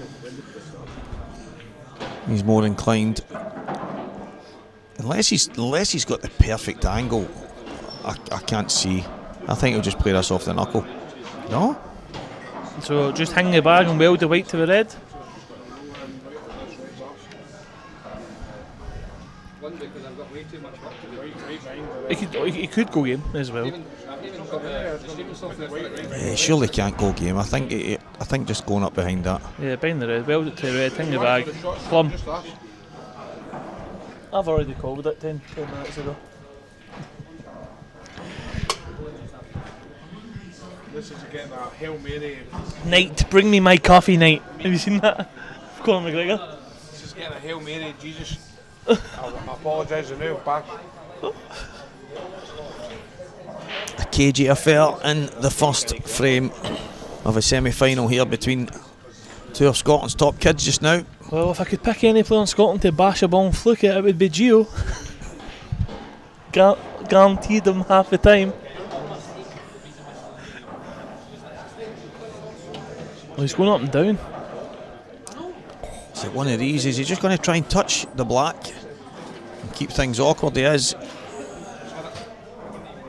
Foul and a miss. It is one free shot, one visit. Liam looks like he wants the cue ball cleaned, but it's generally Liam that plays with the dark coloured chalk. Liam's. What's that, Liam? He said the cue ball's got chicken pops. Maybe get a chip on it. What? He's wanting a different cue ball.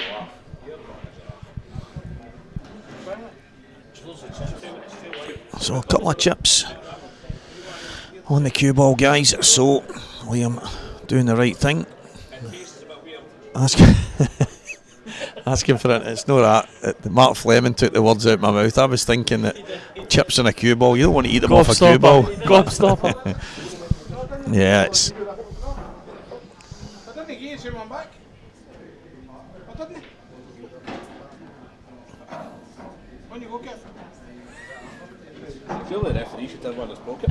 Yes, I do. You went in. He said the white boy shirt that just came an arm, but he said he's got one in his pocket. It's not the same man. Sure, give me that one back, no?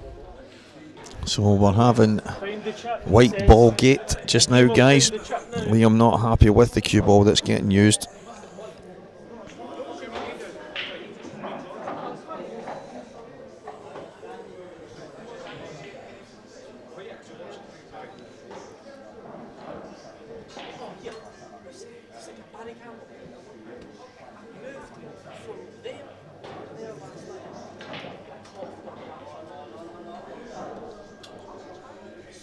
Yeah, no, I was like, I'm not making up. I was Who are you playing? It's me. Gary Robertson. Aye. Apparently he was sitting there watching the snooker, and then I've came out, put in the last ball at the snooker, and I'm on the black, so you cut it back, and then he's just appeared there, and he's just sat down on one of those stools. And I'm like, alright, okay, got around and played, literally queued through, let off a big cough, and I got up like in absolute shock. What kind of golf was it? What was it like? Wait like that. I fucking caused myself. But yeah, mental. Yeah, Kev Chalmers, that was actually a point of conversation there, guys. We asked the referee, Kev, have you not got a ball in your pocket? He says yes, but he's not getting mine. Crazy stuff here. Kev only needs one for reference. but he wants to make sure he's got the best ball in the house. But Liam, the duster, is now 2 reds away, and a black that's hanging over the top bag. We've gone into a good lead here. And the premium events in Scotland, obviously we have numerous things going on in the north end of the UK. We are very privileged to have the amount of things we do, but I think these Saltire events, And this could be 1-0. are definitely the next level. As I say, brought to you by the Belhaven Brewery, Scottish Series Event 1, Coors, RJM, Onboard Sportswear, McGoldrick's Pool and Sports Bar, where we play the other part of this tour. Fantastic place on the outskirts of Rutherglen, fantastic food, friendly staff, darts, snooker, American pool, and an array of equipment if you need to get anything. And we are in the Players Bar, the Players Sports Bar in the Falkirk end of Scotland, not far from Glasgow. Again, so many pool tables, darts. We have an array of, we have everything in here. If you want to get yourselves down for something, a new cue, some new bottles, anything at all, you will find it here if you're close to this area. There is definitely no better place to go and pick up your Cuesports equipment.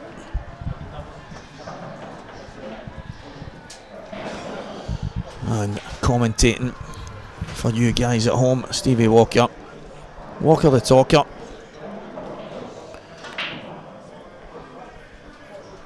I'm going to be doing some stuff in the coming weeks and months. Hopefully a lot of it with Saltire.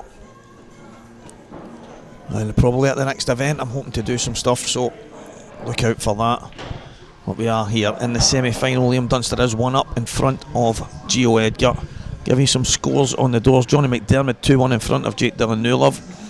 Johnny's a good mate. Hope he does well. But unfortunately for him, Jake Dillon Newlove is my pick in the sweepstakes, so I kind of can't lose in that one. So what happens? Is this the break here? Yeah, they've just not come out. And one of the things I was mentioning, really? I mentioned obviously the tables are quite tough, a bit bouncy in the cushions, cloth a little bit slow. The thing I like about these tables though, is you need to people need to be accurate. People aren't getting away with murder. Like, so in the new cloths and the big tables, how many times has someone been like, he's missed that again, No, I know. I think when you miss them. I think for me, it's not even the potting. It's not that for me. It's the way you would normally play a shot. It changes things up. But the guys like Liam, Jamie Burnett is one of the guys that does it as well. They figure the tables out over the course of maybe the first couple of matches, even the first couple of frames. They get a feel. I think it only takes him a couple of frames, to be honest with you. Every table's different, that's the thing. So look, there was a shot John McAllister played yesterday. He's tried to flick touch aside just to find a gap, but it's came bouncing out straight, and it kind of checks up on you a wee bit. But I just think some of these guys, Dave McNamara actually said to me, the cream generally rises to the top. Renzi said it as well.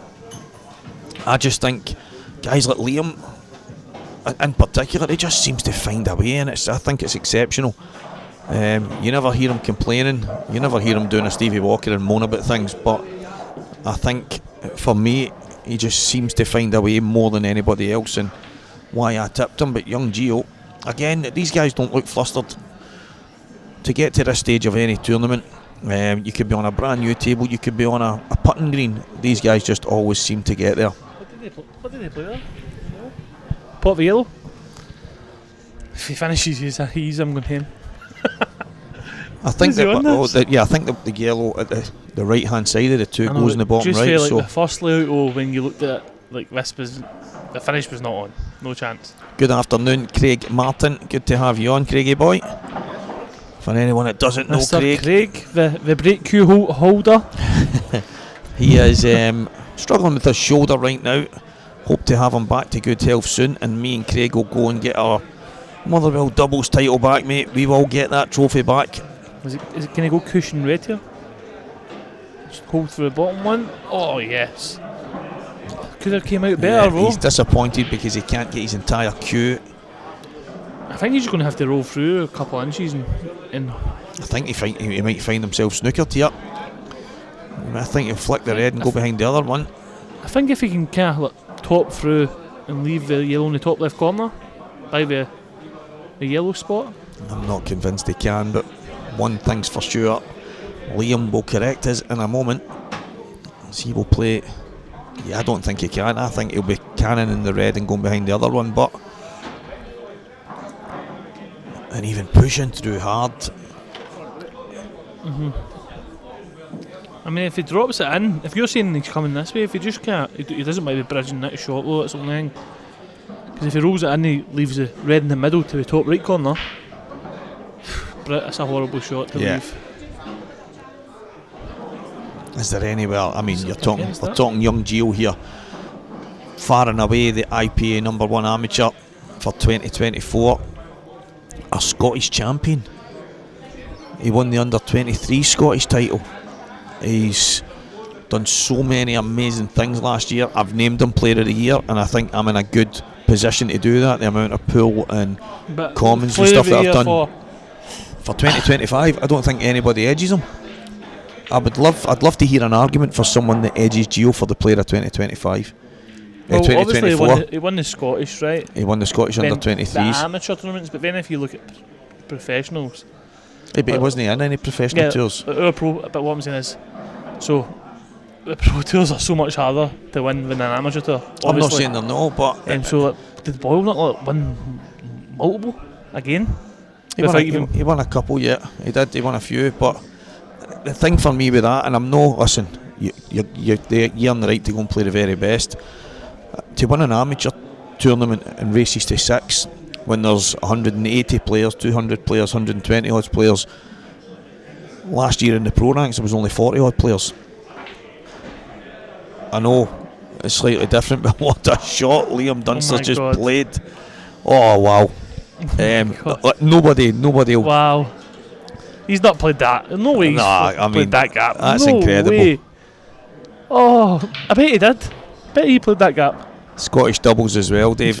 Yeah, I just listen. For me, it's I'm taking everything into account. His age, now the work he's put in, and I just think last year as a whole, if anybody gave me the rights to pick my player, it's Gio.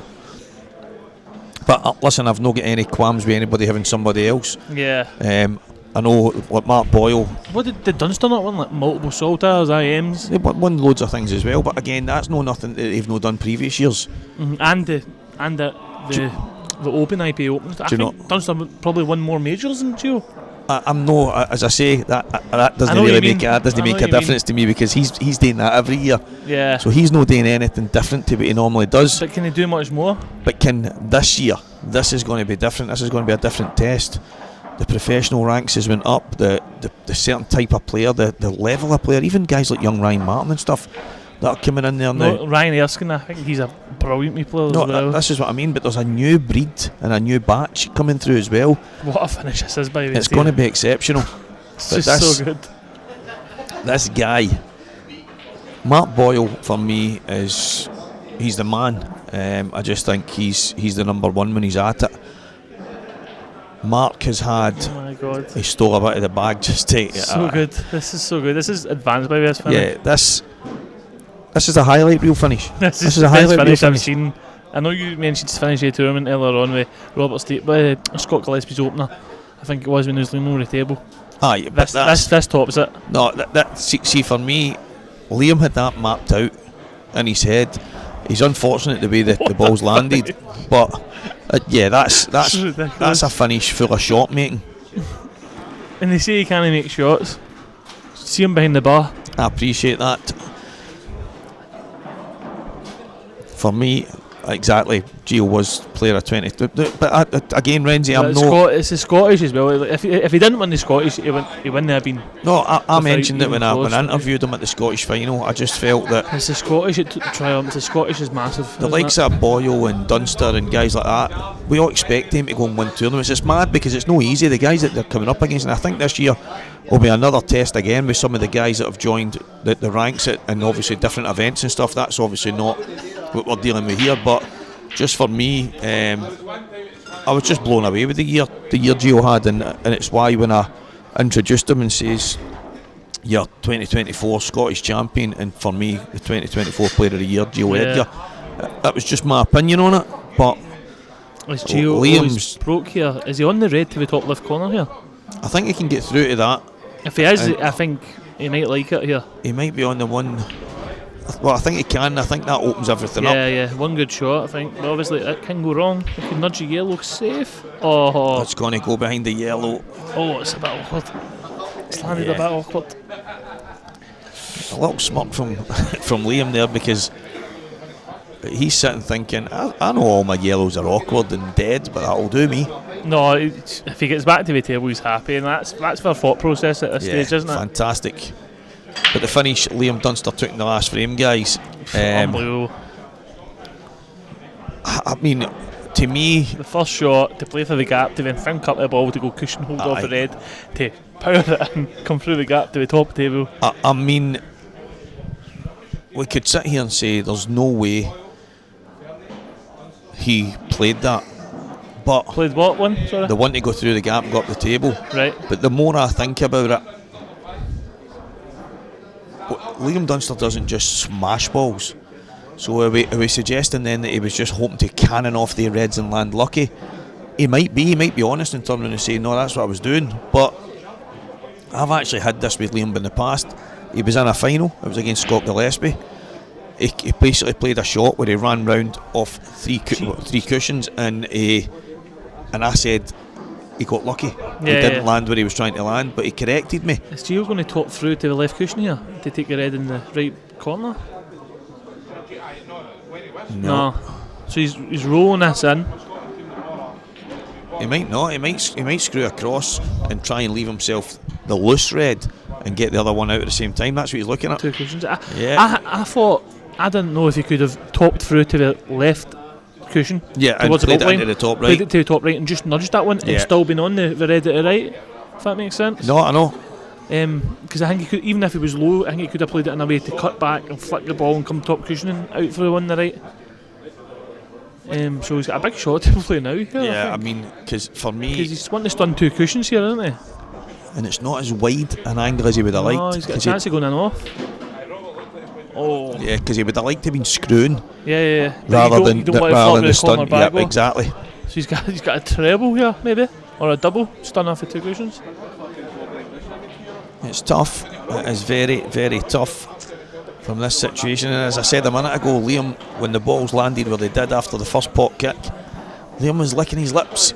He had a little smirk on his face, not in a kind of cheeky, oh, I'm in here, but I think he thought to himself, right, well, the worst case scenario is Gio's got work to do, so that suits him.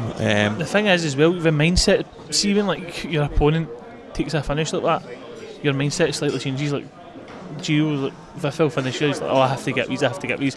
He's opted to slow down there, but Gio's tried to get the red out the way and leave the white in on the two yellows there, because I don't think the yellows at the top, any of them go, so, but he's ended up leaving the ball down the bottom, so Liam could essentially pot these two down there and then put the yellow up over the top bag and snooker him behind the other yellow. But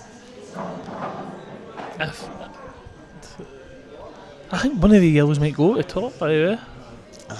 I don't think so. I think, well, you can see the table. Yeah, I'm just looking from here, and I think it goes. I just don't get why Gio would leave that on, because he was going to leave the white in. So it's tough. It's tough. This isn't easy. I think Liam will be looking to finishes. If not, then he'll just slow down at the left corner, as you say, hang the bag and weld him.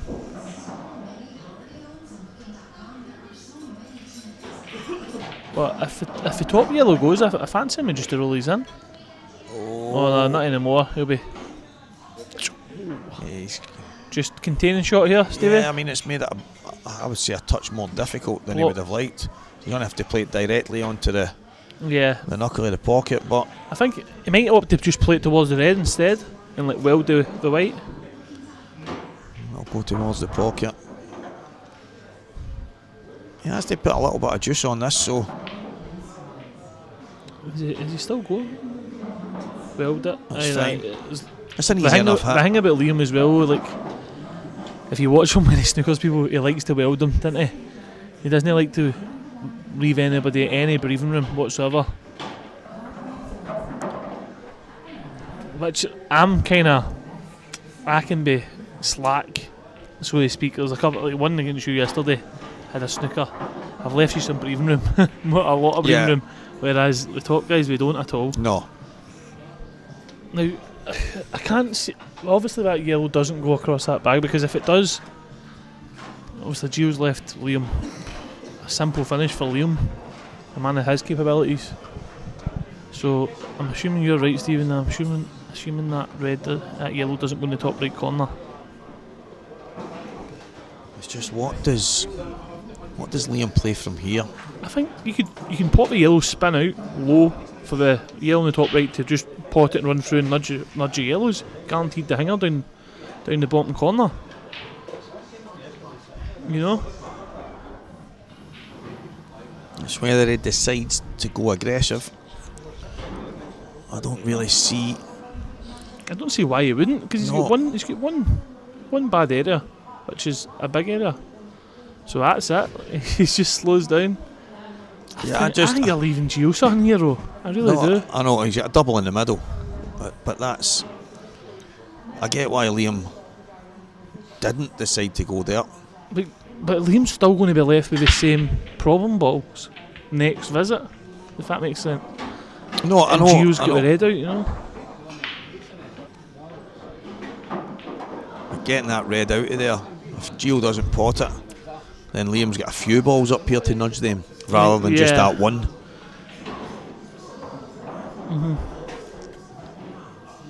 I just think Boyle, for example, I think Boyle would have potted the ball, came out, rolled it through, nudged the balls and finished it. I just think that's his style. Yeah, do you know what was mad? Mark Boyle sat next to me, and Liam had a really awkward table, similar to the frame before, and it was mad. It was like a light went off, or a light went on in his head, and we're looking, and he's going, "Stevie, what you thinking?" And I'm coming up with a few things, and he was the same. And then he went, "Whoa, wait a minute! I know what he's going to do." And I'm like, and he actually called it to perfection. Yeah. What Liam would do, and I said to him, "Is that because you play a lot with Liam? You've obviously played a lot against each other, practice, whatever it might be, and it was in McGoldrick's." And he said, it just became obvious that was the only way, if he was going to go for a finish, that it was possible. But it was like, boom, light went on in his head, and Liam took it to precision, exactly what he called. But there's obviously loads of guys like Mark Farnsworth, who's been on the Saltire tour, and Clint Jansen, and I think he's going to nudge these now. Look, I think he can. I think he can screw across. Good shot. Lovely shot.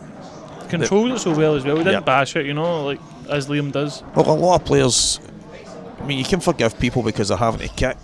They try and overdo it a wee bit, but the shot he's played there, for me, it can be very easy to catch the cushion and then bounce away. He's controlled it so well, and as you say, the pace was absolutely perfect. So yeah, I think this will be 3-0 here now. Liam will just clear the top to it. Stun this in. I noticed that nobody jumped on my question who they fancied out of these four to get over the line. Johnny McDermott's 3-2 up on Jake Dillon Newlove. I can't see past Dunster. It was always mentioned in the room today that the guy was going to win it for the bottom half of the draw. And I kind of said to myself, well, there's a lot of good guys at the top end. Obviously, we had Mark Fleming, Ross Fernie, Johnny and Jake Dillon Newlove that are playing right now. Was Morgan at the top end? No. Morgan lost to Gio, didn't he? Yeah, so bottom end he was. Right, okay. Yeah, so Mark Fleming, Jake Dillon. But understand that obviously when you look at the big hitters, were they not top end? They might have been, but I was talking today, the last 16.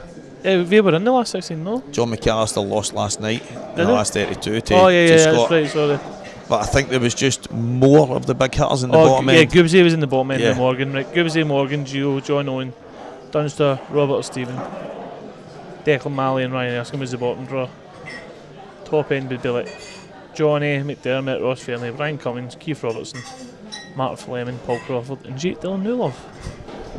So I see what you're saying there, the bottom. Yeah. Just the general big hitters.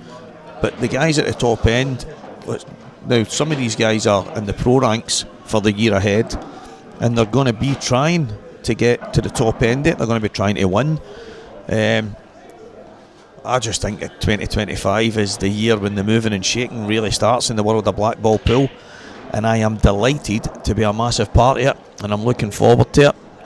And I hope all you guys at home that are tuning in are enjoying every single moment, because the two guys, Paul and Santa, I have to say the job they've done with Saltire, and obviously moving on Good shot. to bigger things across the UK and the world with the IPA. But right now it's about the Belhaven Brewery Scottish Series Event 1, and Liam Dunster has gone 3 frames to the good against Gio Edgar. So what's the score predictions here for Gio and Liam? Anybody? Come on, get the score predictions in the chat, guys. Obviously we know Liam's got a free start, but Yeah, but doesn't mean anything. no, obviously having the break here is huge, but it's a race to 8. We are So moving up. score predictions. So Scott Grady's wrote Dunster 10-11. It's the first to 8. No, I think he's doing odds. I didn't even see the 10-11. I only seen the John. So that's what I was looking for. I was actually looking for him and Gio's odds, and I only seen the Jake and Johnny ones. What's he wrote odds for what? It must be if MD wants a bet. To win the tournament? Yep. There's no way he's made Gio 5-2. I'll have 200. That's crazy.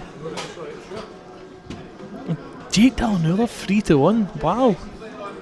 Johnny 4s. I tell you, Scott's done this before, hasn't he?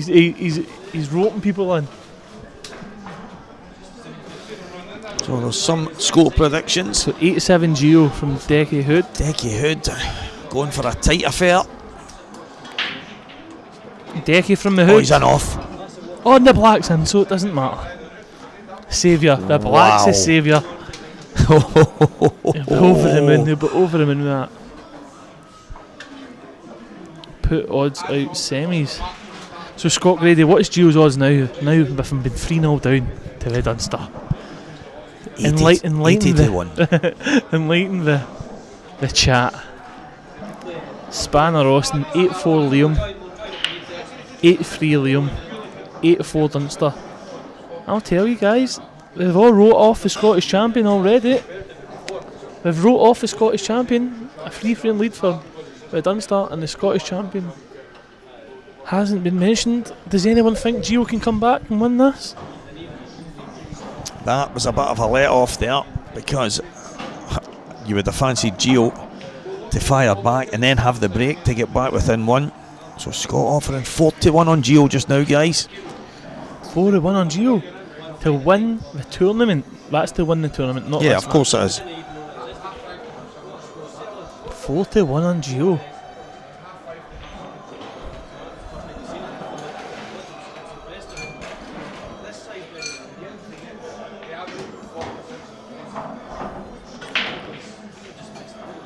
And it's dry, by the way. Dry break. And I'll take The yellow tried the middle pocket, the red tried the top left. Guys, I don't think Gio's out this yet. If Gio wins this frame, which to me it looks like he's going to roll these in, it could be one dry break from Liam from Gio going 4-3 up. One more dry break from Liam, and that's how good he is.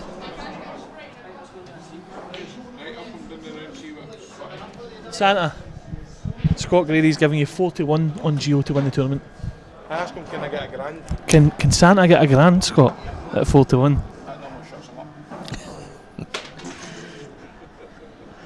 came they've got Santa's. I've shouted 41. He's came sprinting up the stairs and says, "Who's giving 41 on our Gio?" Yeah, Mad Maz, I agree. I think Liam, it's how calculated he does it. It's not like smashing into things and hoping for the best. It's just really, really calculated.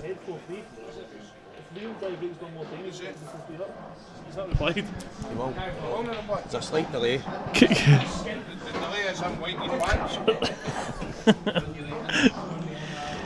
So Stephen Allison. Santa's wanting a grand at 41. He's looking to He put. says he could spend that $5,000 on stock for this shop. Yeah, he's looking to put the single letter K on the bet. It's a good shot from Gio. Yeah, nice and controlled. Didn't have to do anything untoward. We'll just drop take on this it. yellow on the top next, and this will be 3-1. Gio to break. You just, like, when it's at this stage, you just think these guys can't miss. They're that good. Do you agree, Stevie? I think at the level they play and obviously the hours that they put in, they shouldn't really be missing these. But Well, everybody misses. no, that's it. But It's human nature. But I think that. Oh, there's Mark Boyd. Your man's still going strong, mate. 3-2 up against my guy. great shot from Gio. Plum. Nice little angle. So black in the corner probably. Could be the middle. I think he'll just take it in the corner. Stun up for this, stun back for the black. And middle will be now then, I guess. Yeah, it must have been just too straight. I mean, you'd love the cue ball where it is just now for the black, but it's going to be a little jab up towards the bulk line. Play it in the middle. Shot. And that'll do nicely. He's took the reds out of the equation here as well, hasn't he? He's slightly, well, kind of. I'm saying he didn't want to be bridging. He might be slightly bridging here. Yeah, I can't see him making any mistakes here. When he gets what? Oh, it was a little feet wiper. Oh, inside knuckle. Yeah, don't come into my house with dirty shoes on. But he's managed to make it through the door, and it is 3 frames to 1, and it's Gio to break. Johnny McDermott's just went 4-2 up on the dark horse now, love. And the sweepstaker, yeah. the walker, the talker. But it just goes to show Johnny's played his way into the tournament. As I said, myself and Johnny had a match yesterday. It wasn't. Our first match was decent. There was some decent stuff in it. We get caught out a few times with certain shots on the table, and then we played in one of the outside ones later on. Johnny's won 7-3, but almost every frame could have went either way, and there was a lot of kind of not even safety type things, but it was just containing shots we were having to play. Back. Any reply, he said. We've had zero reply. Still wiping his panties, is he? Scott Grady. Scott's cancelled his bank account and changed his bank details just so this bet cannot go on. Look at that. Oh, look. Oh, if that red goes up top. Oh. It's going to have to be Yellows. yellows. Yeah, I think all the yellows are there. 3-2, not 4-2. I think the yellows are there. There's an opportunity here Well, this will be. for Gio to get within one. No So reply from Santa is marching around this place trying to gather as much money as he can for I a think bet. Scott's phone has died because he's not replied to Santa. Actually, I know Scott. I know Scott very well. I think he'll take that bet. The odds might be shorter than 41, right enough, because it's 3-1 here. But then again, when he put it up, it was called. He did say it. He was on top of it, on it like a Jack Russell, as they say it. So for the 305 people watching just now, Scott the bookie. Does this plant go? If this plant goes, it's 3-2. Yeah, I think he's going to play it just half ball so that the yellow stays out. Plant, is it a plant for plant, or will they roll through?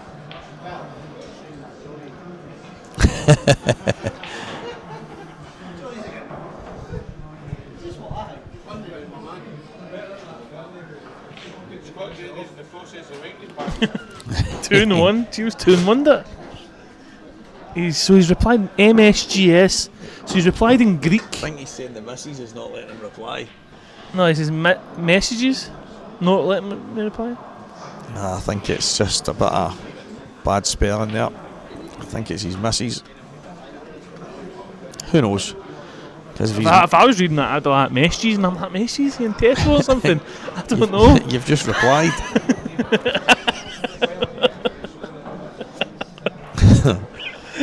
Stun up for the plant. Oh, I don't like that. I don't like that. But who am I to tell the Scottish champion?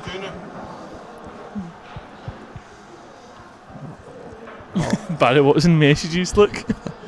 Messages. Wait to ask his wife if they can cover it. Well, That'll be these 3-2. yeah, With Shield. Oh, done stuff to the break. these odds are going up and down. Down. Who's been on the longest after then? Both three? Yeah, 3-2. And Dunster to break, and if he dry breaks, it could be 4-3 Gio. With Scott Grady No, I mean, checking out. And Jake Dillon Newlove at the table against Johnny, but it's not easy. So Johnny sitting comfortable in that match for the time being. So Scott has replied. thanks so much. He said it was 2-5, Santa. He's changed the odds. Change your plans, Scott. She said, Santa says, Go on, say it, so try to be a big man. says grow a pair and change your pants. He said. Barry Watson, cheers for tuning in, mate. Absolutely appreciated by all of us here. Craig at Scottish Cuesports live streaming does put on a great stream, and we definitely do our best to try and keep everyone engaged, and the chat function is fantastic for that, so cheers, mate. Santa's cancelled his holiday to the Maldives, now that the bet's off. So Liam Dunster to break to try and get a little bit more daylight between the two of them. He always cleans the table as well, doesn't he? When the white, see where he's putting the white down. Yeah, he's got that pre-shot routine that Mr. Renzi talks about religiously, and it's massive. You have it in all kinds of sports, whether it's someone hitting a penalty, golf, 10-pin bowling, and it is very important in the world of Cuesports. Oh, and Liam's got one. Ball. He's changed his side there. Reds, yellows, both there. I think he'll go with reds here. Yeah, I think both are probably as good as each other. Can he just drop it? I don't know if he can drop it. I was going to say he can drop it in and beyond the gap, but for not easy, but you expect him to get him. Gotta be a bit of AC/DC, man. That can't be AC/DC. Can it be? See if a guitar comes in here, I'm going to get off my head, man. The way Liam plays, see, because obviously you have to get right good on a red to have reds. The way Liam plays, he could obviously just roll a yellow in the middle and clear the top. You can leave the top one to last as well. But Yeah, he's got options here. I fancy him to go yellows here. If he gets on the side rail, he'll finish with his one shot down the rail, really. It's just whether or not he opts to drop it onto the one on the rail next shot.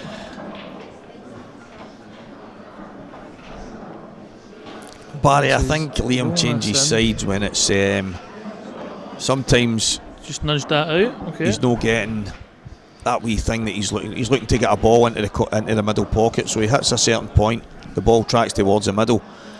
But I think sometimes he kind of just alters it. Maybe it's not going the way he wants it to go, but his break's generally really good. And obviously here he's got an opportunity, so Opportunity. Opportunity here for Liam. One good pot here. Does he top through for the yellow in the middle? Just roll through, try to get low. If he's straight enough, I think he will just push through. He's a slight angle to pull back. It's a great shot. A great shot. Yeah, just. So he's got the option for the same bag, or the one he could also take your second one in from the rail and stun back for the rail. I think that's what he'll do. I think he'll come to the left hand side, and he'll have an option whether to go to the one to the bottom right or the two to the bottom left first, but landing exactly where he's landed. He's giving him the chance now.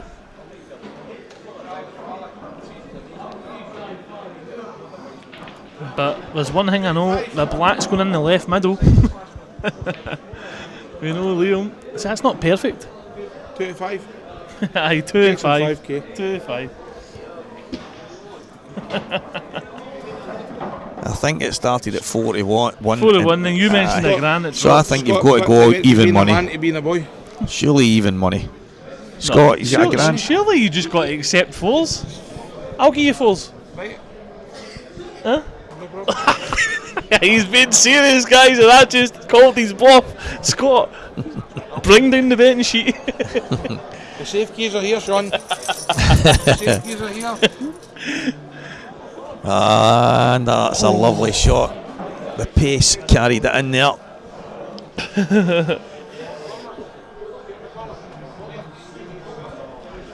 So Liam's one good shot away from. If this is done, it's like black in the left centre. He'll just stun this up, roll the red, yellow in the corner, then he'll either stun the line, or if he's too straight, he'll just roll on and off. I think he'll just stun the line actually, off the right hand cushion for black in the left middle. He's just checking his angles right here. He doesn't want to begin near the red.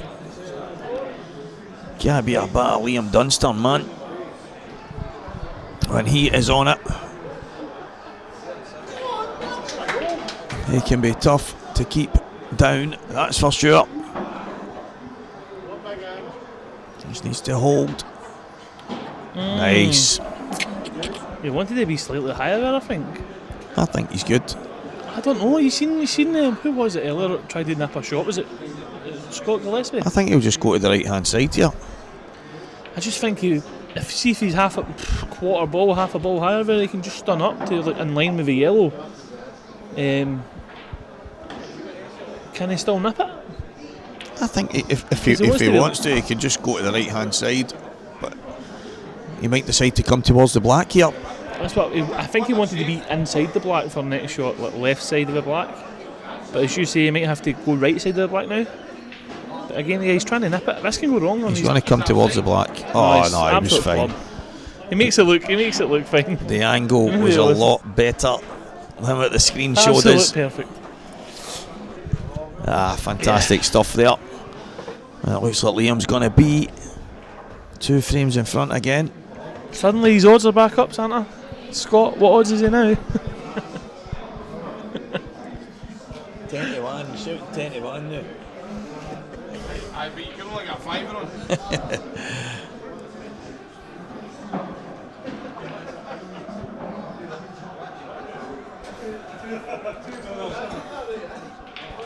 So 4 frames to 2. Scott Grady, are you actually taking any bets on the odds? Scott, are you a man or a mouse? He's shouting. Santa is still willing to put the money forward. See you later.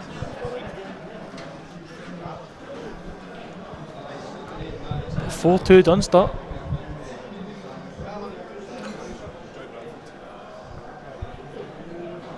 And it's 4 frames apiece, guys. And the match between Jake and Johnny. So the good old double J. All square.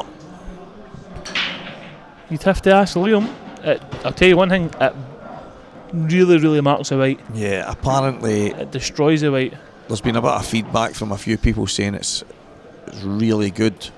But I think the stuff he's been using lately isn't actually the Russian Magic chalk. He's went to Kamui, I think it is. I'm sure it's a Kamui chalk, and it's supposed to be sensational for the grip in the shots that you play, but it makes one hell of a mess. The white. Crazy.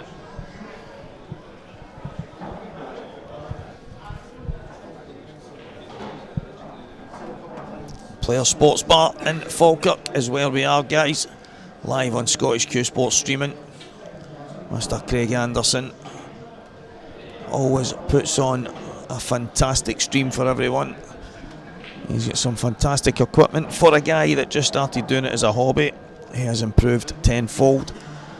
Numerous cameras, numerous streams all running at once. Just gets better and better all the time.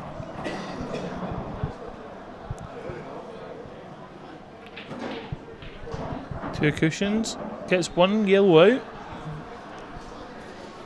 I think he would have loved it if he could have clipped the red on the way first, but The red? yeah, off the cushion, red cushion, and then into the yellows, Or just open the bag up. Yep. just in case he didn't get it. But don't get me wrong, has he changed that again this week, Andrew? What chalk has he got now, Andrew? The hopscotch chalk. He's picked it up off the curb. He says, if that'll butcher the white, that one will be my opponents. Looking at a possible 2-1 here. It's a big shot. I don't think he needs to. If he gets, obviously, he's on this one here. I was just looking there, with big bag, he'd have loved to have been down here and just played the yellow off the red and opened the bag up. So, but he'd have to leave the hanger there to get onto the ball. But can you leave the middle to connect it? He's not seen it, he's not even had a look at his bottom side of the table. He's playing a plan. Or does it go? It's just kind of tying the bag up. Yeah, just getting the top left corner. I wonder if the red goes off the yellow to open the bag. See the one at the left middle? It looks very tight, but he might be able to steal. Because if I think if you're right behind that, you can probably play it. Liam might just play it anyway.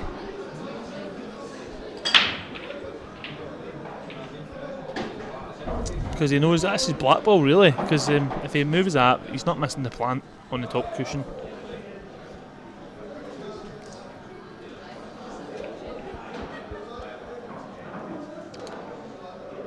Mad Maz. Players don't actually do like kitchen type food. You can they do pot noodles and snacks and stuff like that, but right underneath is a cafe that sells fantastic grub. There's a lot of places round about it, so when it comes to getting a bite to eat, you're never short for anything here. So yeah, he's playing this, Stevie. He knows if he gets this. Nope, he's not playing it. Yeah, I like that. Containing shot. They're not easy to judge. I don't think he wanted to knock it as far over as he did, because now Yeah, now yellow goes off the Yeah. yellow. Gio's still got a bit of work to do here, though.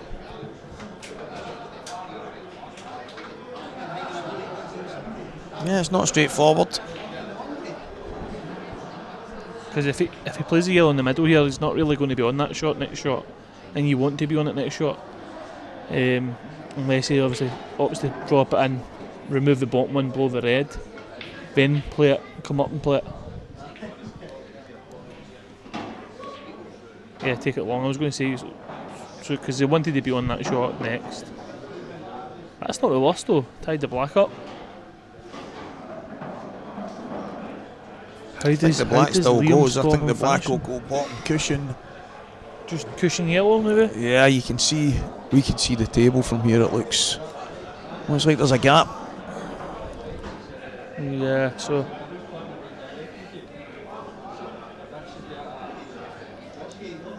this is tough, a very tough finish again for Liam, and it's one of the ones as well. He kind of has to go soon because Gio will finish it. I can't see a shot that stops Gio finishing it next shot.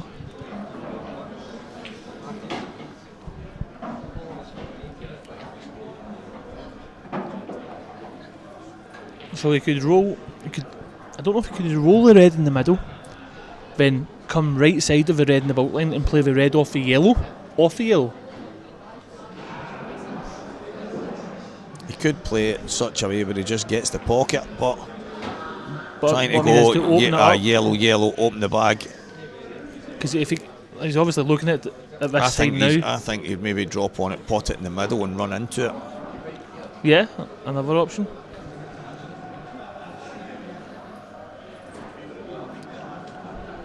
He can maybe get that angle from the one over the top right corner, drop it in, just come down a few inches, or he can play the one into the middle. Either way, I think he's got to pull the trigger here. Yeah, I mean the red to the bottom right's not exactly easy either, so Yeah. Yeah, so middle, top through, nudge your red. yeah, I think that's what he's going to play.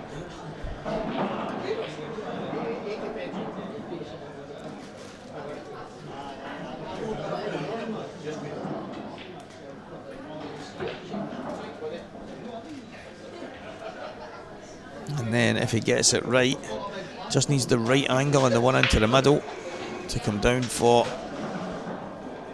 the red at the bottom side.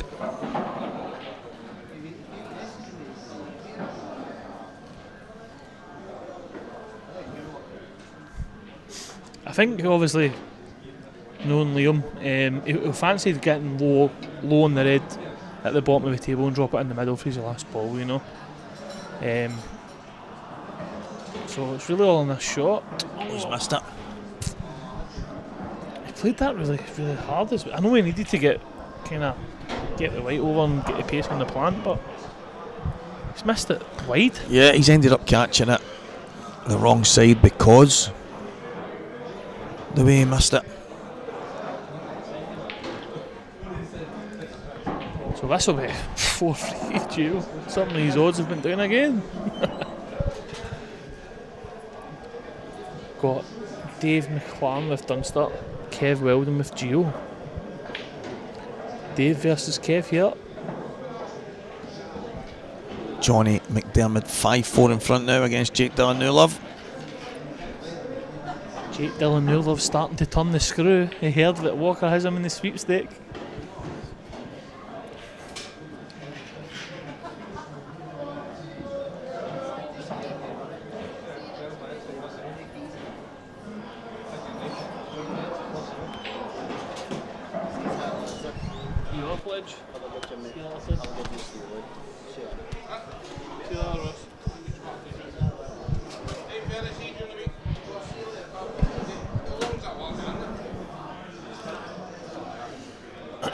Perfect.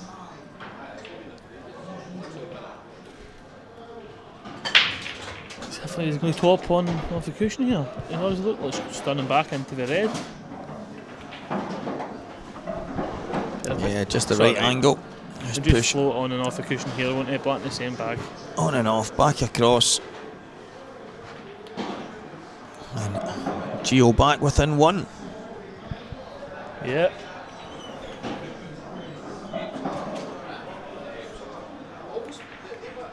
With Dunster to break.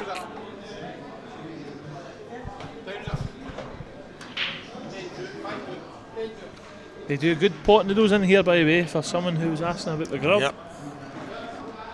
The best boiling water in Scotland. Boiled, filtered and boiled again. Steamed, boiled, filtered, served.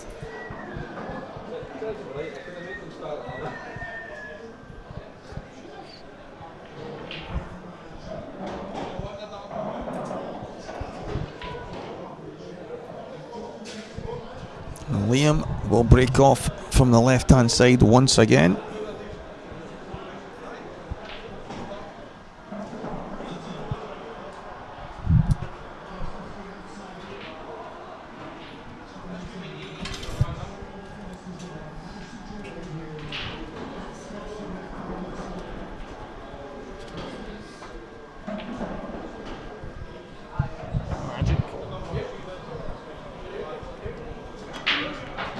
Oh, the cue ball's in.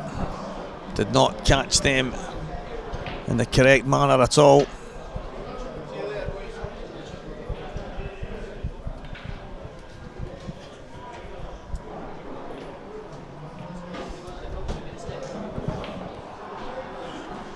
He won't be happy, that's for sure. His break is one of his biggest weapons and he usually gets it bang on. But do you feel as if Liam has a big break, yeah? Not a big break, a very good break. Yeah. Very controlled break. Always, well, 99% of the time gets a ball and a chance. But that's a couple of slack ones. He went in off before and then broke dry. And then there. Oh, that's a bad really shot. That's a terrible shot. Miss hit on the break. The white flew off the table. Balls jumped up, and then it just tracked straight to the bag. That's so. I know he's been unlucky there, blah blah, but do you feel as if that's a bit careless? I don't think it's unlucky because he's played the shot. So a bit careless then. Yeah, he's especially just from the Scottish champ. Yeah, he's just not got it right. He's making all sorts of faces here. Yeah, he's disappointed in the shot he's played. I don't think he's I kicking think himself. it's a terrible shot that he's played. So he's not saying, "Oh, I'm robbed." There, he's thinking, "I've played that terrible." So what now? Does he just stroke in the long yellow? Just go, listen, I'm just going to slam this in the top. Not slam it, cue this in. Can he cut this yellow back? Nah, there's no way he's milking it. He's playing the double. There's no way he's milking it and cutting it back. Oh my, he's on it all along. He's keeping the crowd on their feet. Entertaining the fans, the current Scottish champion. I think he knew the problem there was he was going to be kicking into things and whether he was going to have a shot or not.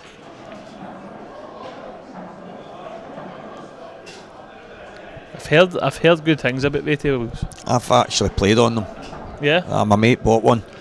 I actually said to him, "Why did you buy one of them?" He says, "Oh, when I went into the shop, they basically said to him, oh, this is the table you want, these are the new kids on the block, all that stuff." But we're good. I mean, it's alright. The cushions and stuff are really low. I mean, really low. So the balls and the cue ball and that are sit quite high against them, which can be a bit strange when the balls come off the cushion. They come off quite. I think they're actually changing that design. Yeah. From what I heard, there was a few complaints about that. You obviously seen a lot of top Sean Story, Craig Waddingham and Tom Cousins talking about them, saying how their tables are much better. Yeah, but they've got no choice. They have to say that, you know. These guys are paying You heard their Mark wages. Fleming as well when he came up. He says he really likes them. Yeah. To us, he did say that to No, us. I know. I'll be honest. As I say, I go down to Jerry's every now and again. A lot of Thursdays. Paddy goes and plays a lot, and I'm not too sure. Yeah, for the money, it's a no. Like the Supremes for money, value for money are a no-brainer for me. Obviously, you've got the black ball tables as well, which play great. Like No, of course. At the Scotland events and stuff like that, but I think right here, obviously in the Players' Lounge and in McGoldrick's, two venues that look after their tables and they try and give you the best facilities to play on, and it's obviously the Supremes that these guys use, and we can't argue as this match squares up. Suddenly it's a 4-each game and the odds have dropped again. Scott Grady will be happy he did not accept that bet, because although it might not come up, his heart will be racing.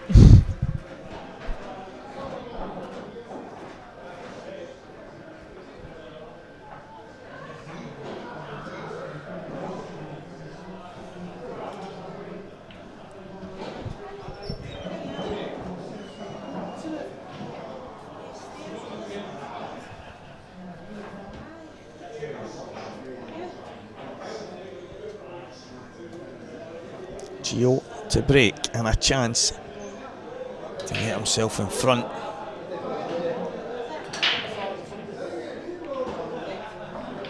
This is dry, but is there a chance? I'm not so sure, but there's an easy opportunity For Liam, the yellows are good here. Yeah, I'm not sure he can pot that. I think he can play off the red, but then what's he going to play next? So he can slide off the red. I don't think he can play off the red. I'm not sure. Obviously, that yellow to the left of the red, do you think that goes if he lands good? Yeah, I think he can thin nick that in, but So it's really just this one ball, really. He could also leave that to later and play the plant from the one on the rail, bottom right of the table. So you could he plant the left yellow first? Roll through, not really. Tough shot, tough opener.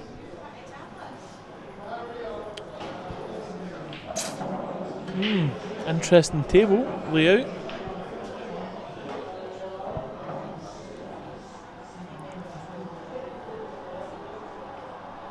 Yeah, so he might honestly, Stevie, he might be tempted to roll the straight yellow in to the corner table, pop the long straight, Yeah, I mean, then like try get on the yellow to the left corner. I think Next shot. I think the fact that the yellows are kind of controlling the top end of the table, that would be a one big shot to go and get. He wants the yellows. Yeah, He wants the yellows, no doubt about that. I mean, he's looking at the plant, playing it into the cushion. Big shot. And if he goes the cushion and the inside and then flicks the red out, or does he play it in directly into the cushion? He's looked at both. If he can cut the red out the way to then play the yellow back, maybe there's a chance. Maybe there is a chance, but it's not an easy starter here for Liam Dunster. He's got work to do. Yeah, so he's looking at this one. Yeah, I think he's going to have to play it. I think he'll just come low table next.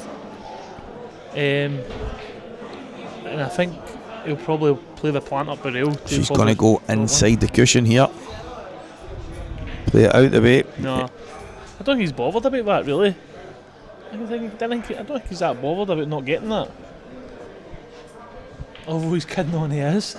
So No, I mean, he obviously wanted to have control of the table, especially with the yellow over the top right hand pocket, but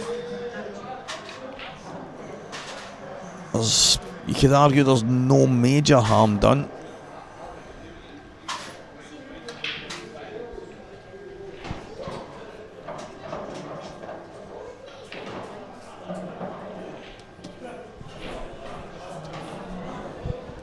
So Gio's he's just going, I'll take your reds in. I think the red Can they open goes this inside bag? the yellow. Yeah, it does. Cushion yellow opens the bag up. Yep. Got about 3/4 of the pocket from what I can see from here. So the only thing is, you just don't want to nudge the red down the rail here.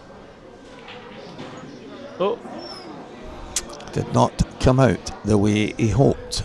double top cushion yellow. Need to play this with pace. Double off the yellow.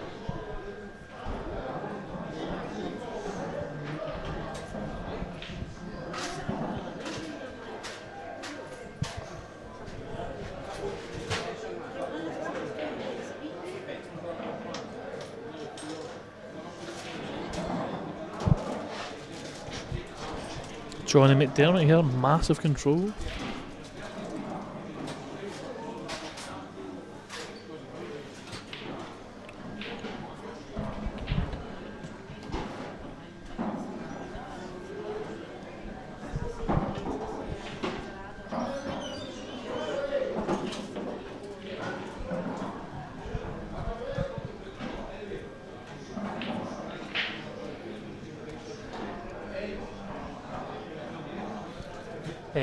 Johnny McDermott has got a great chance here to go 6-4 up on JDN.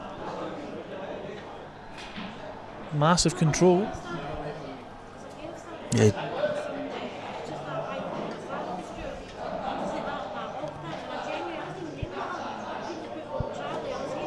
Johnny on reds. Jake has a yellow over one of the pockets. Johnny snookered them on both guys, so we'll keep you updated on that as the scores and play come in. Massive match. This is, if Gio gets these, Yeah, he's going to play the double to the left middle. But this is just class if he gets these, because it not only does he need to play this double, he needs to, I think he needs to kick this red out and be on it. So he needs to kind of control the narrative here. This is Gio type pull. Very aggressive. He's kicked it out and he's unfortunate, but he's still on it. He goes to the middle. You require an element of fortune when you play shots like that. It's not I perfect, fancy him to get it, honestly. but the red's not dead anymore. Middle stun off the top cushion.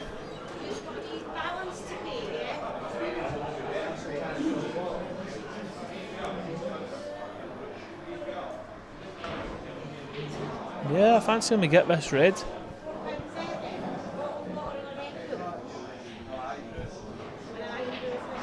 Class tops.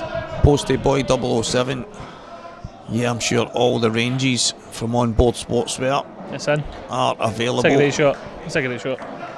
Gio Edgar gets a clap from some of the youngsters in the building there for that shot. Fantastic stuff. Their hands will be sore if they keep watching this guy play. He's just Just going gonna roll this in and take his Yeah. medicine. He just kind of edge between the gap. It's gonna have a tough black here as well, though. Yeah, I think he can get towards the yellow and then I play think the black into the middle. Yeah. I think he might just roll it in though, like, and not try to get too close to it. Or do you think he's going to try to get closer? I think he can. It's just whether or not he decides to take the medicine or Yeah, it's just take that preference slight on this risk to shot. get close, because you're not big enough to be close to that, Gio. You're okay. No, Yeah, so he's fucked even off and low. he's pushed all the I way don't know, around.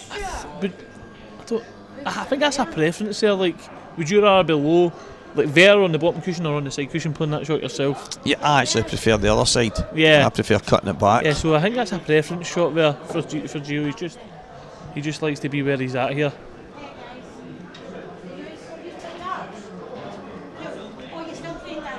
Good And shot. he's in front. That's a great finish again. For the first time in this match. Fantastic. Mad Maz, yes, Onboard are in the UK, but what I will say, guys, is they are absolutely the #1 go-to brand for sports t-shirts, especially in the world of Cuesports.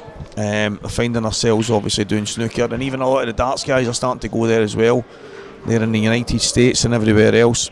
What I will say is, your delivery, you won't, if you place an order of the standard stuff that they've got, it'll come quite quick. But if you need anything added to the tops and printed on, they will take a little bit longer to come because it is bespoke. Scott Grady, what is the price? You're getting called out left, right and centre here, Scott. We need some serious reply. Santa says you owe him a few quid. He says he's got $1,000 on it, Foles. He says his word says bond.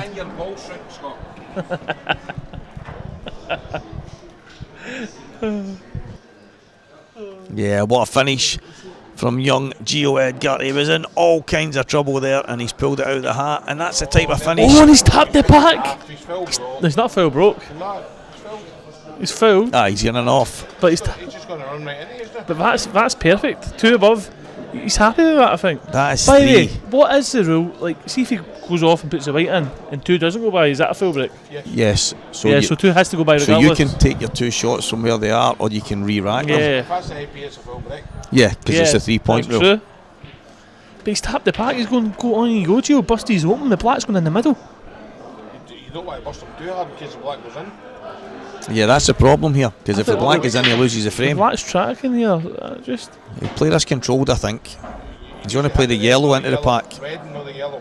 so that the black goes the other way. Red and no the fucking yellow. That's not bad. That's not bad. End of the edge you want, son. I'll tell you what, Dunster's turned around and went. 4-1 wasn't he a bad?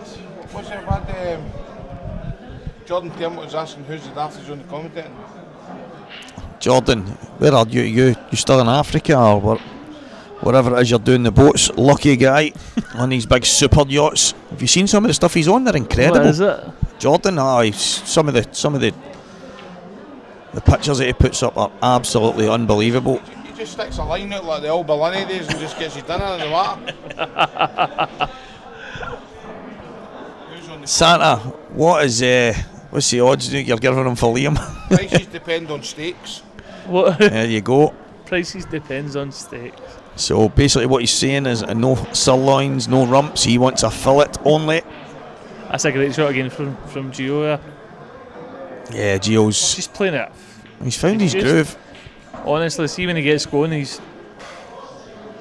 would you say he's as good as like the top guys in Scotland now? As good as Boyle, as good as Liam? He's as good as anybody when he's in full flow. I mean, I think that's one of the things he's proved. It's just, and his level of consistency for someone so young is incredible. Yeah. And the mad thing is, he's still improving. Yeah. Scary. It's the field shots. See, like all the field shots. It's just always near enough perfect. Oh, 2-1. I didn't want that. I don't think. I think your red goes in the bottom right. So.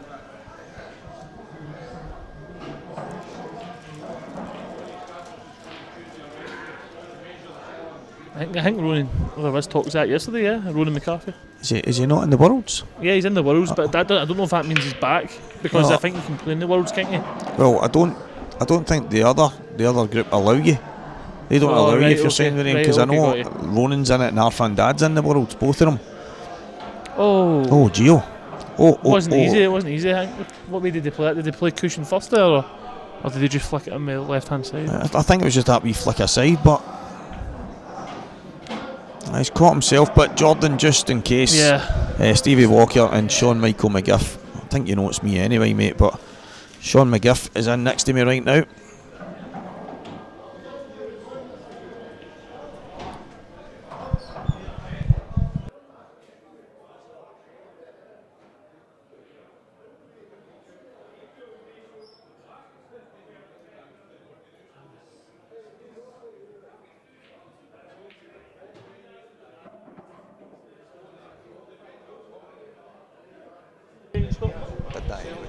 Oh, really? What is for a second table then? What were the cheapest in the UK? No, that's I know. if I'm getting one, I'll just say you. In Monaco right now. Unbelievable, mate. Good on you. Well deserved. Working hard and doing something that you enjoy. I must admit, there's a lot of people in the world that they get up every morning, go to their work, and they come back, they're not any happier than when they left. You're getting to do something phenomenal, mate, and well done to you. He's questioning your in off on the break. You'll be happy with that. No, I'm saying he'll be happy with 2 balls going by the middle, because if he went in off and the second ball didn't go by the middle, he can reset them up, kind of he thing. could have re-racked and just blasted the pack, whereas obviously Gio had to take a bit off the opening them up. Basically happy with it not being a full break, fully, just getting 2 shots away. And there is a possibility, guys, as I mentioned before, that there's going to be a new store. I'm hearing loads about this possibility of this new store. It'll be a surprise. I'm being told again, if it does happen, it will happen. It'll be fantastic, and it's going to be probably the only stockist in Scotland to do Supreme tables from brand spanking new. So there's a lot of talk about this place. I don't know if I'm getting fed the right information, but if I am, it is going to be absolutely phenomenal. And we are playing on the Supreme Win-Up in Players Lounge right now. They come in so many different shades, colours and sizes and what have you. I think you can get the 6x3 and the 7x4, but they are good tables. I speak about the different cloths that you get on them. We've got the Strachan 861, which is the preference in a lot of black ball events and stuff like that these days. Well, Liam, has he left it? I don't know if he's left it one that's closest to the pocket here.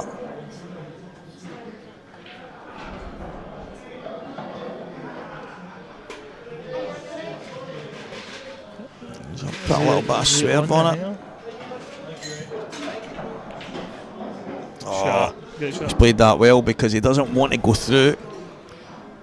Possibility of going in and off. That red, I think that red goes in the bottom right. It does. Obviously, when he was going game earlier on, he left that on purpose because he had the option to can that out.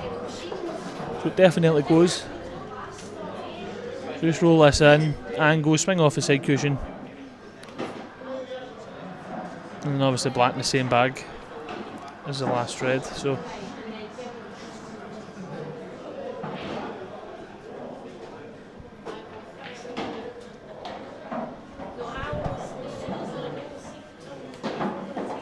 Jake Villeneuve won that last frame. How? There's the one. Johnny had 7 reds. Yeah. I didn't see it. They must have done something special.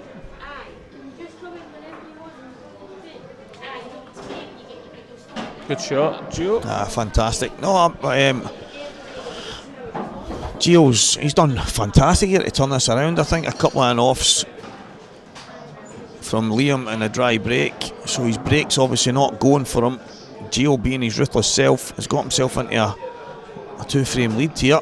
6-4 up from 3-0 down. Davy Jack, you did, mate. You did, but somebody made some crazy redraw things happen, and You're right, mate. You're right with Steve Steak. You're long gone. At Mad Maz, no, I mean, at the end of the day, you've got to be impartial. I've got a lot of really good mates that play the game, and there's been plenty of times when they'll say to me, maybe the next day or the next week when they've watched it back, that I've maybe been a bit harsh on certain things, but no, I mean, I think you've just got to be objective and say it how you see it, and hope that it doesn't upset anyone, because they might come and tell you that you were wrong, and who's to say everything you say is right anyway. But no, you've just got to give your honest opinion, and if it's close to being bang on, great. If not, it's just the way it is. So Jake played a fantastic shot, then got lucky to win that frame, but it is 6-5 Johnny McDermott. So the two boys, Johnny's won a finish here, right? yeah, two guys from the Ayrshire coast are in the lead against an Englishman and one man from Dunfermline. Ryan Davies are sitting on a boat abroad now as well, maybe. Him and Jordan, both. Yeah, Jordan's on a super yacht in Monaco. How's that how you spell Jordan? There's a lot of different spellings for it, but that's one of the more. Steal a vowel. Yeah, no, that's it.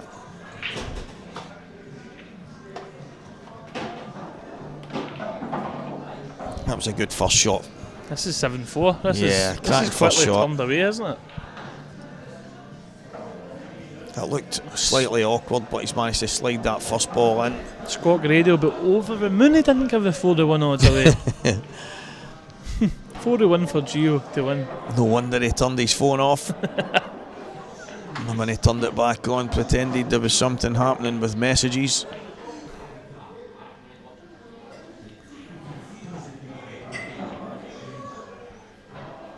Taking a half-hour break from the Sangrias is Ryan Davey. I must admit, the last good time I had when I had a drink a few years back, I went crazy with the Sangria on a boat trip, and it was absolutely brilliant. I'd never drank it in my life. It's just boats going everywhere. There's Sangria. It was a catamaran. Does that count as a boat?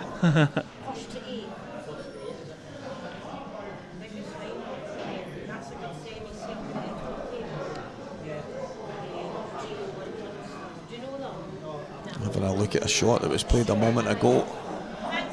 The referee was watching, and Jake, I can see with Jake's face, he thought it was a foul.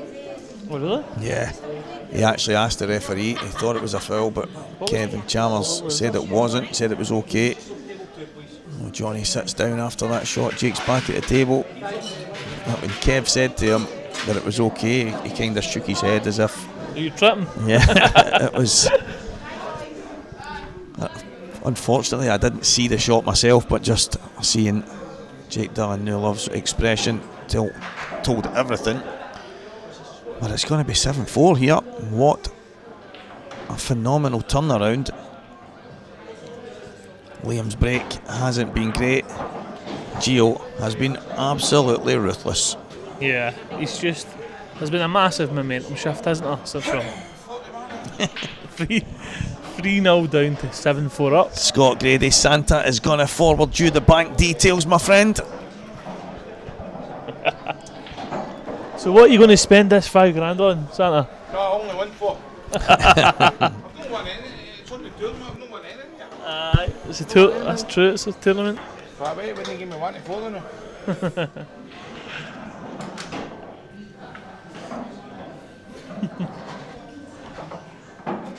People should fight before they let their belly rumble. Is it a race to 8? Race to 8. Oh, I thought it was a race to 7. Oh. Never count your chicken before the hatch. I apologise on that one. Before it was Don't count your chickens, he said.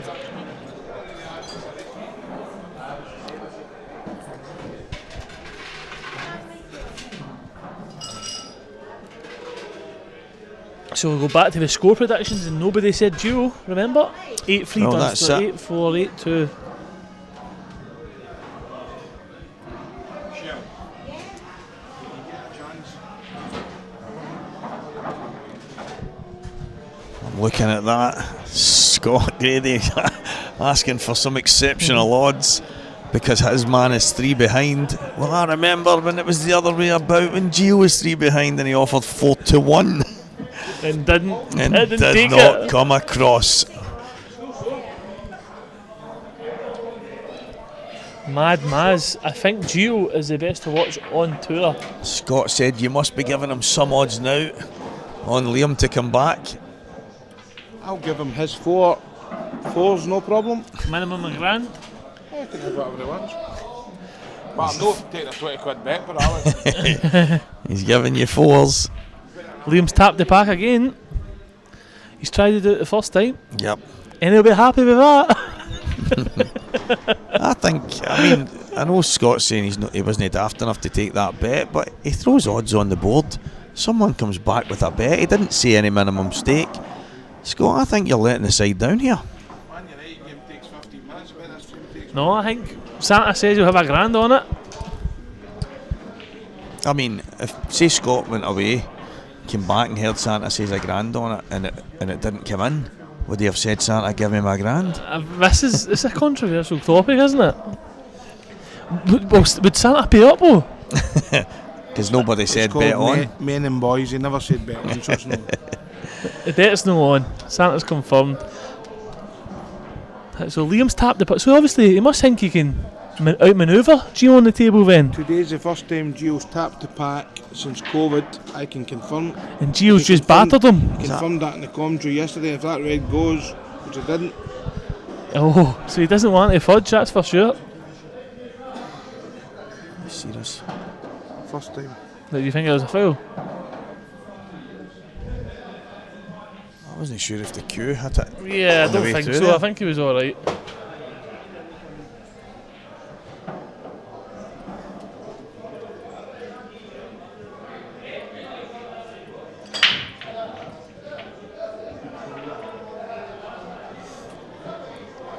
It's unlucky not on the ball.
Slow-mo. This is a super slow-mo.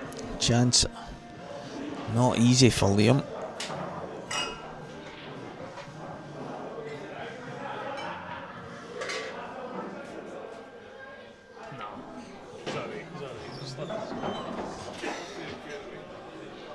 Close? Is that right?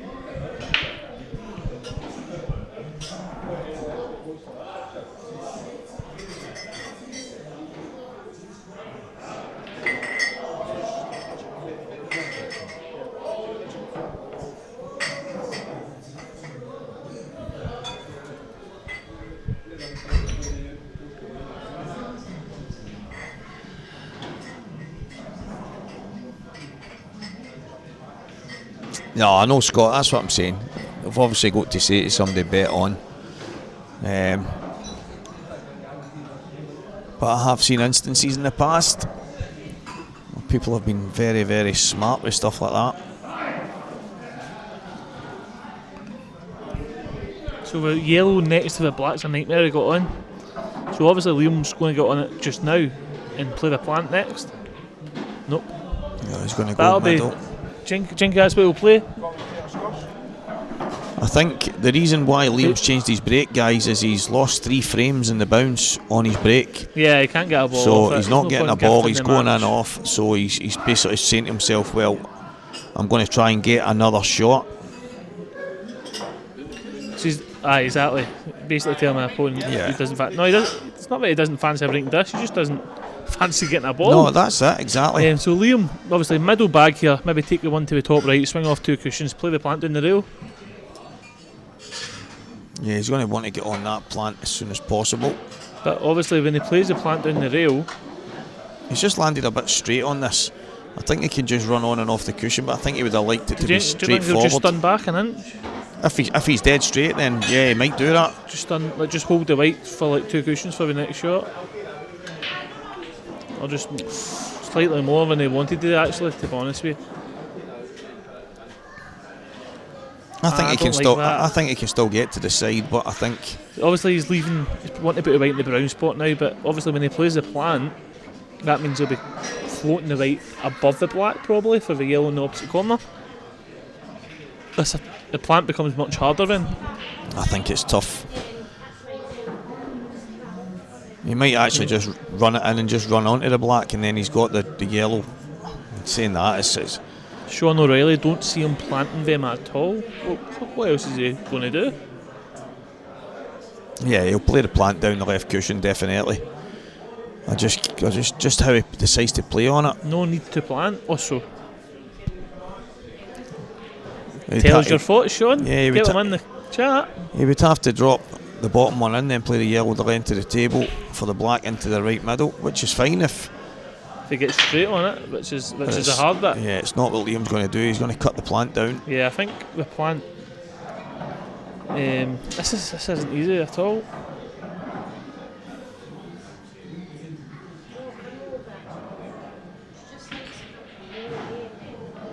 Right. Yeah, there He you go, remembers Drew. now. I think it's one of the things, as I say, the balls haven't been breaking great for him, and Liam's not too proud to just change it up a bit. I think a lot of us, loads of us in the past have complained about something not working, and it's that old saying, now keep doing the exact same thing but hoping for a different outcome. Yeah. And we're all guilty of it, and I think Liam's one of the guys that goes, well, it's not working, so I'm changing.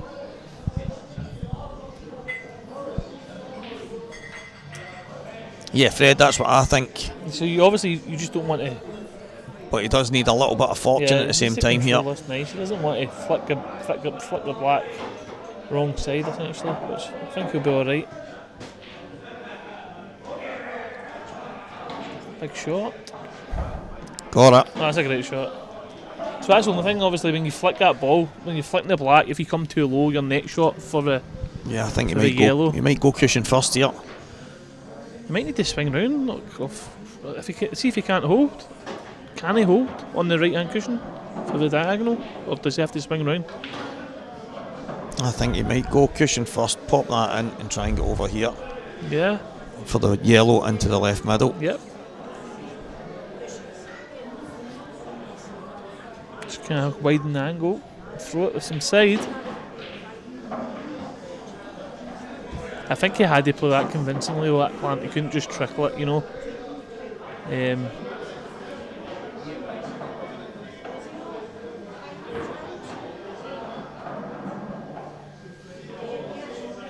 The thing is, if he plays it, he might come round Yeah. and have the two of them in the same bag here. Yeah, well, cushion first was a big margin. I don't think the cushion first is super easy. The yellow is a wee bit away for the. Fancy me get it. Play the double plant for a laugh. Comes from Ryan Davey. Yeah. We got the just- wrong you can guy at the table If for you just that. throw the white here, rakes aside. 7. What? Jake Dillon now love has turned that match on its head. It's 7-6 now, but Johnny is at the table with what looks to me like a half decent chance. Yeah, Johnny will get these. Yellow to the middle. half ball on the black. Yeah, it's not easy. There's 2 yellows there. I think he'd be plumb here if he just rolls this in though. Just the black can go. Big shot here from Liam Dunster. These aren't easy, these shots. These can go Massive wrong. shot. It's the pace control. Yeah, I think if he goes too far, he'll have the yellow. Oh no, he can he's control just it well. Played it unbelievable. That's the hard on the looks of shots as well, though. 3-1. I like that. 3-1.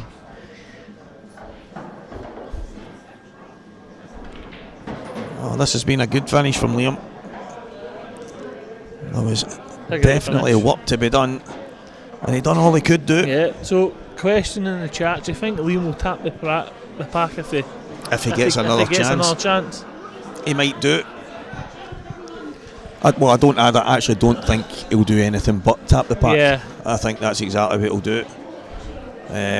So Gio will be looking. At the end of the day, Gio's either got 1 break for the match or he might have 2, because all Liam can do, if there's a possible reverse here, is try and get the frame on his own break, and then it all boils down to Gio again. Yeah. So big hill to climb.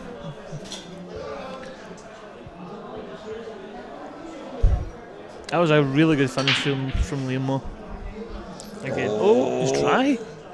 Gio's tapped the pack himself. yeah, it's a strange break. They've not opened up very well. Yeah. Interesting. Yeah, this is So yellow in the middle, up and down, Wildham in the corner. What do you think? it's a very awkward looking table. Yeah. Only thing is, obviously, if you play that shot, Gio's got an easy hit for the total in the red, so it's one of these ones. Liam probably be looking to finish these. This reminds me of the finish he took earlier when they were all clustered. I think if you're going game here, like the reds aren't terrible. You move a ball, opens a bag. Yeah, I mean, you could argue that all the reds have got a pocket if you do a bit of moving and shaking. I mean, if that's away from there, that goes in that, and it's like so intricate. But all the yellows have a pocket as well. It's just getting a starter. The black go in the corner? I think it goes in the left bottom corner. If that, I mean.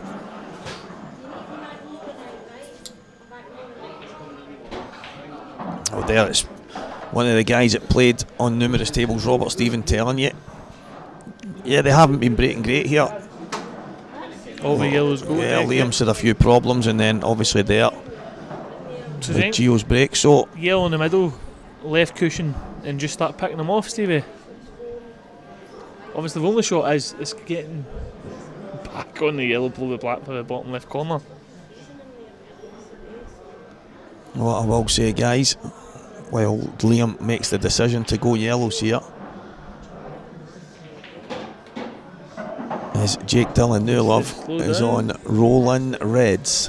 Good shot. It's a tough black, but he's put Johnny's yellow right on the top cushion, so it looks like Jake will be heading towards the final. That match took a turn quite quickly. So Liam, he's not in bad shape now.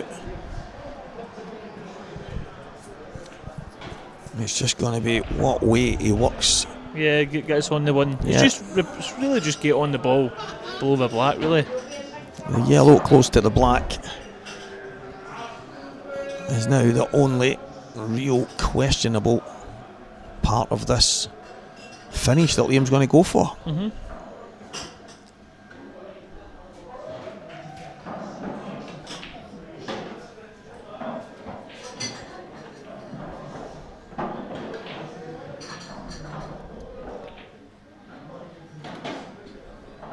So he's going to roll us in and play the plant.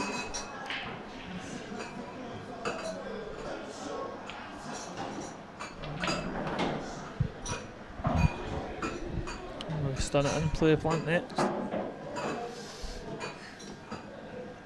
Yeah, there's. It's not It doesn't need to. It's not the easiest table to be stepping to. But he could play it in such a way where he just leaves a nice angle where he can play the plant and just flick the yellow nice and easy. I don't think he'll move it. I just don't even think he'll gamble even touching it. I'm just struggling to see how he gets to that side of the table off any of the balls. Yeah. That's where the problem is for me. But I know if Liam can, he won't. Now, if he can avoid kicking anything, he'll do it. But yeah. But I have to congratulate Jake Dillon-Newlove, who is the first finalist, and commiserations to Johnny. Johnny McDermott is a beaten semi-finalist in the Saltire. Worked really hard all weekend and got himself to the latter stages. If he rolls this in and plays the plant and kind of like drops it so the yellow is like high on the ball at serve now, he can then play the yellow over and come back across for the yellow in the bag, you know. If he lands wrong side, he's still got the other one down here. I don't know. I'm struggling to see how he gets to that side of the table, but I'm also intrigued because I know Liam will have a plan. Yeah.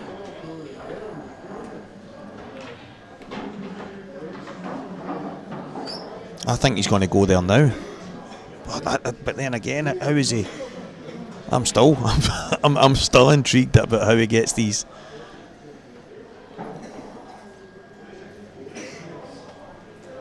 That's just so tough. It's just how if he can swing off to the now, then I think he's perfect, because he'll play this in a way where the yellow's falling through. Well, he's looking to run the white towards the red right now, so that's the line he's taking. This plan can go wrong as well. The yellow can block the other yellow on the bottom. Especially like stretching and stuff. If it just goes through, has that blocked it? But I think he can play the top one. So he's nudged the red out of the way just so he can come twice. Probably get. Now it's easier to get basically on the ball. It's just he's going to have a plant to play then, because he's not going to be able to. If he can play the bottom, obviously can he not play the bottom one first?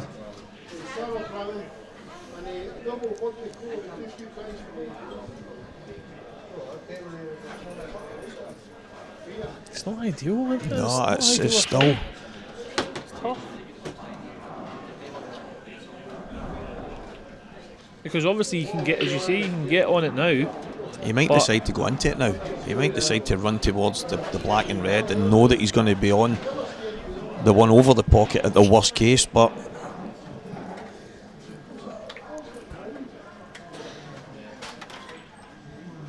there's Beckett. He always has a plan. He's like Hannibal Smith from the A-team. He loves it when a plan comes together. No, I don't think so. Anyone else think the stand's a bit under shot clock? I disagree. Just nudged it slightly. Needs to go in the top corner. Yeah, I think it does go in the top corner. I think he obviously just come up to the yellow spot, won't he? Has he got the angle? Yeah, he can get up there. Definitely. Roll this in, come up. Good shot. I do agree that without the shot clock, what happens is instincts will tell them the right shot or what they're thinking about playing, but then what will happen is they'll then be able to take some time and think if there's maybe something else, and you can't second guess yourself, but I think these guys generally know the shot. It's just I think they just try and work out whether or not there's some problem that could arise from the shot they play. But well, I know if you ask any top player in the world that, listen, there's a finish here and you have to get it, or something big's on the line, I'm going to give you 30 seconds a shot, or I'm going to give you limited time. I'm going to turn and go, give me limited time. So no, I get that, but I think most of them will know the shot the minute they see it anyway. But they know the shot, but we're talking like obviously all the other things that come into the equation.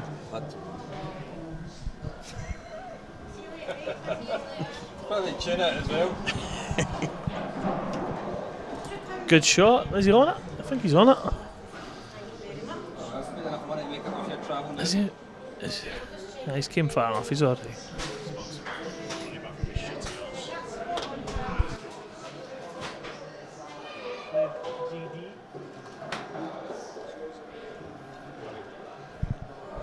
I'm not sure. I'm not too sure if he's on this.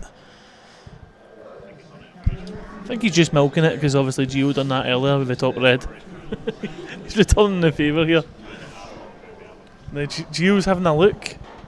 Gio's up having a look. The fans are on their feet. Yeah, I didn't. He I could mean, have came so much higher as well though. That's not like him.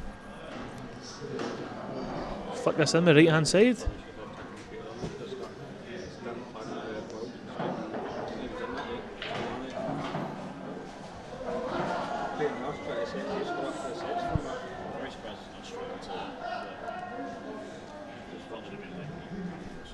yeah, I don't think he's on the potting angle, so he might have to manipulate the cue ball slightly. Yeah, it's going to be a toughish black if he's playing it with the right hand side. It should be alright. What? Gio said he's on. Gio says he's on. Alright. No, I can't criticise him. End of the day, see if somebody plays slow and as good as he is. No, listen. But why would you play fast? I don't understand it. Liam said it himself. Liam doesn't play the game so people can watch him and get excited. He isn't plays as slow as people think. He plays the game to win. He's won multiple titles. He's a winner. Under a 30-second and a 15-second shot clock, so there's no issues there when it comes to. No, exactly. And how can you criticise a guy that's done 10 times more than you in the game? Come on. The only people who can criticise him is people who have never done anything at all. Really. Good shot. He put a little bit of side on that. Yeah, He did. Right hand side. He put a little bit of side on it.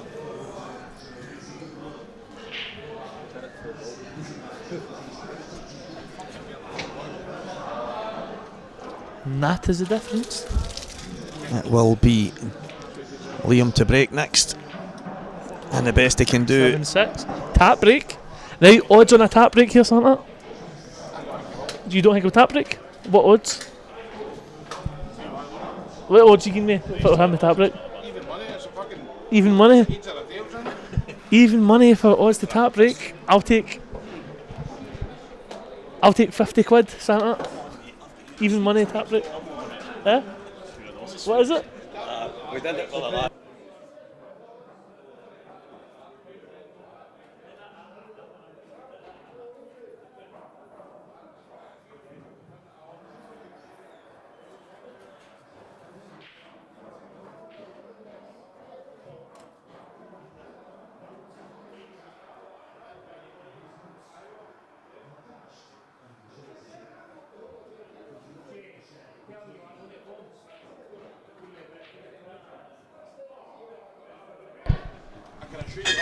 I think Liam's going to tap the pack and I've got 50 on my Santa. It evens. This break must be hit at 80% body. So if he does, I'm up.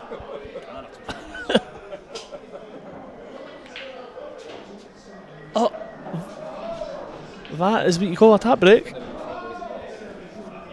Now, do you think? Here's a question: do you think Gio blasts him or do you think he outmanoeuvres him now? Yeah. So I don't think Gio blasts the pack here. I think he'll play into Liam's hands because obviously Gio can fudge as well, as we know.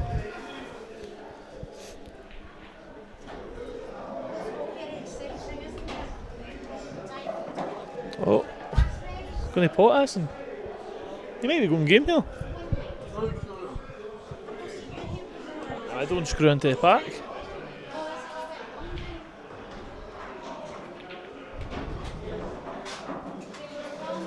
Just put right in the back of the two lids, you know. Flick off this and back down.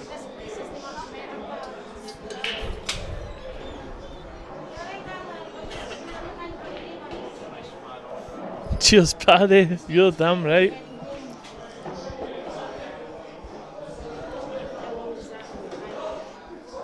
Oh, well, I've been paid. Don't worry about that.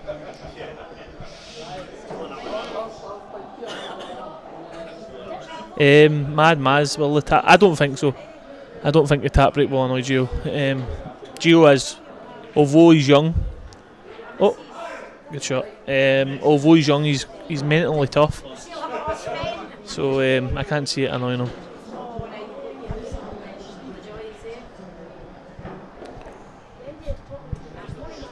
It's a good shot he's played. He's left Liam a ball to the top left corner here, I think.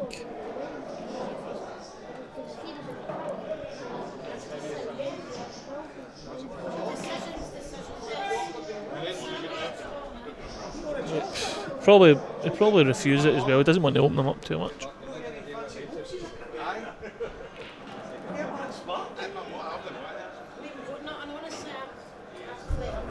Could just skiff off one of the yellows and put it right in the top cushion.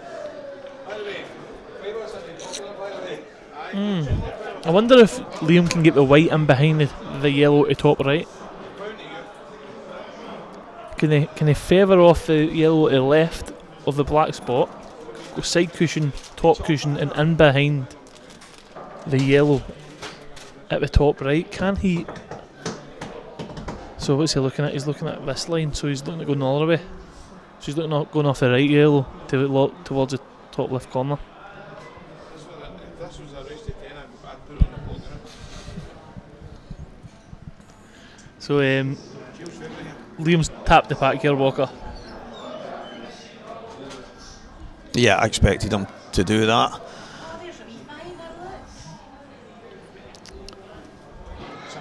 No, he's not. He's plumb. He's behind the yellow. Oh, nearly.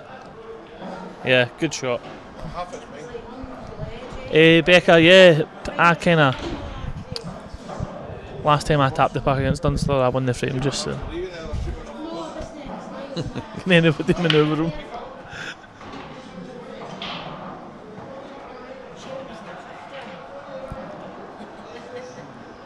It's a good shot. He's stuck a red beside the black there and tied it up at the same time. No, so the break rule set is different. I've actually just been informed that they were going to implement the IP rule set to the Saltire, but they've not done it. It's basically just 2 balls past the middle. The black ball rules and IPA rules are 3 balls. So 3-point rule, unless if you pot, obviously that counts as one of the balls that would essentially pass the middle. So what's that 3-point rule for? What, sorry? The 3-point rule is the IPA. So you need either 3 balls past the middle, or you need to pot 1, 2, and then have the other one past the middle. So it's just that. Yeah, but the Saltire isn't. The Saltire's 2-point. Just black ball rules, yeah. Just 2 balls past the middle, or pot 1 and get another one past.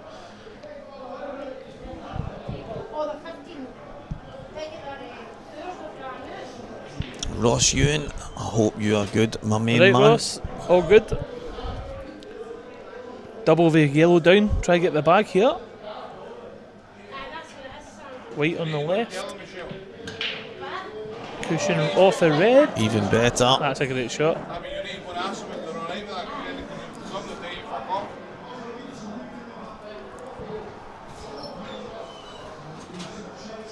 Well, Barry, we play against these guys probably most weeks in all the tournaments, so it's not the worst. But these 2 guys that we're watching right now are serial winners, so lucky enough for us, we get to see them and play them on a lot of occasions and know a lot about their games. That's a good shot from Liam.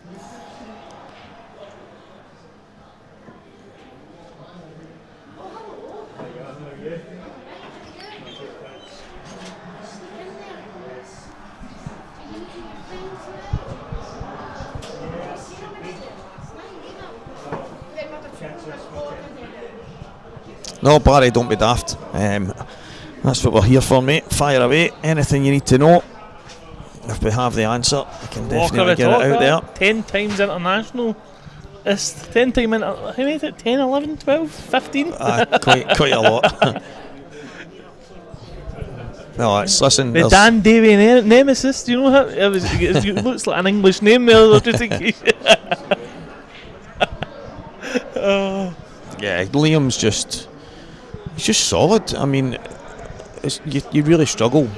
You would need to go really badly looking to try and find a fault in the guy's game. He's just so good. No, definitely. If he needs to fudge, he'll go into one of the games. Gio's played a kind of shot there, like, I don't know, a frustration shot maybe. That's great shot. Yeah, good shot. These shots are super tough to judge. You know what I mean? In that spot. Liam will get right most of the time.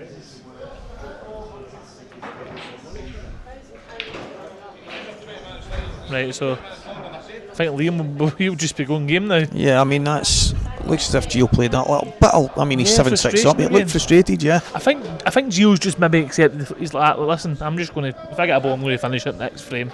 He knows he's to break last. That's the way it looks like to me. I think Gio's just, if he gets a ball, he'll try finishing it. And if he doesn't, it's him to break, really. Yeah, no, that's the thing. As I said a moment ago, Liam was only going to get one more break, and the best he could do with that is get to 7-all. Gio was always going to be breaking for the match if it goes that far. So bottom cushion red. Oh, he's missed a yellow stuff. And made the black even safer. Yeah, and he's killed his yellow as well slightly. Yeah, he's tried to avoid that. He's not played that too great. Rudy, how you doing? Hope you're well, mate. I told you that last night, Craig, didn't I? About the Scottish international legend, our Rudy. Been there, done it over many, many years.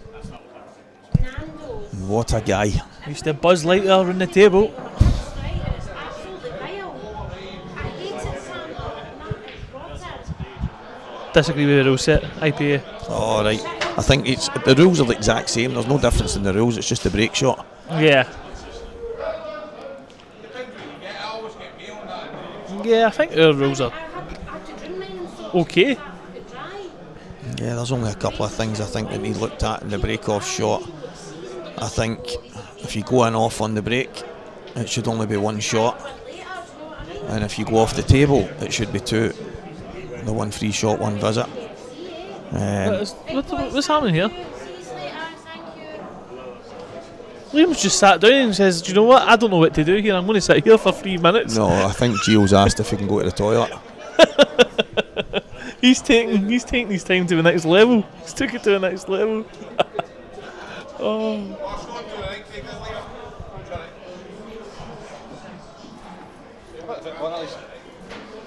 Jake Dillon Newlove waiting in the wings. Fresh as a daisy, some would say. Standout performer this weekend. It's a tough one. I think everyone at certain times has had to grind and dig in. I don't think anybody's been totally blown anyone away. So I think Ryan Erskine maybe. He beat Davy Markey, but I mean, he played Davy. That's a good result. Yeah, Davy's not played in months. He's not been playing any pool. Too busy with work, and he basically said it showed. It was a good win for Ryan. Don't get me wrong. He played today against Liam and lost 7-0. But that's good to listen. Liam can beat. Beat Chris Mellon 7-0. You know what I mean? No, obviously Chris chucked it halfway through. I think he was about 4 or 5. I think he beat him about 8 or 9 times. No, I know. I'm just saying in that match in McGoldrick, he was about 4 or 5 up. Liam. Yeah. But yeah, young Ryan did well. Lucas Bryden was here. There's young Stephen Allison. A lot of the youngsters that are pushing, helping the game grow in Scotland. Young Ryan Martin, William Wallace Jr. So all the youngsters. By the way, I was just as you say, William. I was looking at his results earlier. He had a great weekend. All the youngsters have all been pushing the so-called big guns, so it's been great. But I don't even think there's anybody that's a standout. I think everyone has had their moments, and a lot of the matches have been really tight. But I think a saying that was mentioned, Renzi said it yesterday, Dave McNamara said it yesterday, the cream seems to always rise to the top. And yeah, so William Wallace, just as you mentioned him, I think he had a great weekend, honestly. Obviously beat Ludo first round 7-5. Yeah, I think just coming and competing with some of these guys is what it's all about. I think he's a great player. I think Grant is awesome. He beat 7-6 off Grant. He beat Ethan Lang 5-2, then he beat 7-5 off John Owen, so he was competing. Yeah. Listen, these kids are playing every minute of the day, so the way I see it is they should be sharp, they should be able to take finishes, and they're all doing it, so well done to all of them. Yeah, there you go. I mean, you were talking to me yesterday, Stephen, about that exact thing. And that's that's the killer in these kind of events against these guys. You can sometimes push them really close. I remember I did it with Mark in here, and I made a mistake just on one shot, and it was a chance to kind of get the match done and dusted, and then next thing you know, Mark takes the finish and dishes the last one to win, and it's these guys are just ruthless, and as you're saying there, you've broke dry and been punished for it against a top player. So, but it's good. Ryan Erskine's on having a look now. He's watching. I was watching him. I was in the next table for him. Him and me and Johnny were playing. I think the mad thing we talk about with Davy Markey is he's solid, super solid. So even when he's not got a B game, he's not even playing his A, B, C. Yeah, he's good at grinding. But for what I noticed yesterday, you can't take anything away. Anybody beating Davy Markey's had to do something well. 100%, This guy's been to quarter-finals, semi-finals. IM Scottish. He's been to finals. He's a European Seniors champion. European champion. So, no, young Ryan, I think he has been playing a wee bit as well. Tell me. Do you know what was funny? I was actually looking today. So Ryan came in yesterday, and he was told basically you need to pay your entry or you're not playing.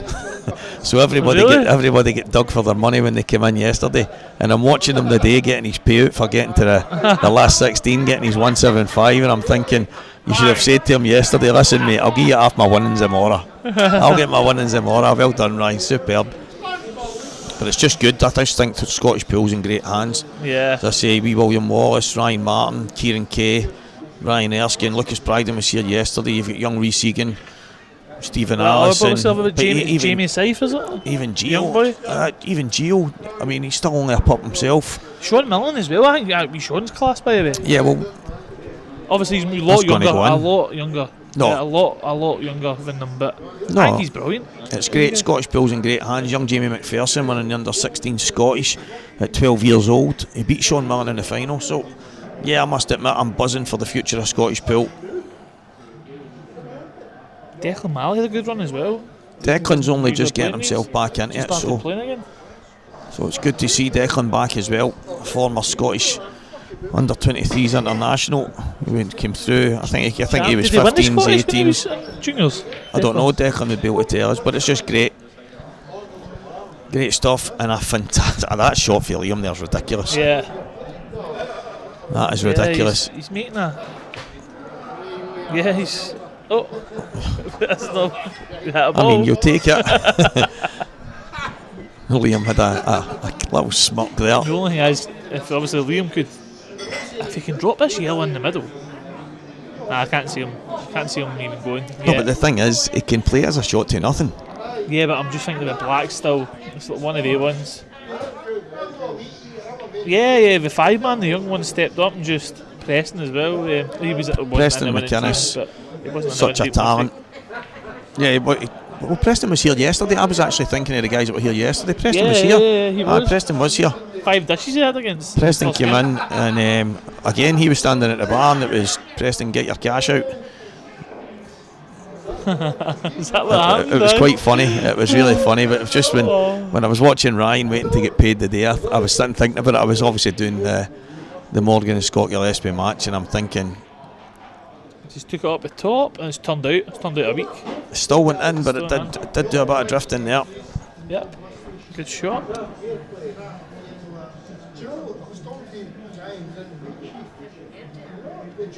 No. Do you think if Gio wins this, it's officially the passive?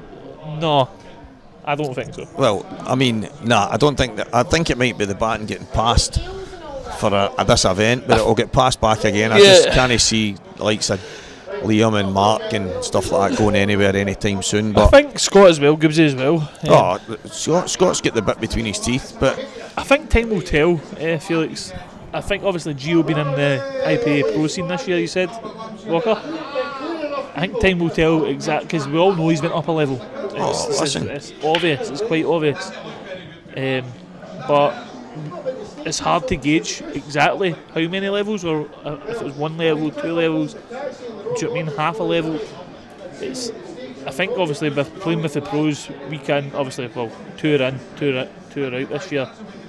I think we'll see exactly how high he's been up. You know what I mean? Because he's done it before, hasn't he? This won't be the first time he's been on the pros team.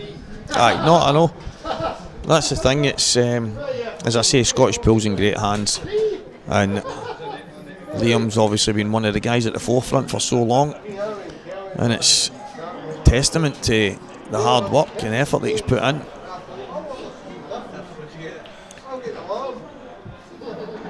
Yeah, so Liam, do you think he stuns down for the middle one here? I think he might come towards the black here. Do you think he goes into it now?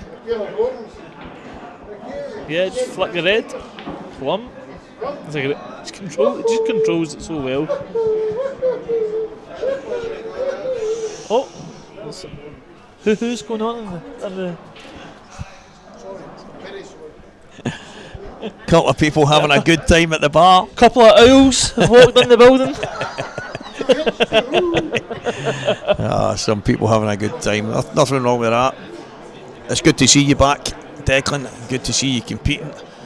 That's the big thing. Obviously, turning up to these events, you want to come in and take some chances and give yourself as many opportunities to compete with the boys at the top end of the game as possible. And I think you did that, mate, especially going toe-to-toe with Robert. I know Robert had quite a big lead and you fought your way back and then got dished in the decider, 7-6. So, oh yeah.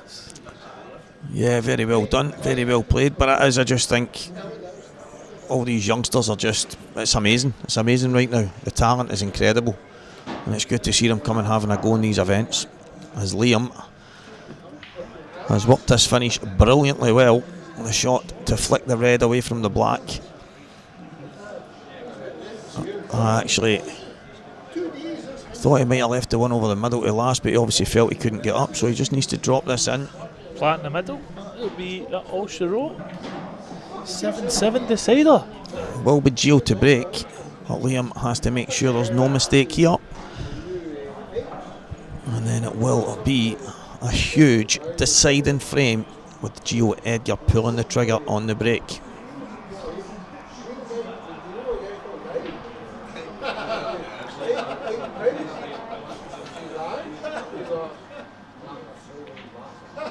Yeah, he did it indeed. Yep. No, Felix, actually, no comment is brain dead. I get exactly what you were saying, because obviously he's the new kid on the block. Obviously, the likes of Johnny and Greg have done amazing last year as well, getting to the IPA Pro Stats. Johnny won the grand final in Isle of Man, and he's obviously won West of Scotland, and he's starting to really bang on the door of the tournaments. He's got to the semi-final again here, so I think there's a few obviously coming right behind that. It's the likes of Preston and young Ryan and the guys that are coming. It's seeing young Ryan Martin in the top 16-year-old, he's in the top 16 in Scotland. Yeah. It's incredible. So there might be there's a crop of guys coming through. There are a lot of guys like myself that have been kind of chipping away, not being able to put as much time in, but we need to watch before we start getting overran by the next crop, do you know what I mean? Yeah. And before you know it, it's not just these guys that you're watching right now. It's incredible. It's always getting better, isn't it? Was this dry? Oh, he's got one. Oh, is that awful, man? Oh, wow. Oh, you'll be disgusted. Wow. That's a kick in the teeth. Oh, my. Well, I'll tell the you. yellow comes from the right hand side, comes across the table, and knocks the cue ball in. Just watch that back. That was so unfortunate. Wow. Liam will be looking to pounce. Oh, you'll be sick. Scott Grady's comment, will Gio tap break? Well, we got the answer. And you know, this is what Liam was taking out the equation, because he went in off three times. One of the times he was lucky the black went in, then he broke dry after it, and he's went in off the other two. So Liam was basically saying, I don't want to be just handing frames. See if the yellow goes by if the yellow goes in the middle, he'll just that yellow there just above the red. I wonder if that. I think it does. I think that goes. Obviously the black's an issue. I like yellows. I actually do like yellows. Yeah, I think one good shot to play. I think it will be yellows just because of the black. Liam right now is using the computer in his brain to just map out what he's going to do. It's still not easy with two shots though. Because the reds it is an option as well, but it's hard to. I wonder if they'll just open the black.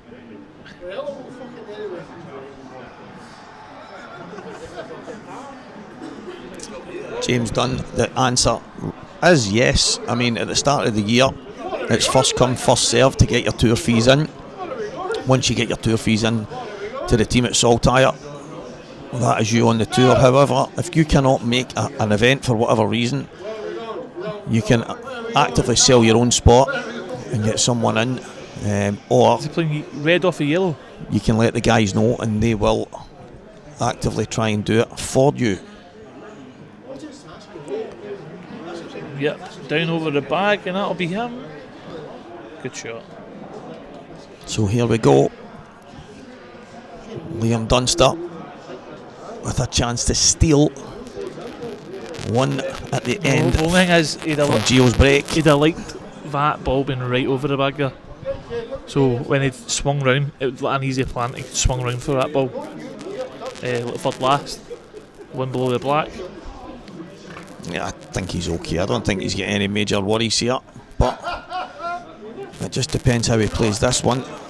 He was clever to play open table. I think he'll knock the red out the way here. Yep. Oh, was that red? Tight. Open table. You're right. So that was the clever shot, the first one to leave that. So he's knocking the red on the cushion. He's then got the option for the yellow in the middle as well now. Yeah. So it was very, very clever stuff. Yeah, so he needs to pot a yellow here, basically.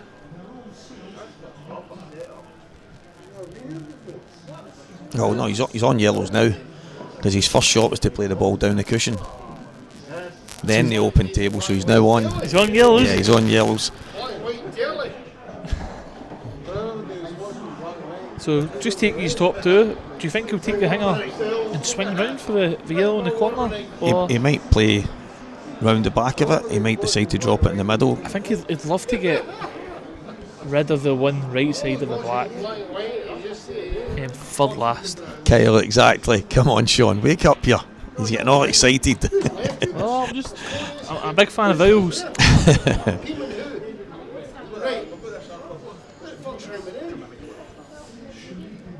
Giving the chat something to jump on. Yeah, so I think he'll just try to float through towards the red and try to get the yellow right side of the black into the left corner. I don't know. I mean, I think because if he does get that, he can then drop the yellow and he's got a hanger. he's got a couple of different options here. I think that's the. Because I think if he goes hanger next, obviously, I think when he's got a hard positional shot. Well, not a hard. Liam Dunster doesn't do hard positional shots. But this is a shot here. This is the key shot.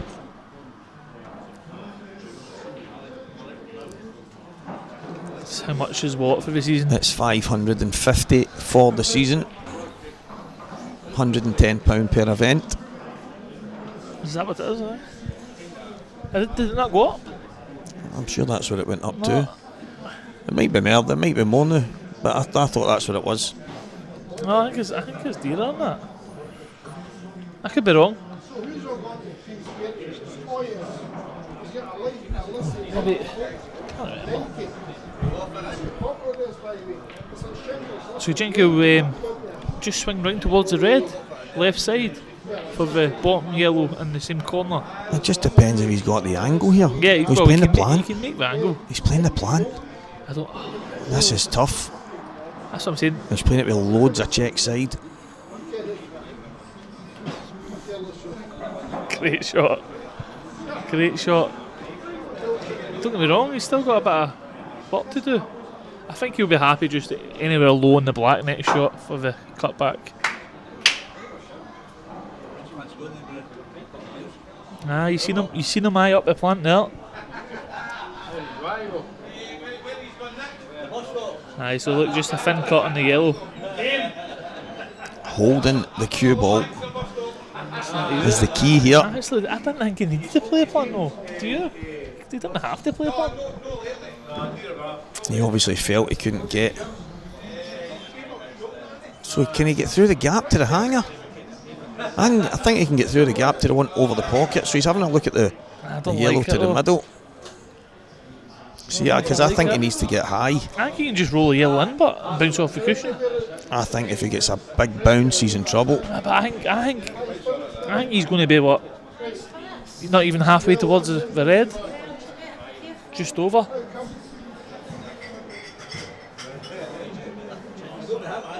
Well, this is absolutely massive.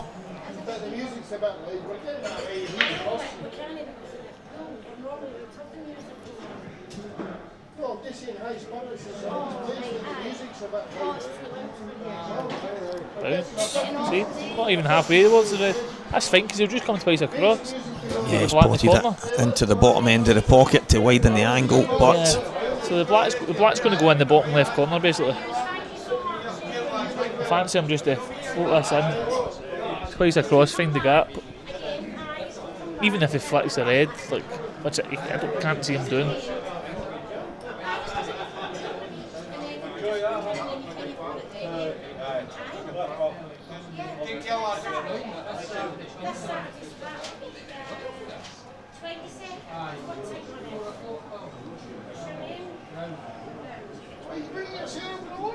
Andy Neal, Isle of Man's favourite son, how are you, my friend? Twice across here, just needs to float in between the gap. Plum, great shot. Fantastic, by the way. That flick was exceptional. And it is Liam Dunster 7-4 down, dug deep. who is in the final against Jake Dillon Newlove. Tap the pack is back. And we will be at you guys very, very soon.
Well, guys, our final is upon us.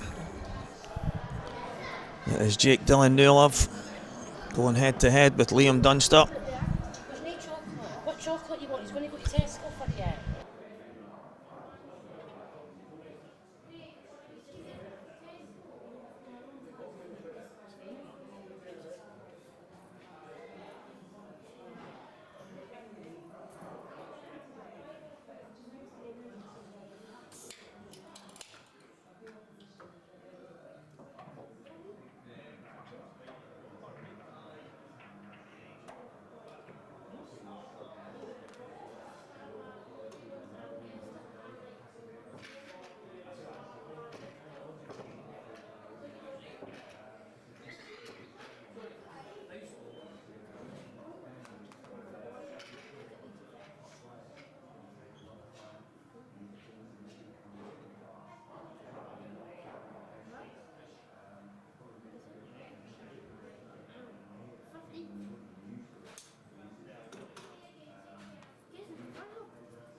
So Jake Dylan Newlove, Liam Dunster, just dealing with something with at the bar there, guys, sorry. But we're all going out, and what should be a fantastic final. It is myself, Stevie Walker, otherwise known as Walker the Talker, and we're live on Scottish Cuesports, live streaming.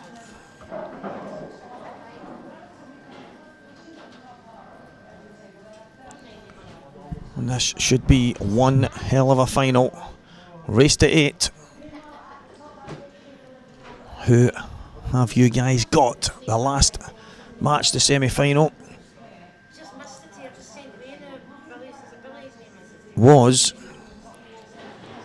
an 8-7 win for Liam Dunster. From 7-4 down, he tapped the pack.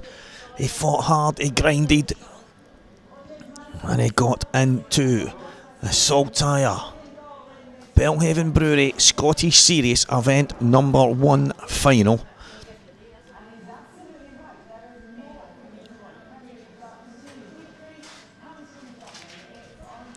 And a good start needed for Jake. He's going to have to move the yellow at the top.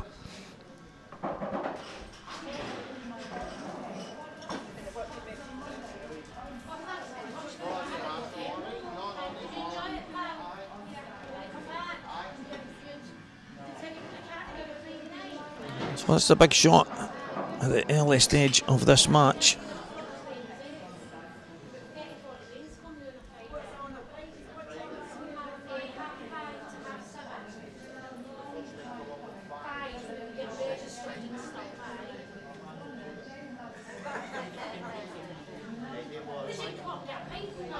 Massive shot in the grand scheme of things.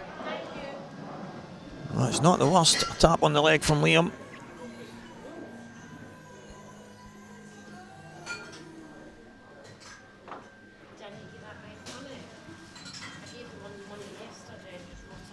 Still a big shot.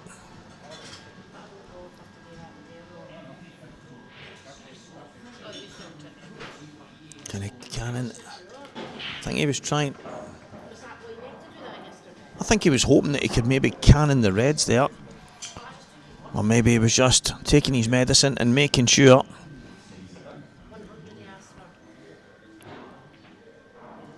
Well, it is 1-0, Jake Dylan Newlove.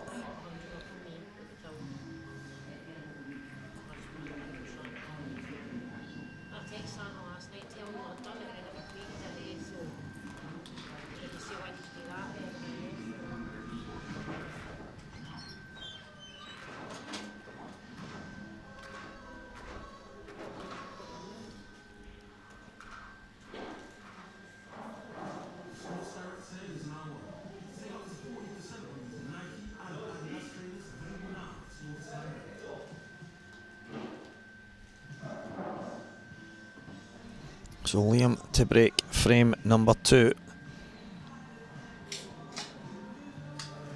I'm just getting a few things updated, but this should be some final, guys. The semi-finals were anything to go by. They went all the way. We could see something very, very similar here.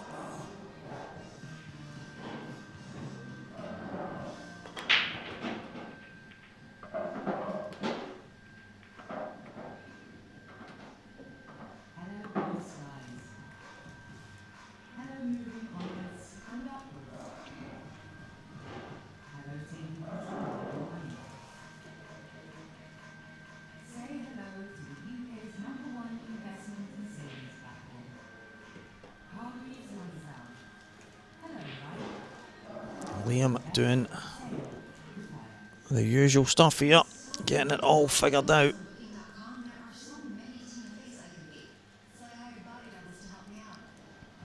It is going to be reds. I can't see any other. Can't see anything else that he would be thinking.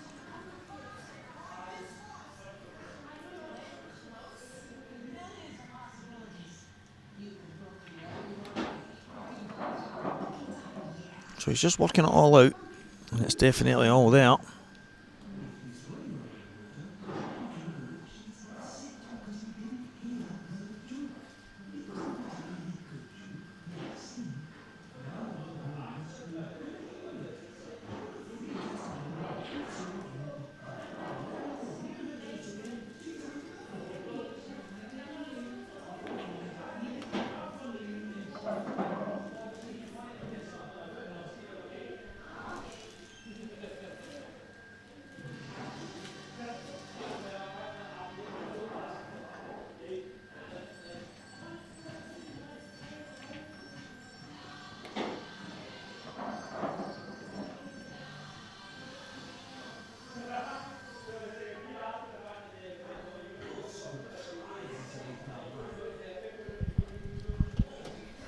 Looking at the angle, if he can drop down and just find the gap, he might be able to just drop the red into the right middle, and then he's got the red to the top right for the black.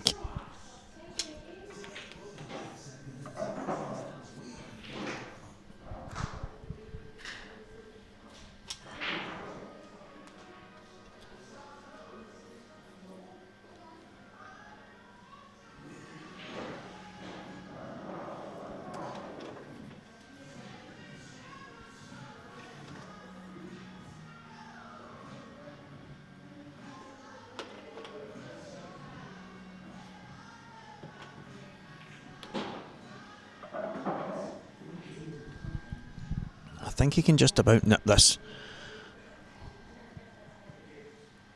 He's down looking at the angle.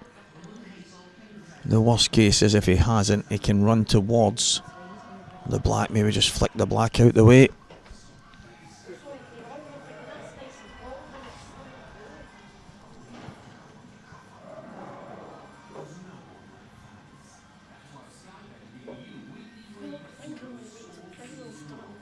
Oh, Liam. Oh, he's overrun. I think he's tried to hold it, but for me, because of the angle, maybe should have just ran and flicked the black out the way.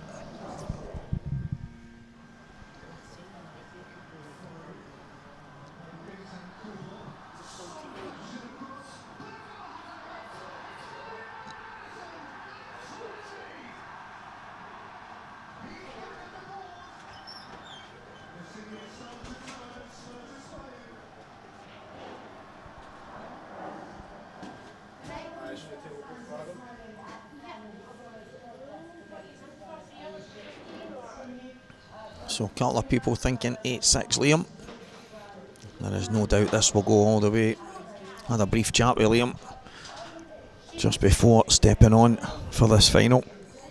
He actually came for a bit of chocolate, bit of energy, but he ended up with a packet of Quavers. And it is, or is that, enough energy for the duster? So Jake the Butcher New Love, Liam the Duster Dunster going head to head in the first final of the year in the Saltire Tour. Liam, is he going to be absolutely plumb? Or is he going to be anything but? What a shot, Liam Dunster, well done. And it is one frame apiece. We are in the Players' Lounge, guys. We're in the outskirts. On the outskirts, well, I'm about 25 minutes from Glasgow. I'm thinking of McGoldrick there. We're in the Falkirk area. So much in and around the area. And players located in a fantastic spot. Great venue, great tables, great bar staff, great owner. And so much stuff.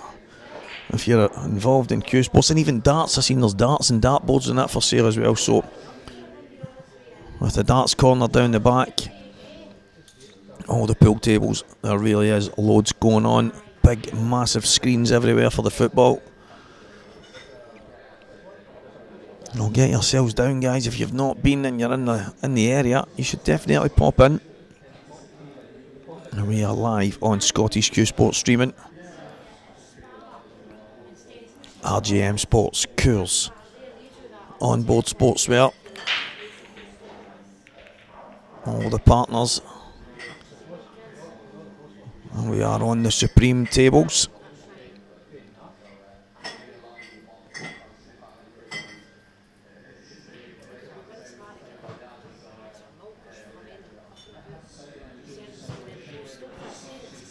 Aramith Pro Cups, Supreme winner tables.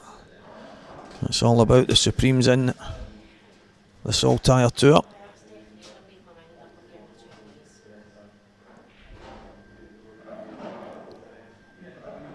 And it is the blue Strachan Hainsworth, the blue Strachan 861 cloth. Strachan Hainsworth, I mean, that would be some mix. I wonder what you would call that. The Strackworth. That's like the dogs that they're making these days. Well, that's for another day. Right now, we are watching two of the top guys go head to head. And I must say, I am very intrigued on how this match is going to go. We've seen Jake in the first frame, super aggressive and leave. His pot kick to last, takes the finish out. Liam landing a little bit, a bit out of position from where he was trying to be.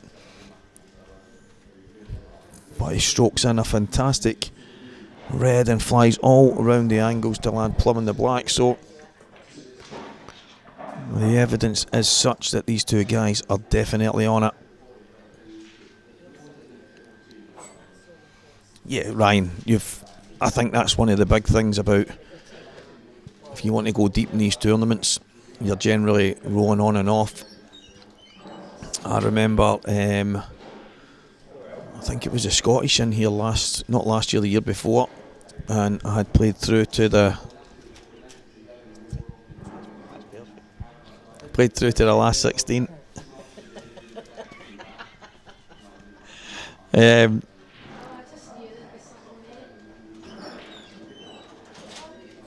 And I was on off, and I remember coming off of one of my frames, one of my matches, and I says, alright if I go and get a quick bite to eat, and it was like, no Stevie, you're back on. And that was only getting to the last 16 on the Sunday. So to go all the way and win these, it really is, it takes some serious endurance, some serious mental strength, and obviously stuff that Liam has in abundance.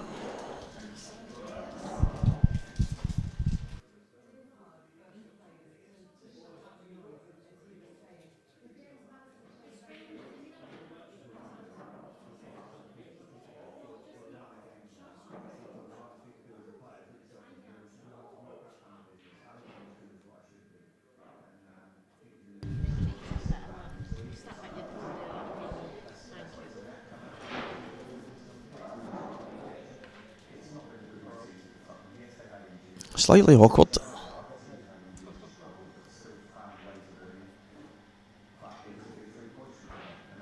Spanner Austin, cheers for tuning in, mate. As I say, without you guys, there would be no point in Craig getting all this stream set up, and there would be no need for myself or anyone else to sit here and do some commentary.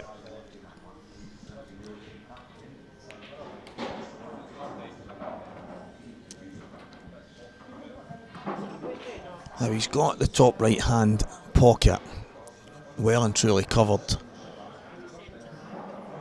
and I think the two reds would go if he could get them at different times, but I don't know if there's any joy now in continuing to pot. Even if he was to drop the red in the bottom left hand corner, he would be on the one closest to the top right. But I do think there's no real reward in forcing the issue here.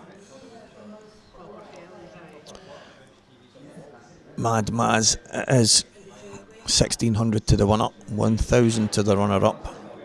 I think it was 700 to the semi-finalists, 400 to the quarters, and 175 to the guys at the last 16 stage.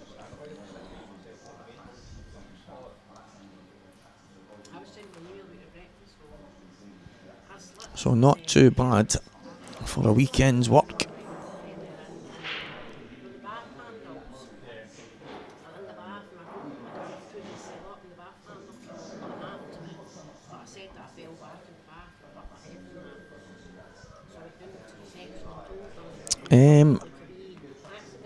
I'm not really sure about the referee enforcing a shot clock, although Black Ball Rules has a 60-second shot clock. It's not overly enforced. Could that be something that's added in future? I don't know. We've got a referee in the building, but he's only really there if the players ask him to get involved in anything.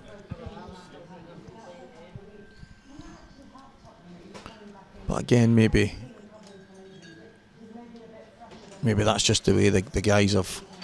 Maybe they've asked us to officiate the match themselves, and if they need the referee, they'll give him a call. I don't know. Honestly, it's actually quite a good question, but I don't think we've ever been forceful of the 60-second rule. But maybe that's something the guys, they're always looking to improve. Maybe that's something that'll be looked at over the next while. But for right now, it's not something that anyone's getting overly penalised over.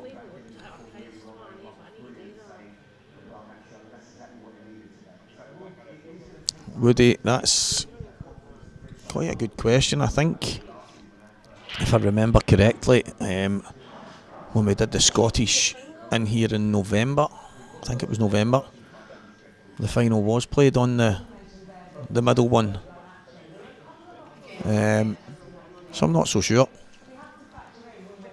Maybe the guys preferred the corner for whatever reason, I don't know, but I think table 13 has been the mainstream table all weekend, so maybe it was something to do with getting things changed over. I'm not sure. I will find out off of Craig right enough.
I think Jake will be aggressive here.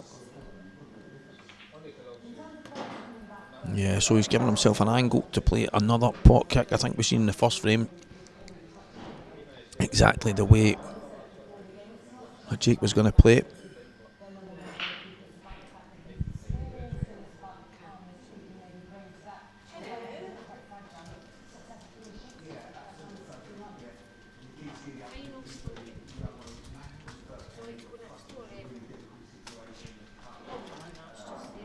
Needs to get it right though, because there is 2 reds over that pocket.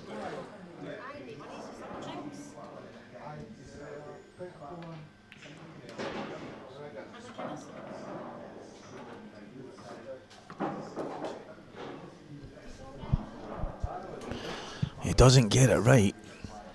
Well, I think he's got a second bite of the cherry here. Not easy by any stretch, but if he decides to cut the yellow back, his automatic angle is going towards that top right hand corner. But does it do him any favours? I mean, you have to feel the way the balls are situated.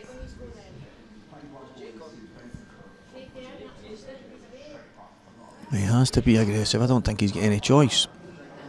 Can he just touch the ball on the top cushion? Yeah, not bad.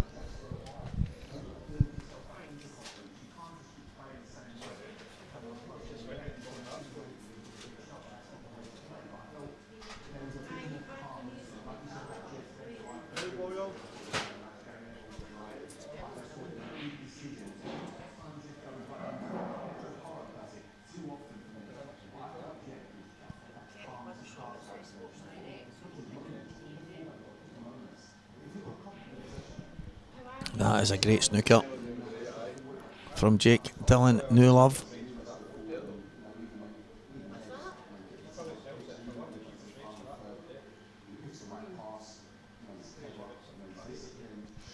Can Liam find a way?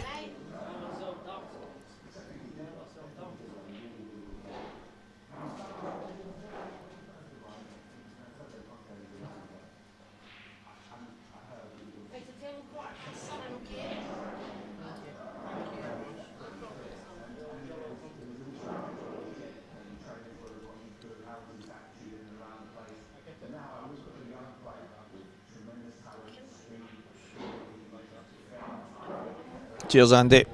Much appreciated, mate.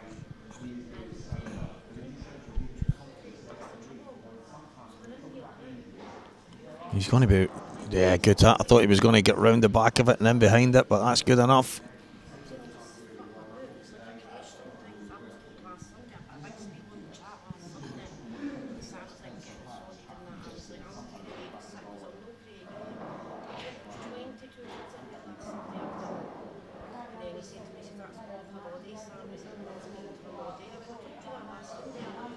Now, I think there's a lot of pool still to be played in this frame.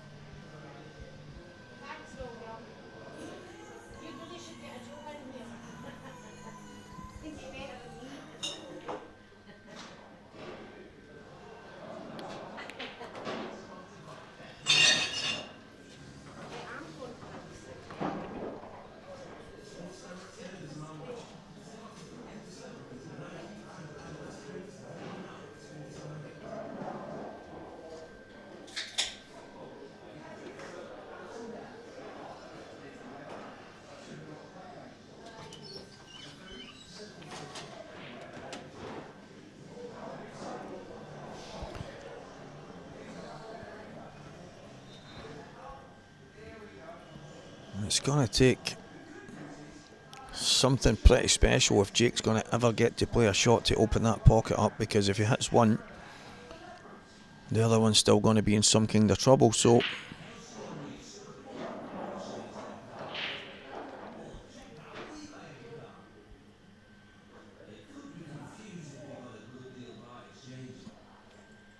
I think Liam might just try and put the cue ball on the left hand side at the bottom.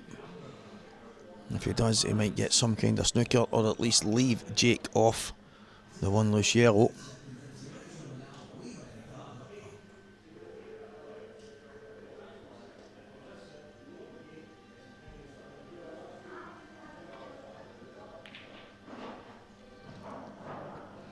That's exactly what he's played. And into the bargain, put another red up in the mix.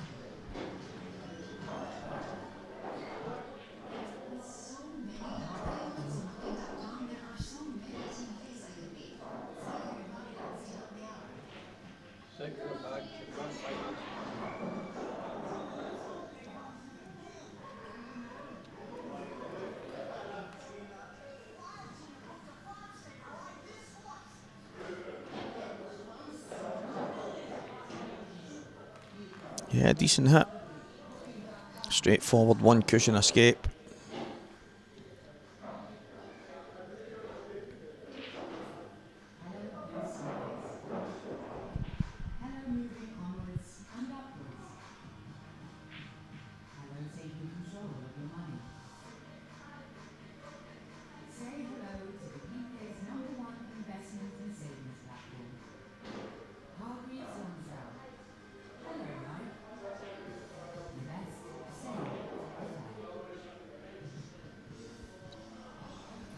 I think over the pocket does for Liam.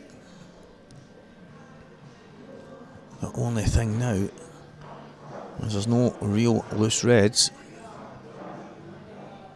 And as far as Jake goes, just the one tight. I mean, it's not a big, it's not a loose yellow that's in a real open space, so there's nothing major that he can do here. As he slide off it and just keep the white maybe the top left hand side of the table, but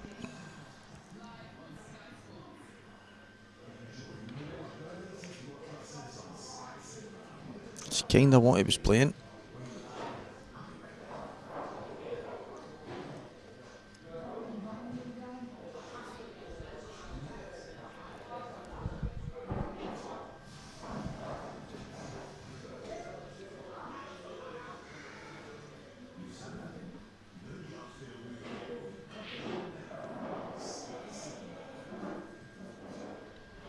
Liam, probably one cushion, just touched the red. It should leave a snooker. He won't get too many more shots at that. The likelihood is he'll pot it next time if he tries. And both players could be doing with a full of sorts.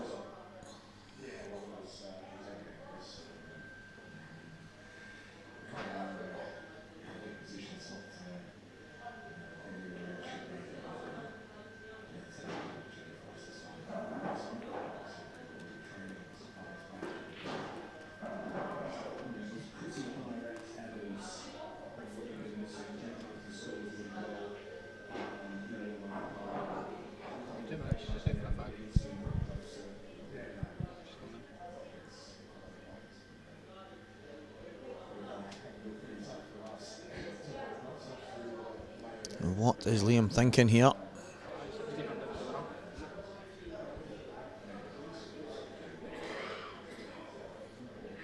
It's nothing easy, nothing straightforward. I mean, is Liam thinking about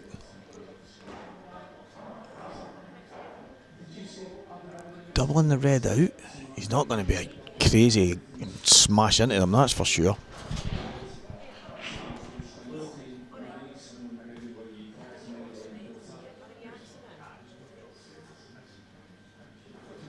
He's going to double the red down towards the yellow.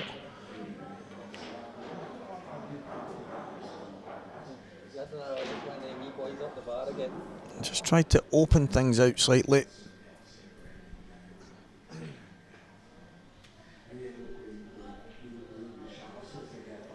It's still big favourite here.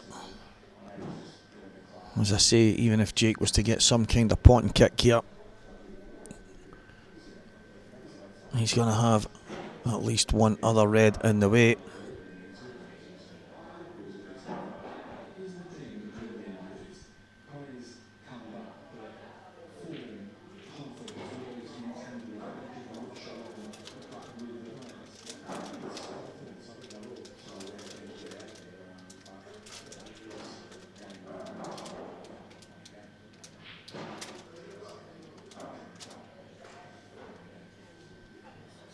And this is risky.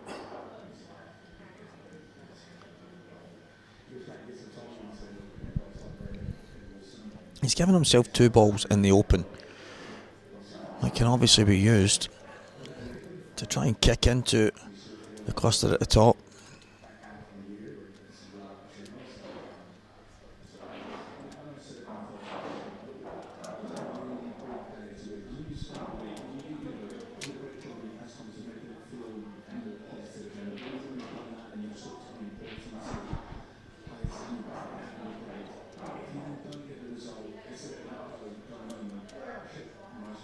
Very cagey third frame here.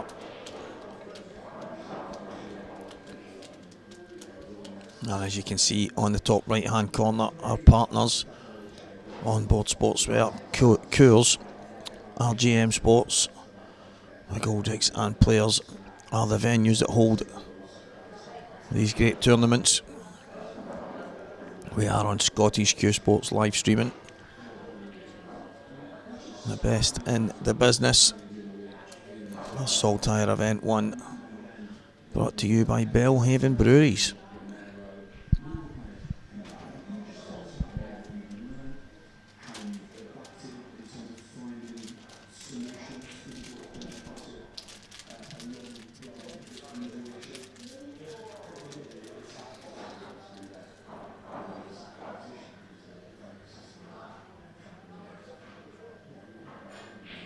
Can he hide the cue ball just enough? It's a good shot, good weight.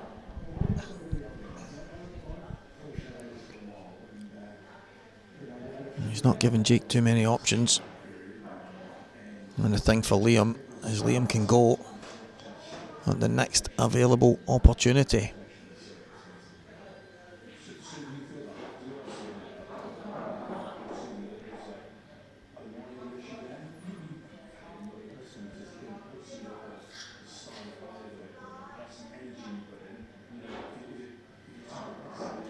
He just has to get... Oh, I didn't roll off. That wasn't me, Ray. That was a man next to me with his bar of chocolate opening the big giant wrapper. Aye. That was one of the family-sized Galaxy caramels wiped down. I was looking at that and I'm thinking, what's he talking about? I heard that as well, mate. That wasn't me. I've got a Twix in front of me, but it's not opened yet. Can Liam go here? If the second red drops in, I know it's high on that knuckle, but I think it goes. Yeah.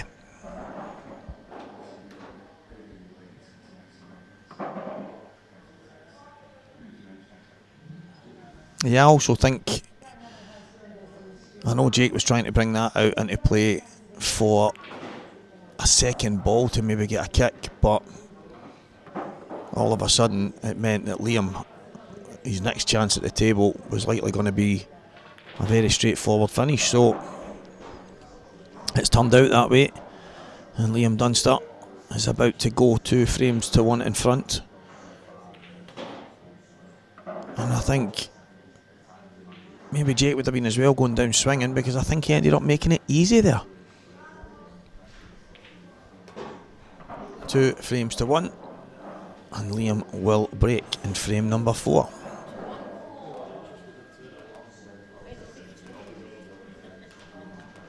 That's why I demolished that Galaxy.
Liam Dunster to break, frame number 4. He's got that ball into the left middle, but the white is in the top right hand corner. It just goes to show what looked like a monster break can come back to bite you, but Liam had 3 in-offs against Gio, one of which the black went in, so he got to re-break and it was dry. He opted to start tapping the pack. Is that something that he would consider here?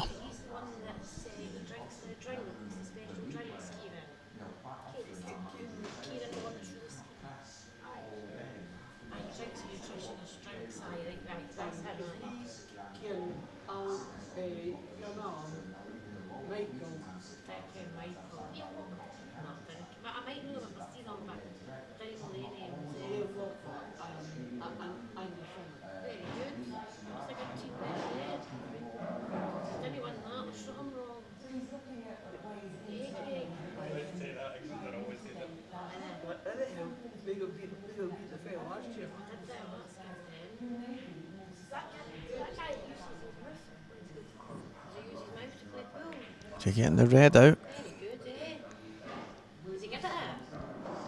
Is he on it right now? If he is, I think he's going to have to play it.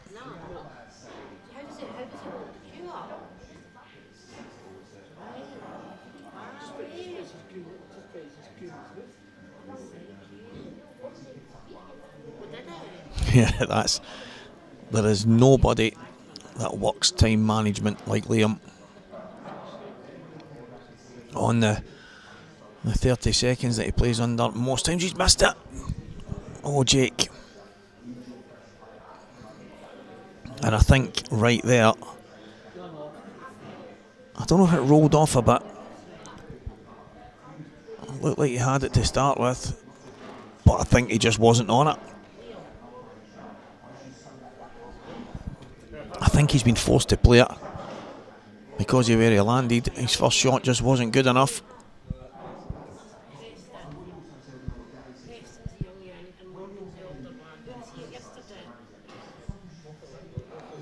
And Liam has been given one hell of an opportunity here. The opportunity of a lifetime to get some clear daylight between himself and Jake in this match. It's a big mistake there.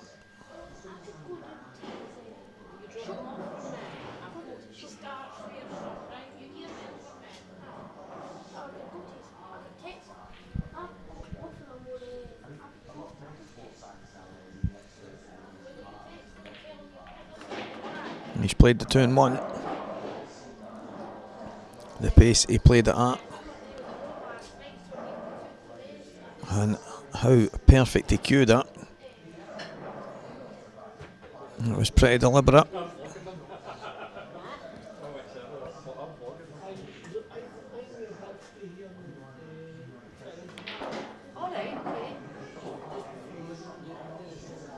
So a good power stunt off the right hand cushion.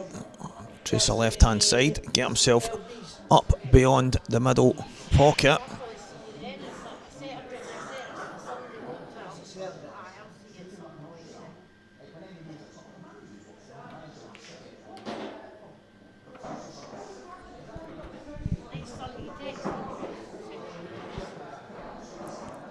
See, the thing is, Woody, I think anyone, listen, every single person that, maybe if there's some of the top guys, I know some of the guys like Chris Mellon and that had certain things to say, but I think 90% of the people that complain, if someone offered them what Liam has,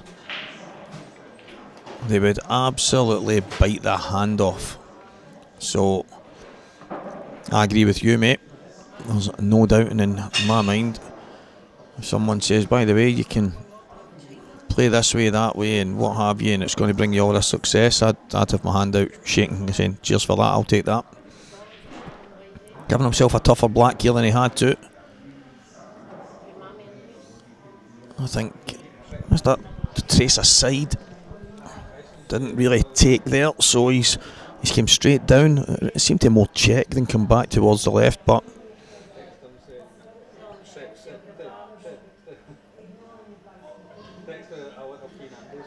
big shot in the context of this match. And no mistake, Liam, and he goes 3-1 in front.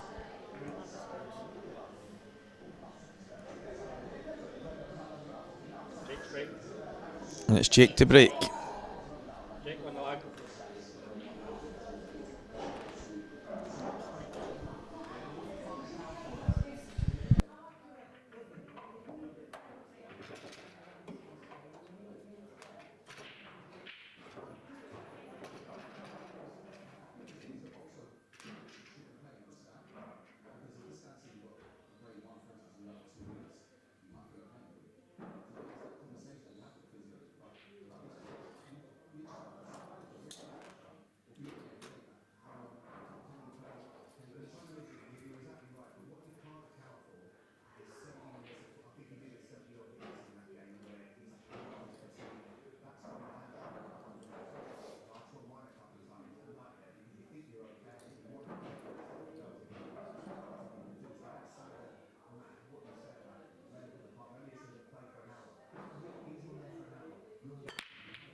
This has been one quick frame.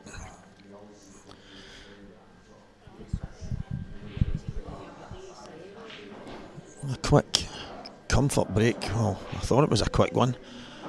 Came back and Jake's about to take the yellow one off this and take out a finish that must have been, I don't know, about 60 seconds.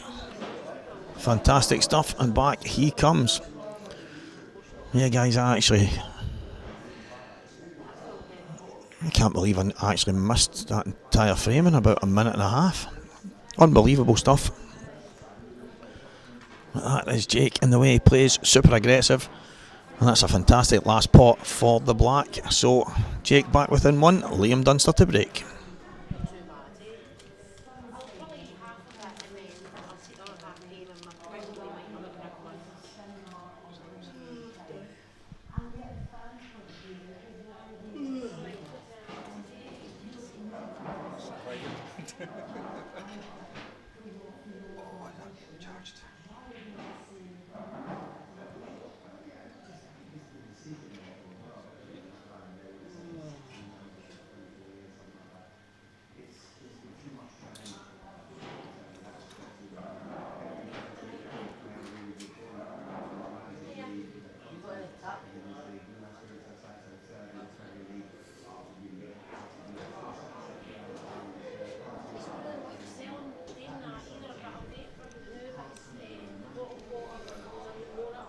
Frame number 6. Liam Dunster to break.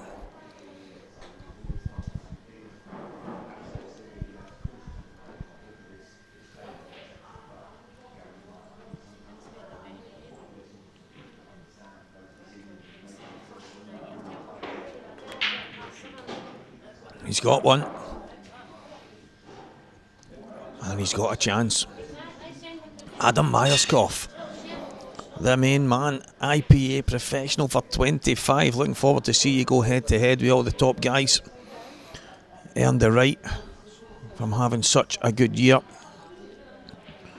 And I still remember the first tour event when I was asked on the comms who I fancied, and after watching a few matches and seeing one of yours where you were flying, and it's all there for everyone to hear, I said there's a few guys playing pretty good stuff, there's a few names that maybe stick out, but the one for me was you, and you went on to win it. You beat Gio in the final if I'm correct. I hope you're good, mate, and I'm going to see you in a few days. Brilliant.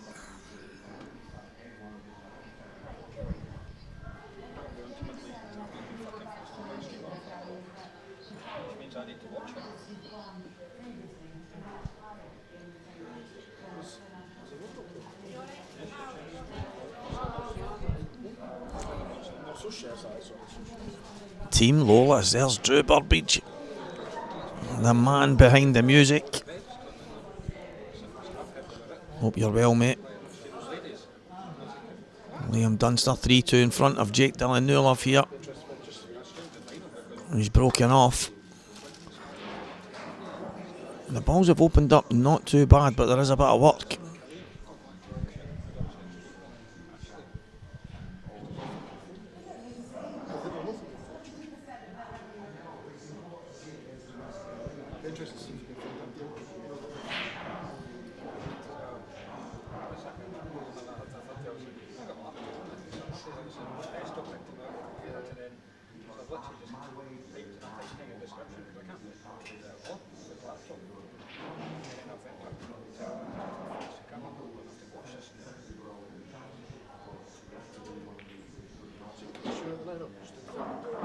A very good starter from Liam. I think it's the way Liam likes to kind of map them out. The computer in his brain, figuring out every eventuality and where he's going to land and how he's going to land there. There only really is one awkward one, I would say, and it's the one closest to the yellow at the middle. But even at that, I think he can just slide them in and then leave himself on the red, maybe at the top right hand corner.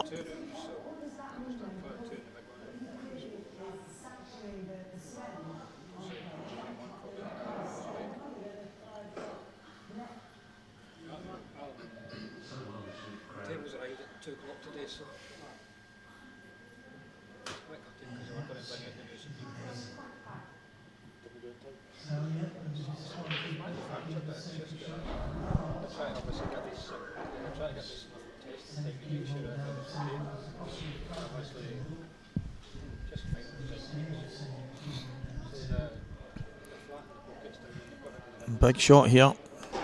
Oh, he's decided to move the yellow. Brilliant stuff from Liam, absolutely class. I know he's gone a bit far. Sorry, he's landed a bit short, but he couldn't take anything into account. He only wanted to make sure he hit the yellow. Cannon it full in the face and the white stopping. There's not a whole lot he can do about that, but it's a fantastic shot. Cabby Kemp, yeah, it's a 7 before.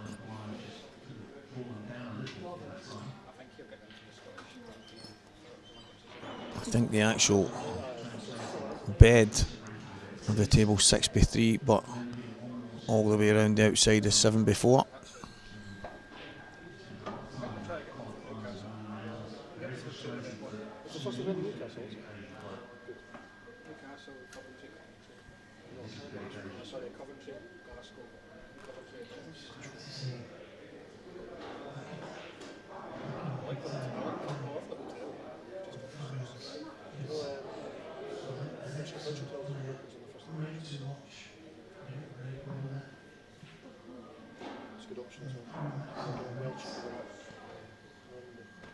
He's just going to play through the gap. He might even decide to flick the yellow. Doesn't want to knock it too far. So the black's still slightly awkward, unless he's exactly where he is right now. So he's going to have to try and get back there. Tuesday, Mr. Slater.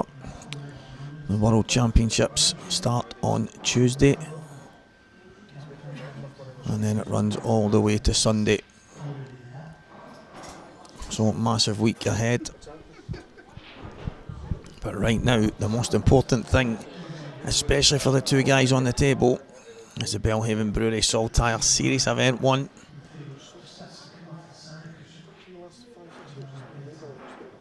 And Liam Dunster at the table, 3-2 in front of Jake Dillon Newlove.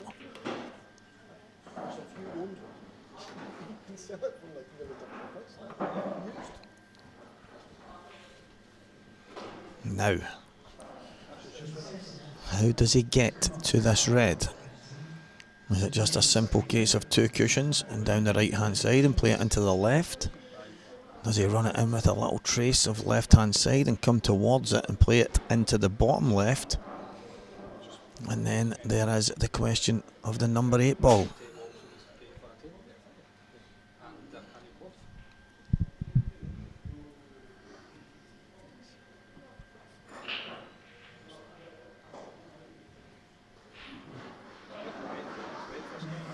It's not easy.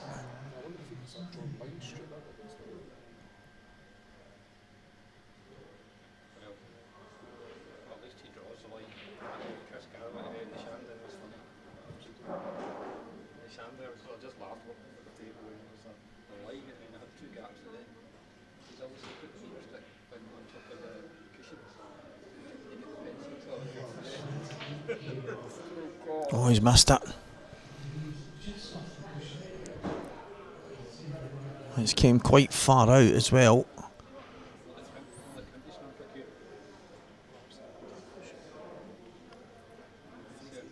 Yeah, he's played it into the bottom end of the pocket.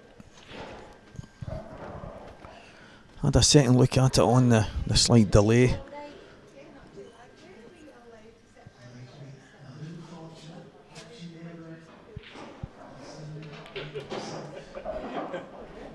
You get a free spider.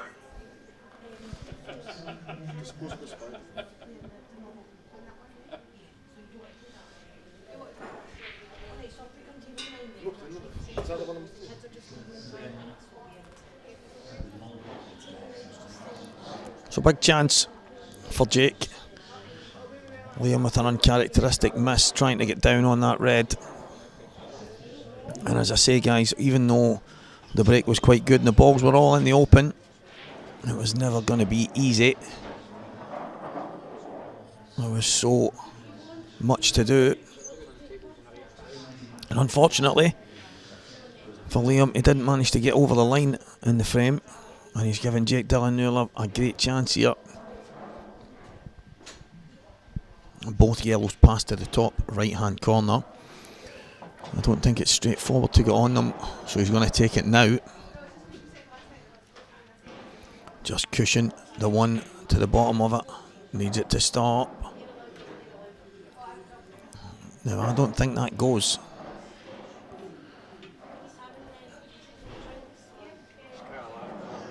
I don't think it goes. I think he's going to have to play around behind it and take it in the bottom.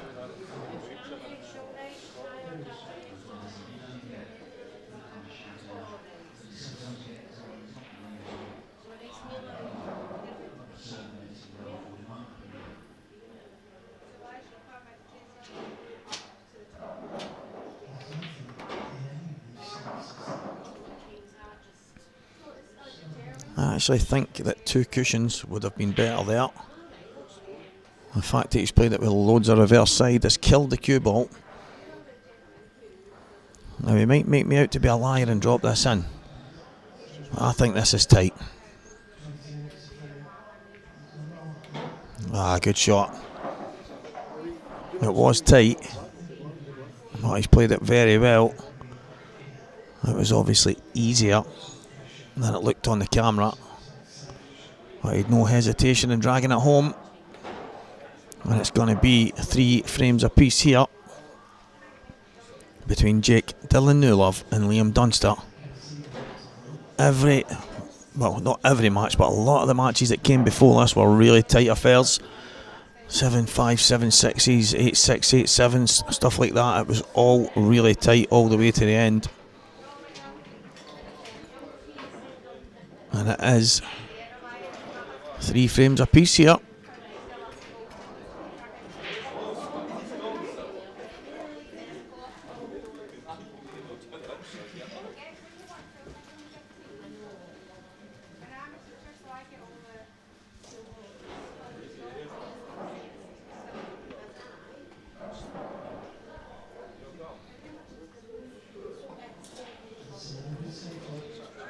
So Jake will break.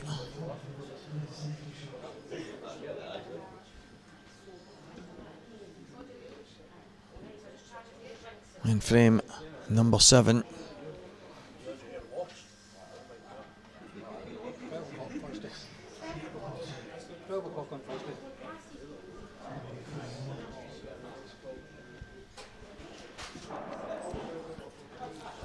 So the Worlds starts on Tuesday. The live event will kick off at 12 o'clock, guys, on the Thursday, for anyone asking.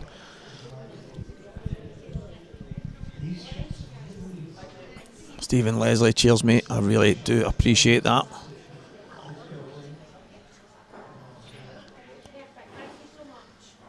Did have a few mishaps earlier in the day, I will say. It was absolute chaos here.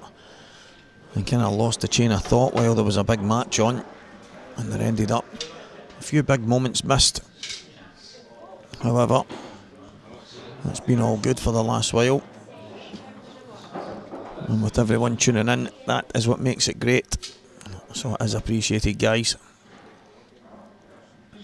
Another good break from Jake and another chance.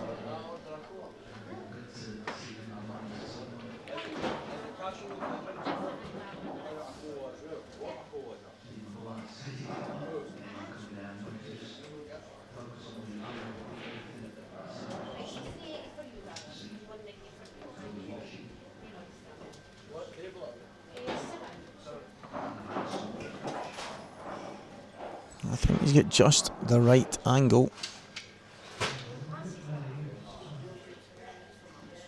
And the red at the bottom goes in both pockets. Yeah, I can see from the commentary position. Yeah, Stephen, he's a top talent. He is a World Championship finalist from last year. He only lost in a breaking dish decider from Gareth the Godfather Hibbett, and he probably should have been a pro numerous years ago. For different reasons, he wanted to play in so many different events here, there and everywhere, and turning pro was always going to hold him back from playing in those events because of restrictions. But instead, he has now become an IPA professional for 2025, and he's about to go 4-3 in front of Liam Dunster. And all he does, from what I can see, guys, is breaking dish.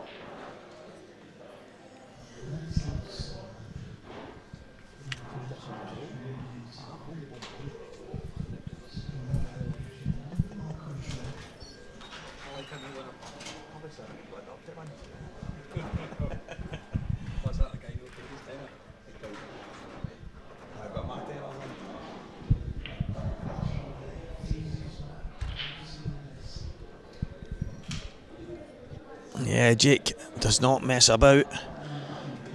If my calculations are correct, he's got 3 breaking dishes in a row.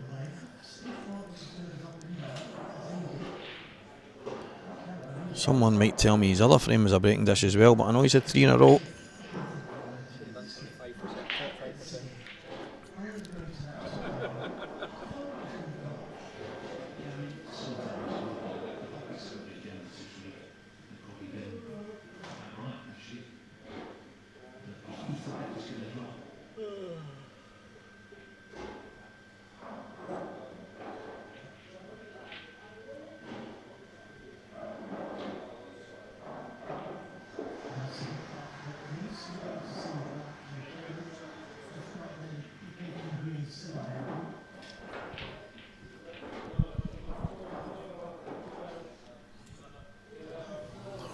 Comfort break from Jake just now. As Liam awaits. Feel free to put Preston's darts in the fourth. Feel free to put Preston's darts in the fourth.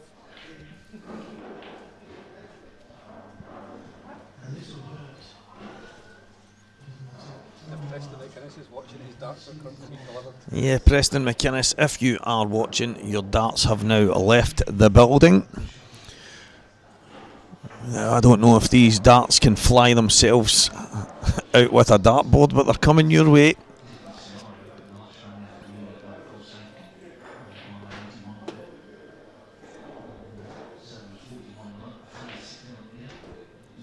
And Liam will break off in frame number 8. And remember, guys, this is a race to 8 in this final.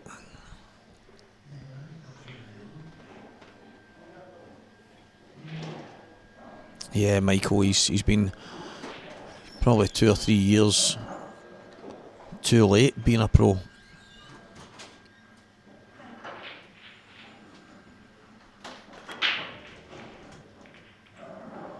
He's got the red to the top. He didn't half give them a leather there. But oh, look at these yellows. Look at these yellows.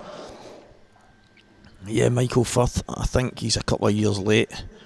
Probably should have been forced to become a pro a while ago, but he used a couple of the kind of back doorways to stay as an amateur. The loopholes, as they would be called.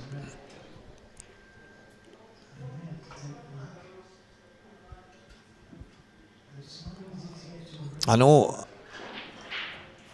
that's what I was asking. I wasn't sure if he had 4 breaking dishes or if it was 3, but I think one of them he broke dry. But he's definitely had 3 as far as I'm aware. Well, he has been absolutely flying. And it just goes to show the standard of pool that we're watching. There is only 4-3. And Liam a chance to square things up here.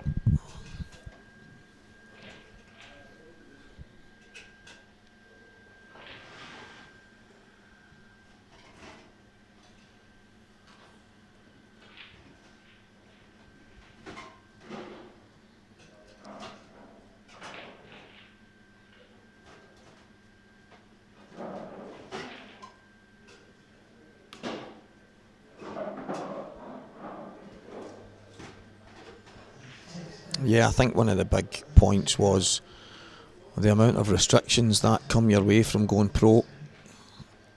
There is obviously other places that you play pool, different rule sets and stuff, and it can be limited in certain ways, but also there is so many tournaments these days that will have no pros, or pros need to pay more money, or so many things and so many restrictions that come your way. So for whatever reason, it's been pointed out there that we didn't think it was worth it. And I remember Gareth Hibbett actually on his interview said the only person that knows why Jake is not a pro is Jake.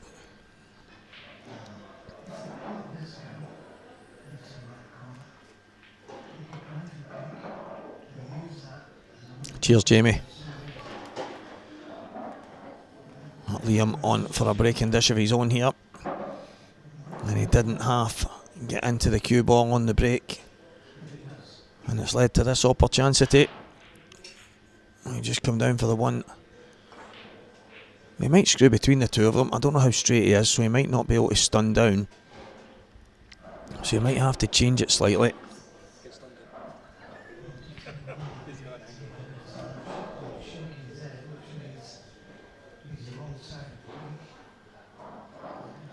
Yeah, I'm right behind it actually. I can see Liam queuing, and that's just about perfect. In fact, I wonder how he'll play this now. Is he going to go one cushioning out for the black, because it's really tight.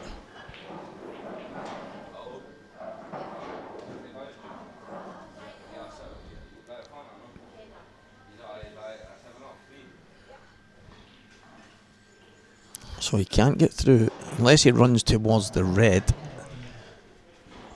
I'm almost directly behind Liam's shot from where I'm sitting. It looks relatively tight, so he's going to have to get some type of angle.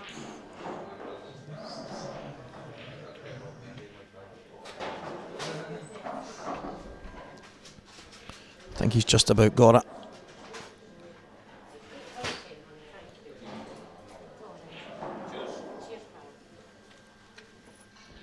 Should be able to just drop onto the top cushion here.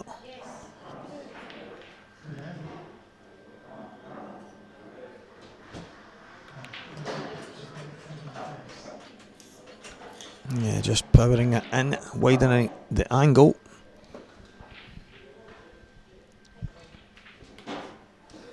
And it is 4 frames a piece here.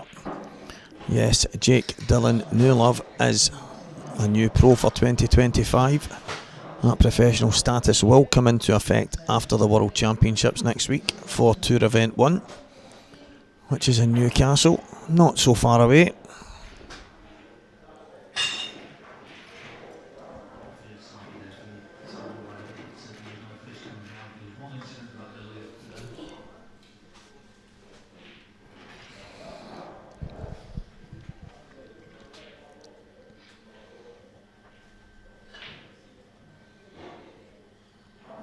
And he's playing well here against seasoned pro and multiple tournament winner Liam Dunster. 4 frames apiece. Jake to break. Can he get another one of his big breaks that he's been getting so far?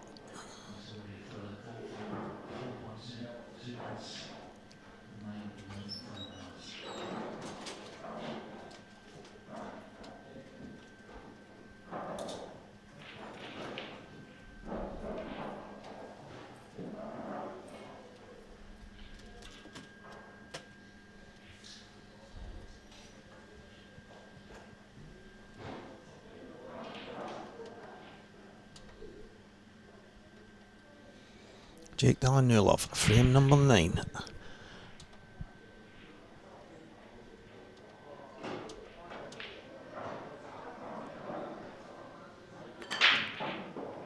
Big break, gets a ball. Does it come with a chance? Now.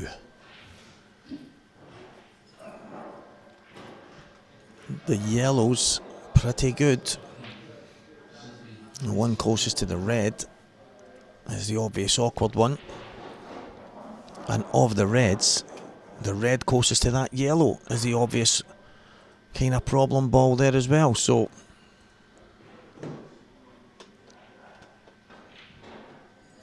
well, Stephen Leslie asking that question about the pros and cons. I mean, there's obviously a lot more entry fees, so the Pro Tour is more expensive than the amateur, but obviously the prize fund far outweighs the amateur by a good stretch, so it just depends. Obviously that's for the guys that go deep and win these tournaments, so you could essentially play on the Pro Tour, pay a decent sum of money and not really get anything out of it. So it's a tough school, but I think if you're striving to be the best in the game and trying to play with the best, I think when you get the opportunity, which Jake has eventually done and taken it took him a while though, and not anything down to ability, just by choice.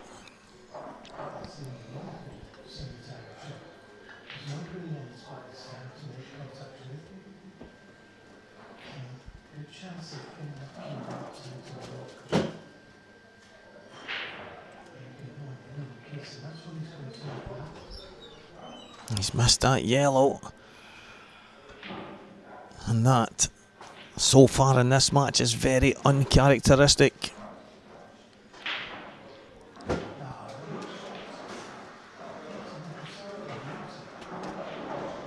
I understand why he decided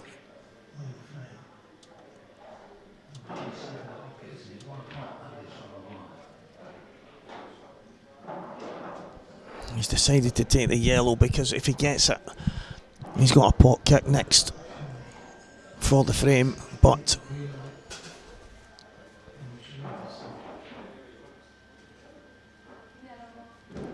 unfortunately for Jake, he's not made the pot, and now the decision lies with Liam on how he goes about these.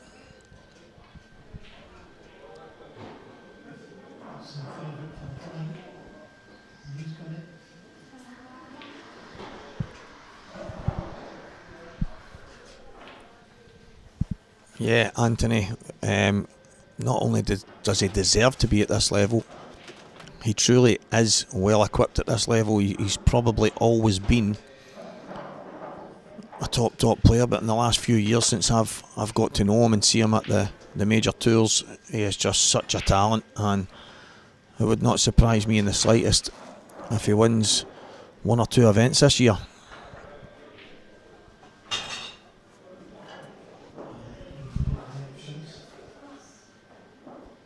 Hassan Mia, how are you, my friend? I hope you're good, and hope to see you at some of the events this year as well.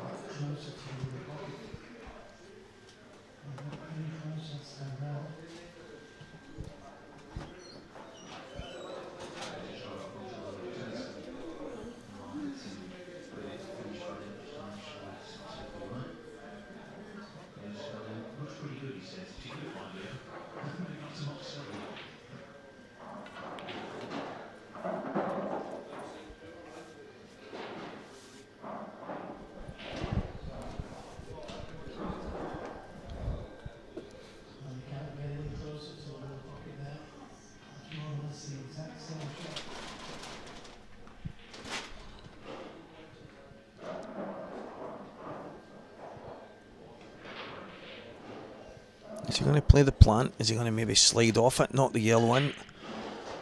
I don't think he's going to want to take any major risk here. The plant, as much as I think he'll get it, it's a kind of cut back the way. He's going to have to bring it out. Yeah, Hassan, I'm doing well, mate. Thank you. Hope to see you soon, mate.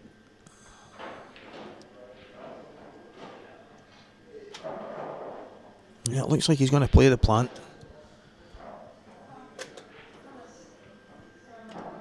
I don't think it's easy, but if he can just cut it slightly out the way, which he has done,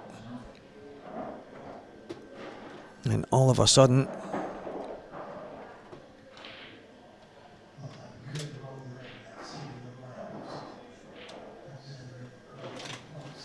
and it looks like Liam's going to go 5 frames to 4 in front if he can hold it together here and get this. I mean, it's a 3-ball finish on the yellows to get to the black, but I think it's just about landing the right side of the one closest to the 8-ball.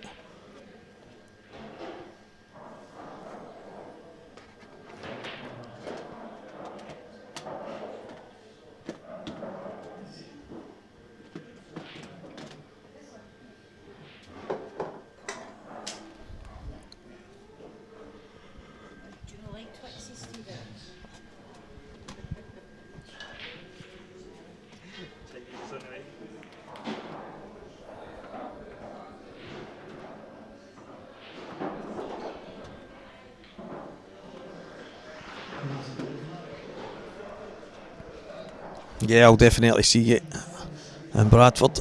I'll be heading down there on Tuesday.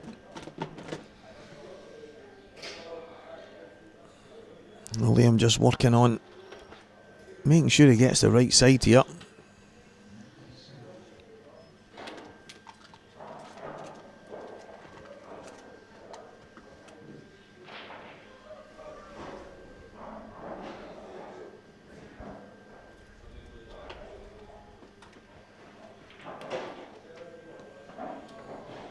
Now slightly wrong side, so he's going to have to play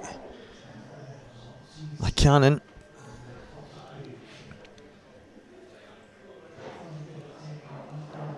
He might decide to just flick the red out the way, come slightly high and take the black into the same pocket. Well, the other option is to run into the black and try and nudge it towards the right hand corner, but he could end up behind the red So not easy. I think you have to just take your medicine here, just stun carefully into the red and give yourself a shot in the black.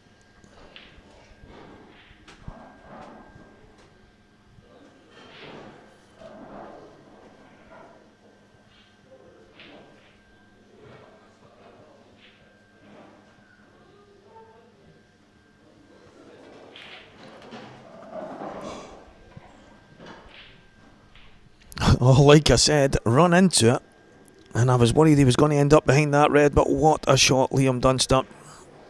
I'm trying not to shout here because there's not many people between me and the guys on the table, so wow, fantastic shot, just runs off it. Both balls come down past that red, and that was my only worry when playing that shot, that he could end up something behind it. He's not perfect, and Dunstan's 45 games of total, and he's not got a break.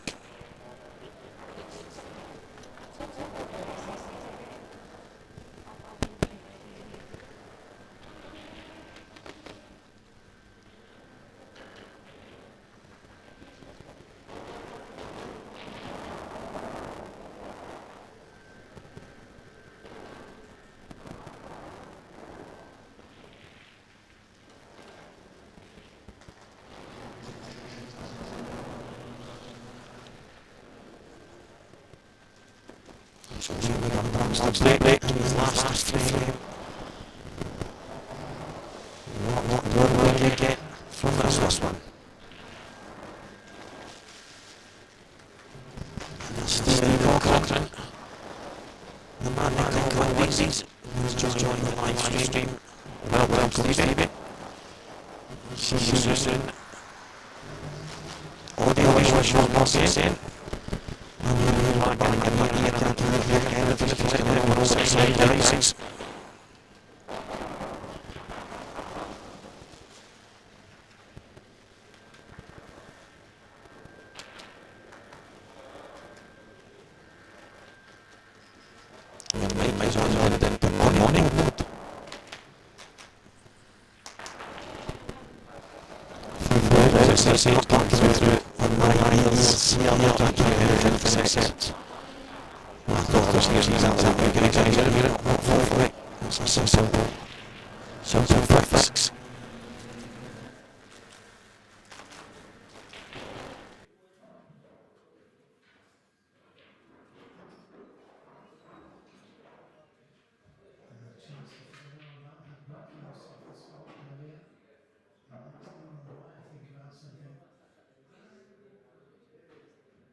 Guys, let me know if it's changed in any way.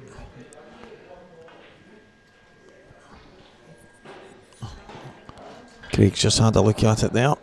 Let me know if it's still coming across that way or if it sounds okay.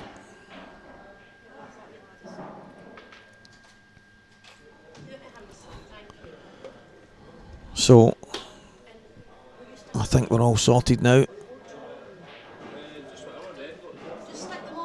Yeah, cheers guys. That should be all good now.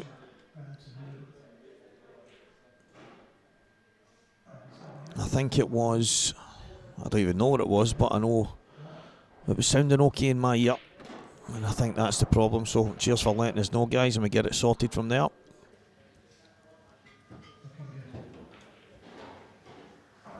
Liam has broken off here, and he's not got a major opportunity. There's still work to do. Not a lot of pool to be played in this frame.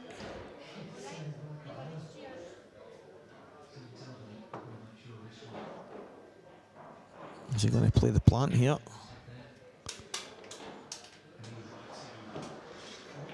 Just going to slide it inside. He's not managed to do it, so it's still opened up. I don't know what Jake will be thinking now.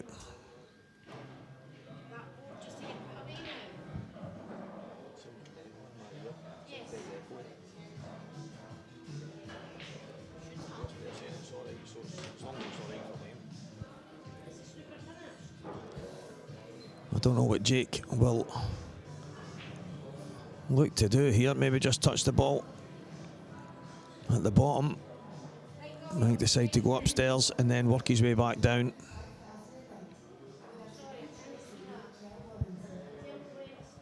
He is going upstairs.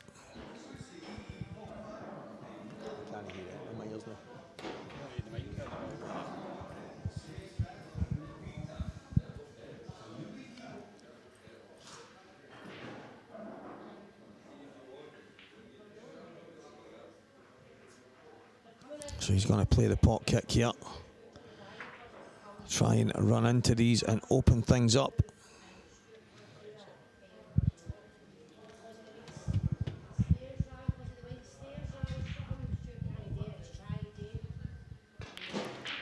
And that's came out okay.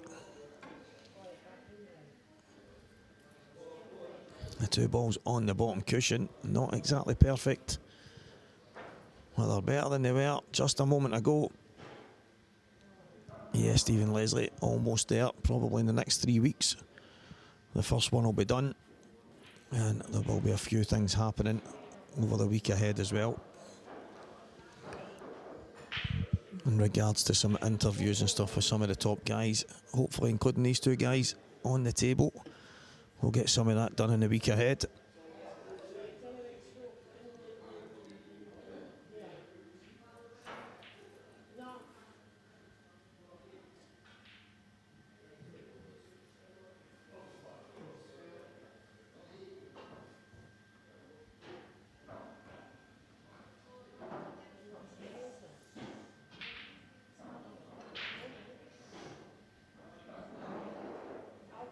Well, he just dropped this in. He might decide to go into it, and that's turned out to be a mistake.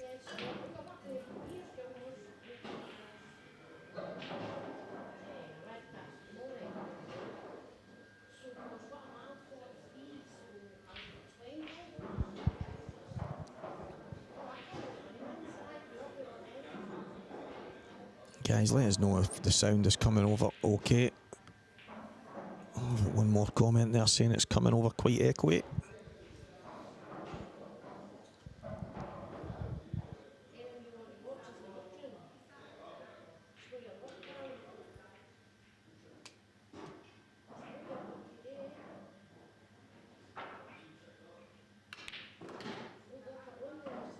Oh, he's just got the flick there, but has he got a shot? That's the thing. Can he maybe slide off the first yellow? Yeah. Cheers, guys.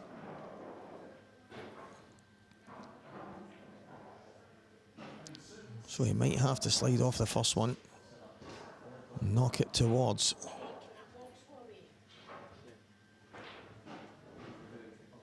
the bottom right corner.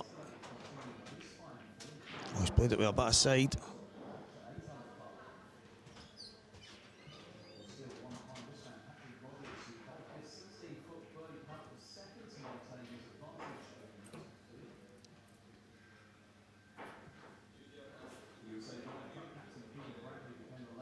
Cheers, guys, much appreciated.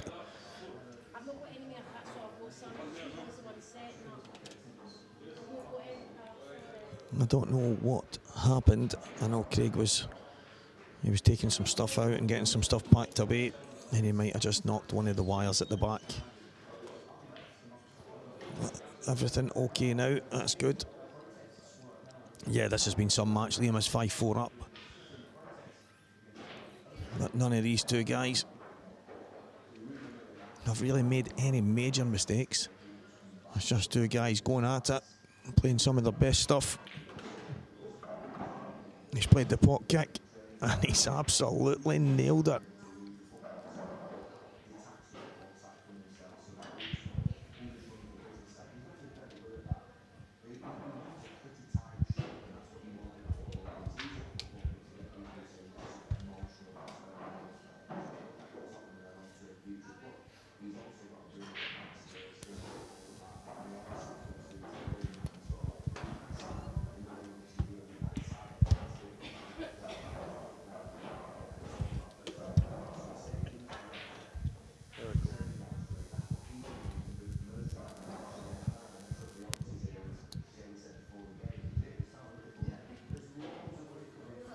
Sorry if there was a bit of sound in your ears there, guys.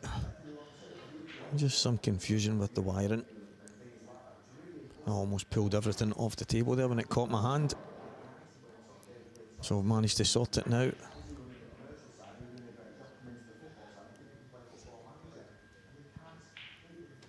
Liam with a great pot kick, fantastic pot kick. And he's got the red to the left middle.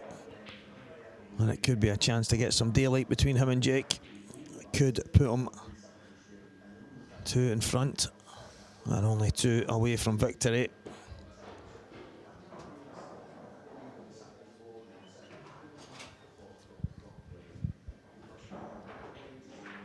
With the yellow sitting there, I understand why Liam's considering going up. Maybe deciding to play a shot to nothing at the top end of the table.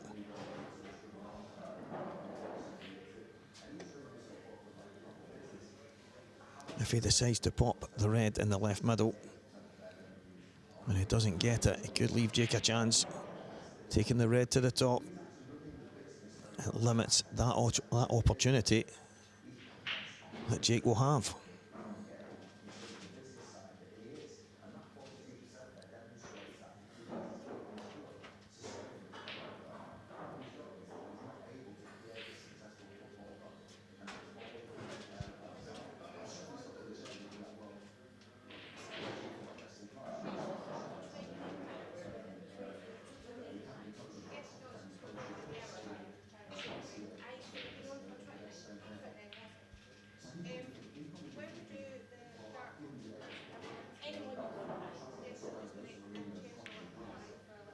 He's got it.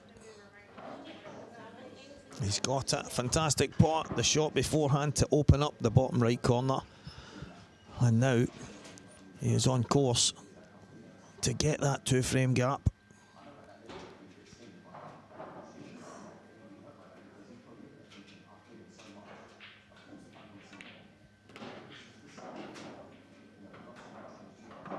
So Liam heading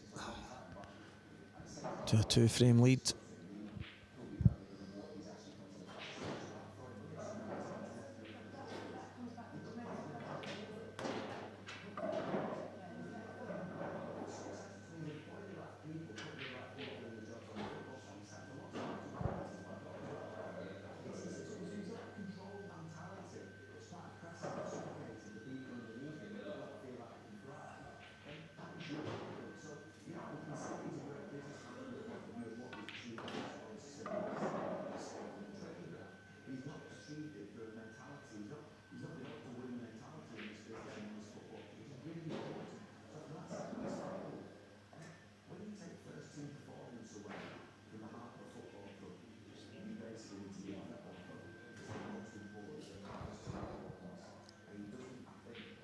That's black.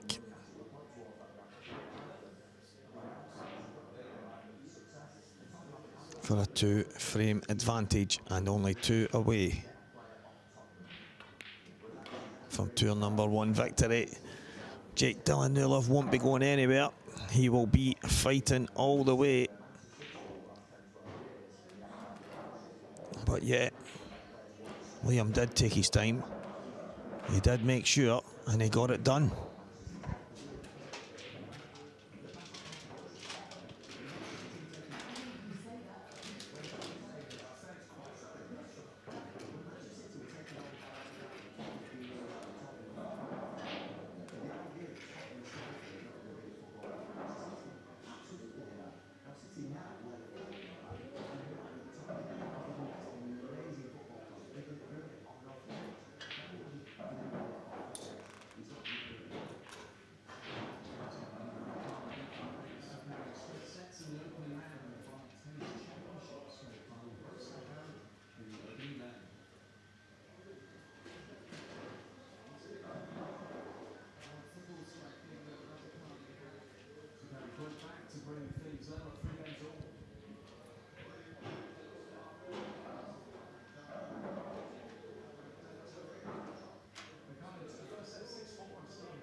Yeah, that would be good, guys.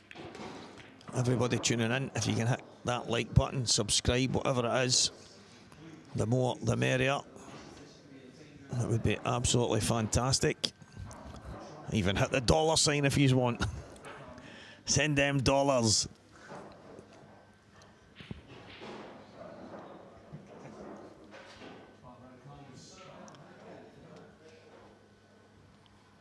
You need to remember the talker works for free here.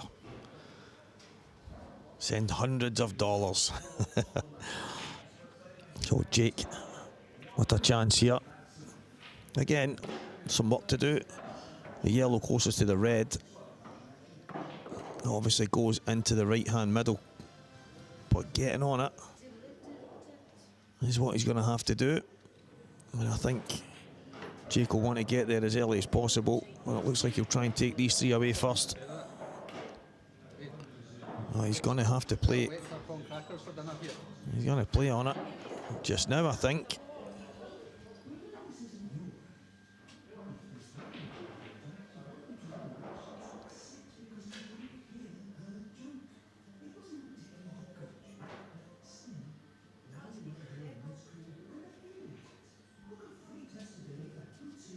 I wonder if Jake was actually playing to come back across and beyond the one to the top right.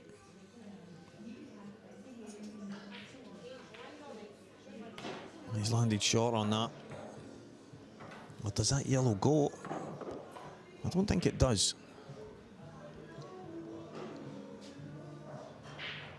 I think he was maybe trying to hold the one to the left middle, the closest to the left middle, and then he could maybe just drift up behind it. But then he would have to go top to bottom, so I'm not sure what Jake's got in mind here.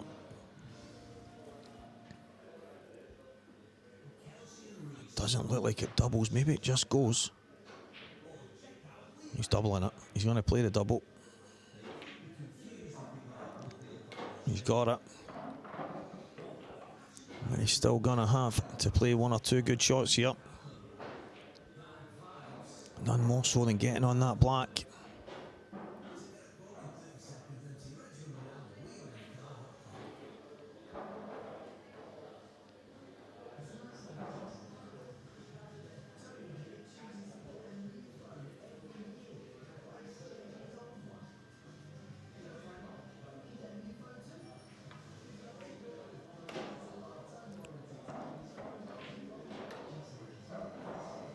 Yeah, it's unfortunate. He's tried to hold. But I can't help but feel this is playing into Liam Dunster's hands here. Going for the finish, not getting it, clearing the table, making things a little bit easier than it would have been. And Liam can step to the table full of confidence. So Jake is going to have to pull out something incredible now.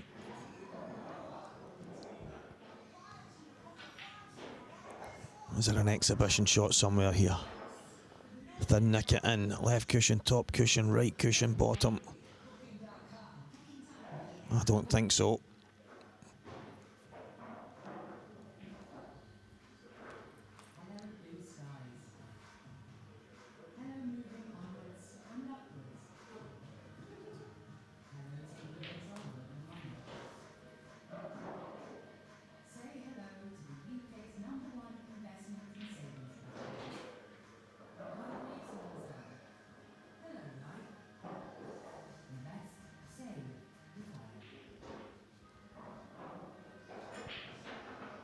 So he's going top.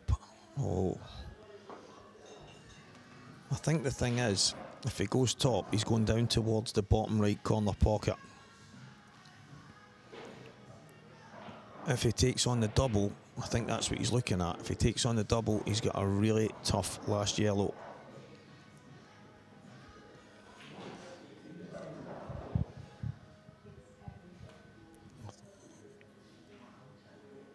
It is really, really tough. Is he going to try and thin nick this in? Is it a cross double? Oh! Yeah. Just a little bit too much side on the cue ball.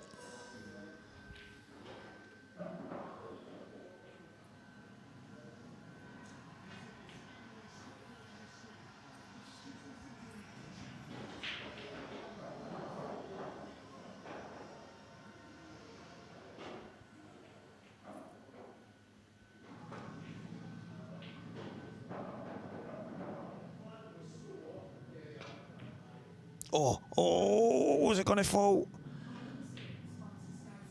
I think he had a guide there.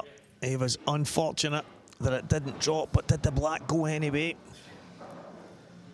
I think he's going to be saying total snooker in a minute, but it's probably about the best he could have hoped for in the circumstances if you're going to miss.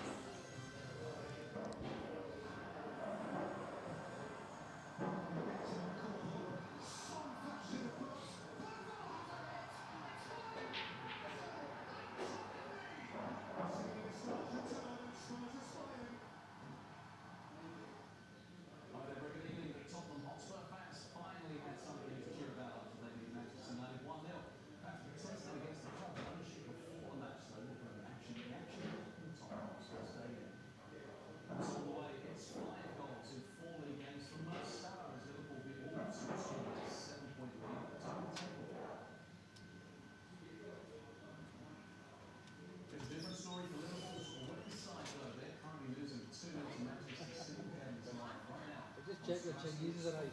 I just came in there and I saw these people in the Netherlands just going out to see them. Liam will take his time. There's no doubt about that, but I can't see him. He might decide to put one or two, but I think he's going to want to. I think the red closest to the middle.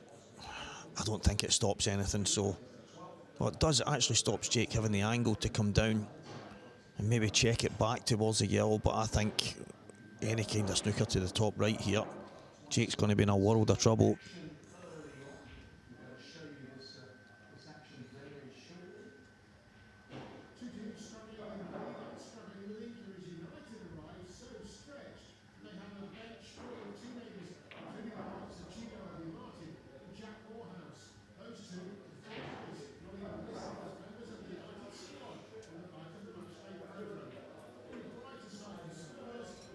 Has he left a chance here?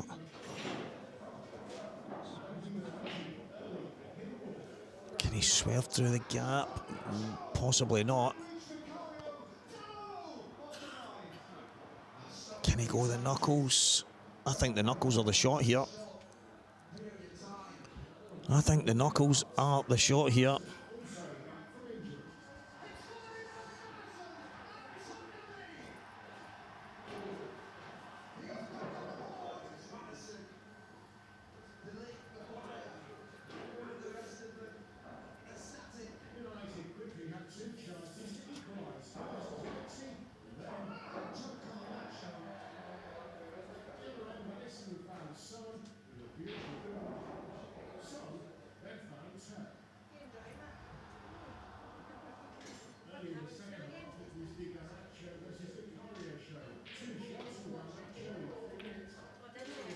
That is a foul. I was expecting a foul. That was such a good snooker from Liam. He only had the knuckles. He only had that shot. And it's not easy to get right. Do you know what's mad? Every time I seem to be playing against someone, whether they're a top end player or not, they always seem to nail them against me. Always.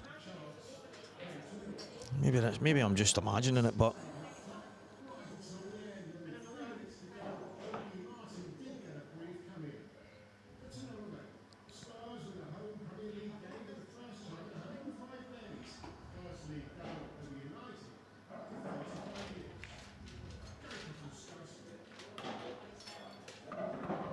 so, chance to get on the hill.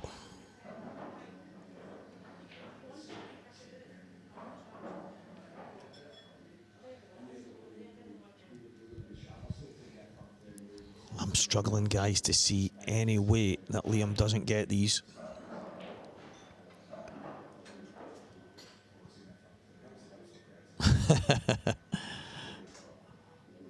If I remember correct, Hassan, the time I played you, I never got any luck, and you got all sorts, mate. All sorts. Do you know what? I'm probably the self-proclaimed unluckiest player in the world of pool. but there's a few people, including Ross McInnes, who would back me up on that. Ross has seen some of the stuff I've had to deal with, but nah, that's it. I think people say it swings and roundabouts. I think it depends which way you play the game, doesn't it? If you're aggressive and you're smashing into balls all the time, and then obviously you require a little bit of fortune, whereas if you play, like, you won't see Liam getting loads of luck because he's so precise in the way he plays the game and tries to go around the patterns and the finishes the right way. So I think it depends on the way you play the game. But yeah, I remember all those crazy shots you were playing.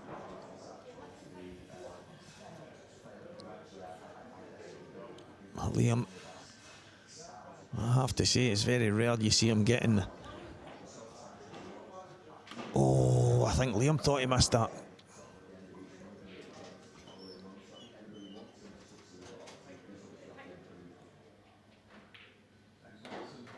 Yeah, I mean, Jake plays the game quite aggressive, so he's probably thinking that when he plays that pot kick,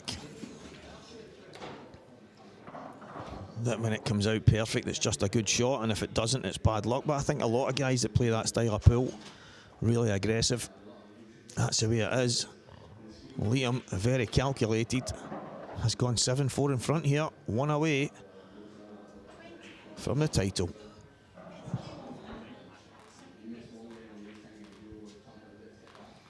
So is this true? I've seen quite a few things on here. Has Jake got a habit of turning his cue into toothpicks?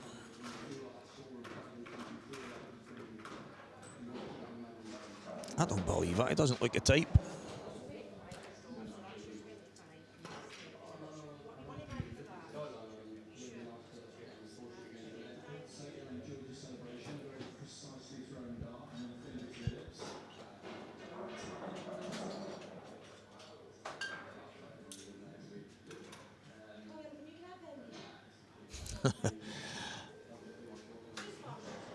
So Liam 7-4 up, and I'm going to have to stand out the way if Jake doesn't win this, in case there's wood chippings flying all over the place.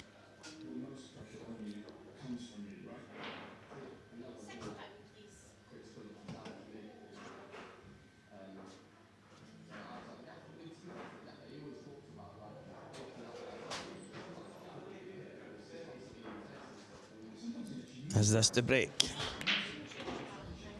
That Liam has a finish to win the first Saltire Tour event of the year.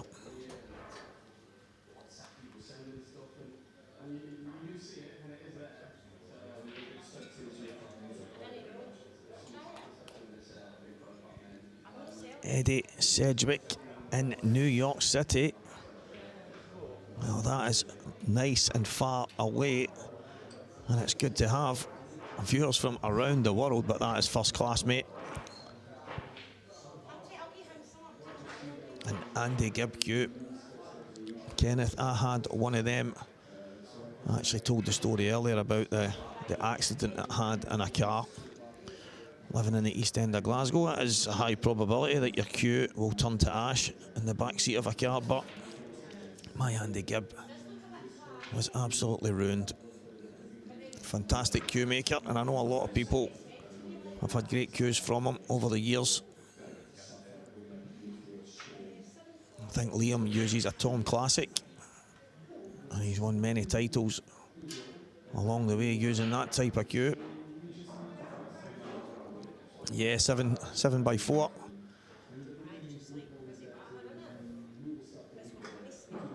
That's the table size, Eddie.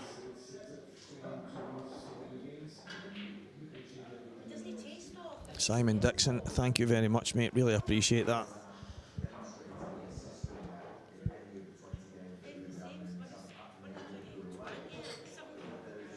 There is the odd occasion we get carried away when there's certain things and certain subjects that we get talking about and having the interaction with everyone watching, which I think is fantastic, but obviously we have to remember that the pool has to be at the forefront. And I think in the last few rounds we kind of went back to that as what it's all about, but it's also fantastic for people watching that they can't interact with the team at the other side of the TV, so I must admit I do enjoy it.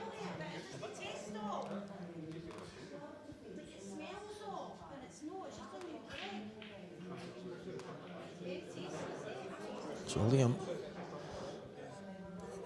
I don't know if him and Jake have had a bit of some words there and had a little giggle. Liam taking his time, as he does.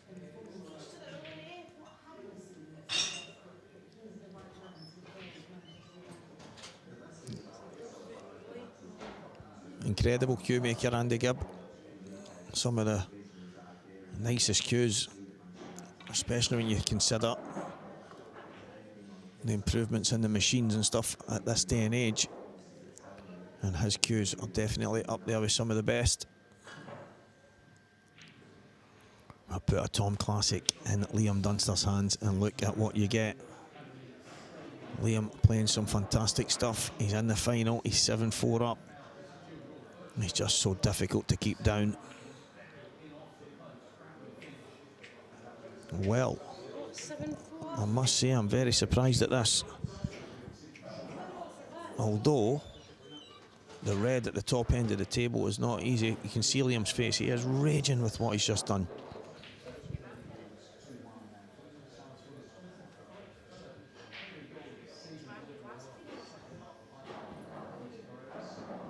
He is given a chance here.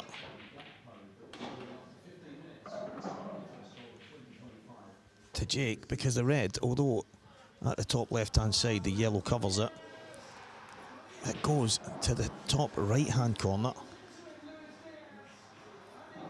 And that is a big mistake from Liam, and he knows it. And I think Jake has the angle right now to play on that. Even if he lands slightly short, he can just run into the yellow, and that'll cushion the cue ball to land on the red to the right middle pocket.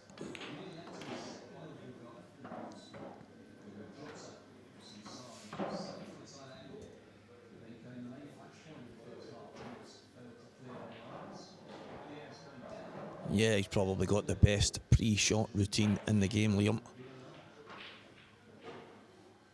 He just makes sure every single time.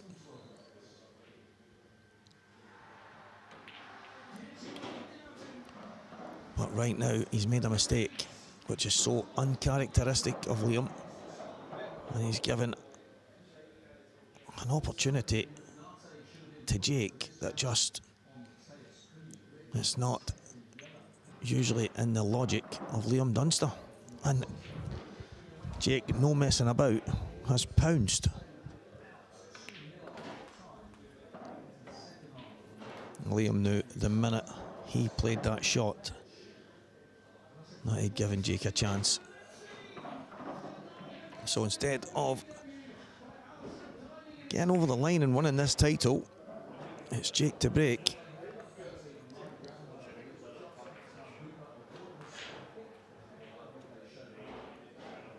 Looking at the two guys having a little chat. Liam doesn't want to talk, that's for sure.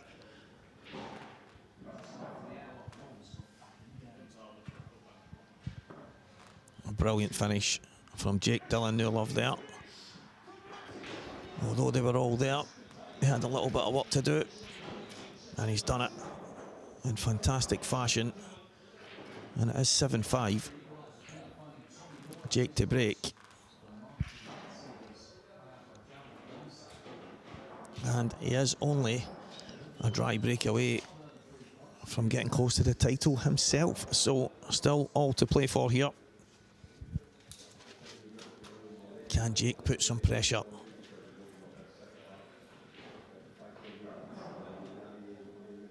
On the Liam Dunster break.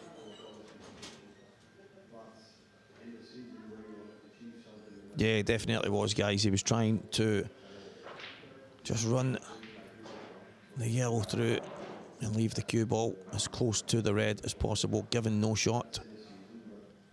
He got it wrong. This looks good. if that yellow passes the red at the top. I'm not sure it does though.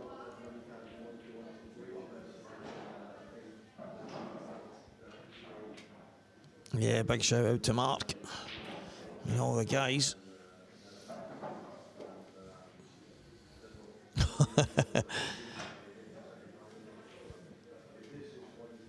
So Eddie thought that Liam was on the finish there and thought it was all done. So he might have to go reds if the yellow doesn't pass to the top left-hand corner.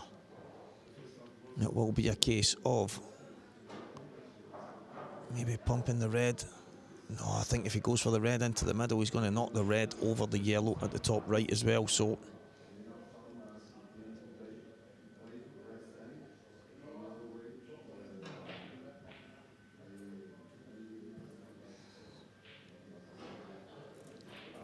I think that yellow that doesn't go will in a moment.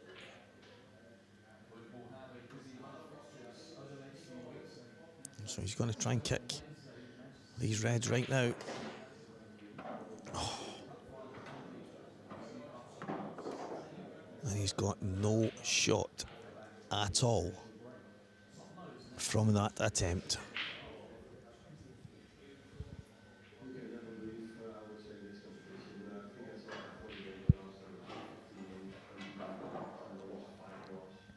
So Jake is now on reds.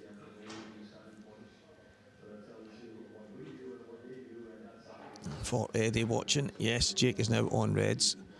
It's an open table after breaking, and then the first ball you pot becomes the colour set that you are on.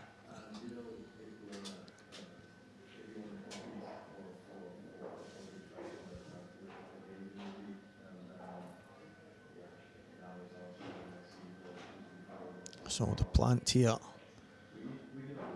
red onto red onto red.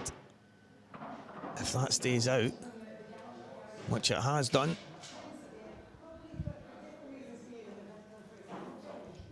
The Friday Flyer winner. I love it. I love the banter on these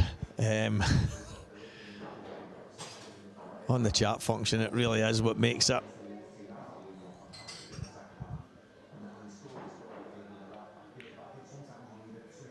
Oh.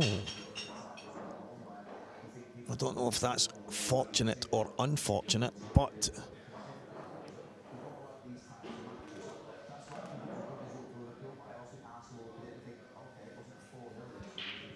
Jake has managed to get the top right-hand corner covered.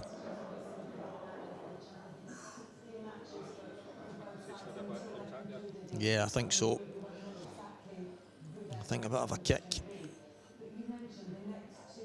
But the way it's landed is not the worst.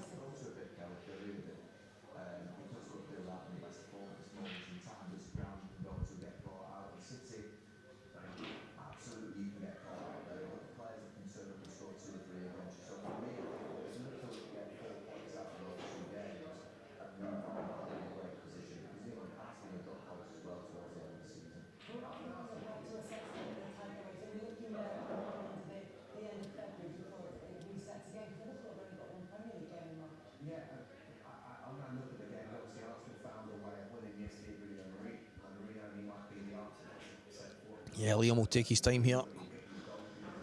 It isn't an easy table. I'm not sure the yellow in the middle of the table goes anywhere. And I know the yellow to the top right is really in all kinds of trouble.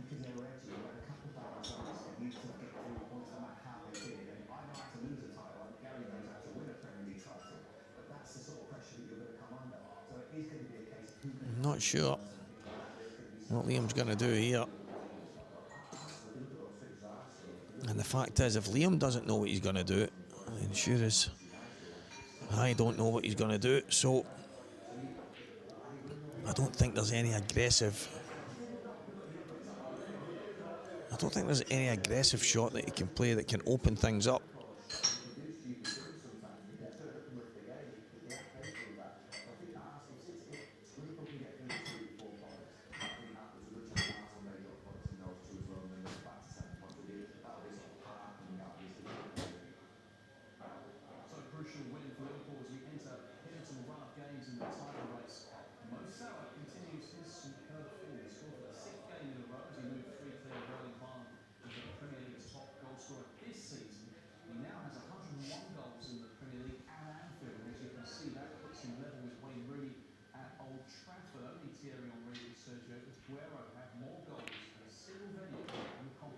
So he's going to take this in off the red.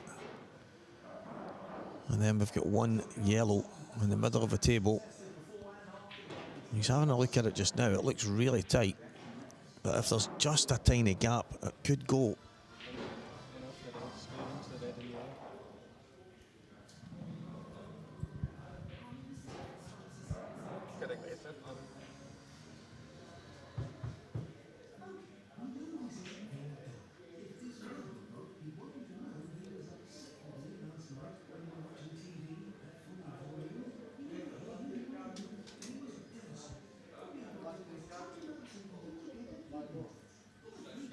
This is absolutely massive.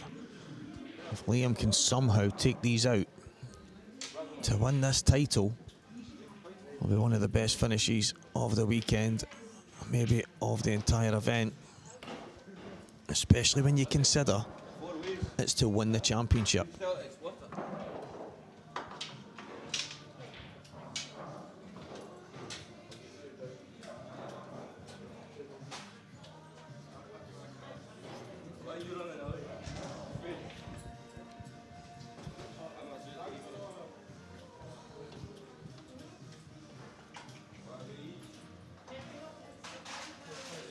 Still a lot of work to do.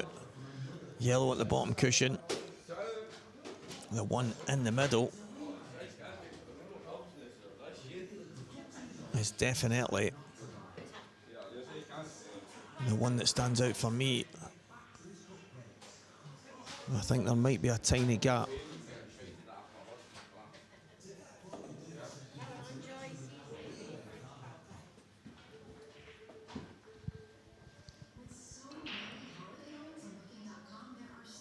Is he looking at maybe? I don't know if it doubles. He's having a look at the angle just now. Can he go? Yeah, he's looking at the double.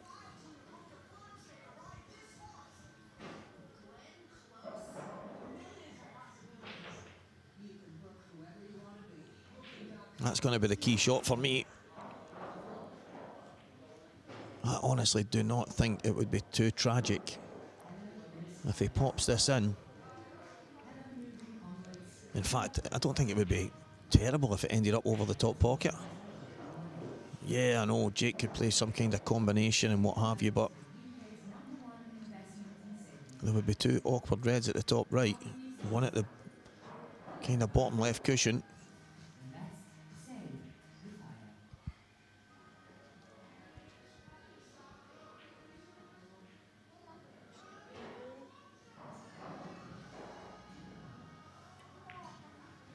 So he's popped it in.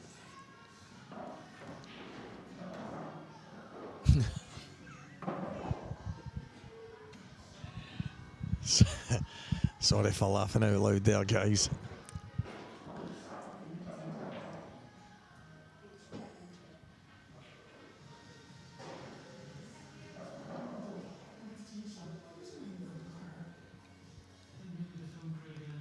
I don't know if he can get to the position of the double that he was hoping for.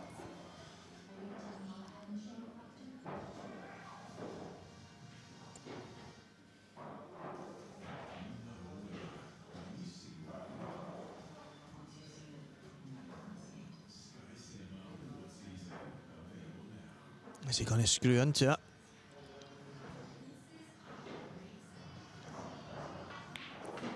He did. Now, the decision is, does he screw back off the side cushion with loads of reverse, or does he go off the top cushion and straight back down? That is a decision that Liam has to make.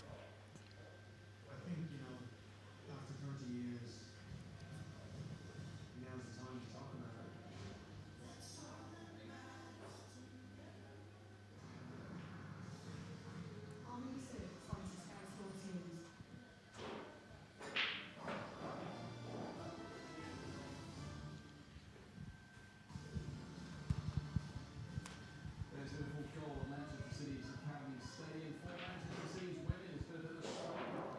He's looking at the shot with reverse. It's going to go just below the middle pocket and then reverse back. I think the shot, yeah, that's what he's looking at. It's going to be really close to the middle and it might just check back out. It might not go where he wants it to go, so I think running off the top cushion is probably the shot for me that stands out. If John Tiger Kerr was watching, he loves this shot off the screw back with loads of reverse.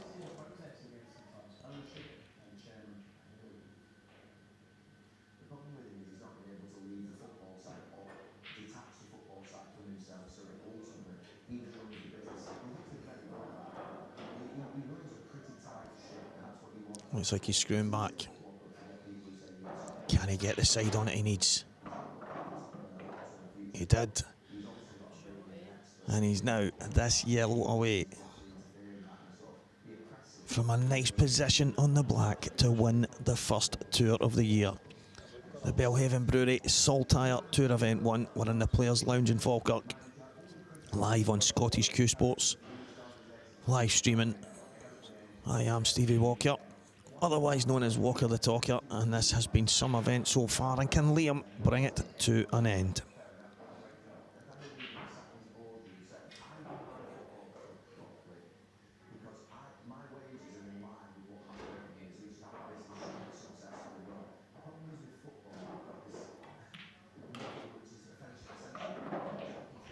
Absolutely thumps it home.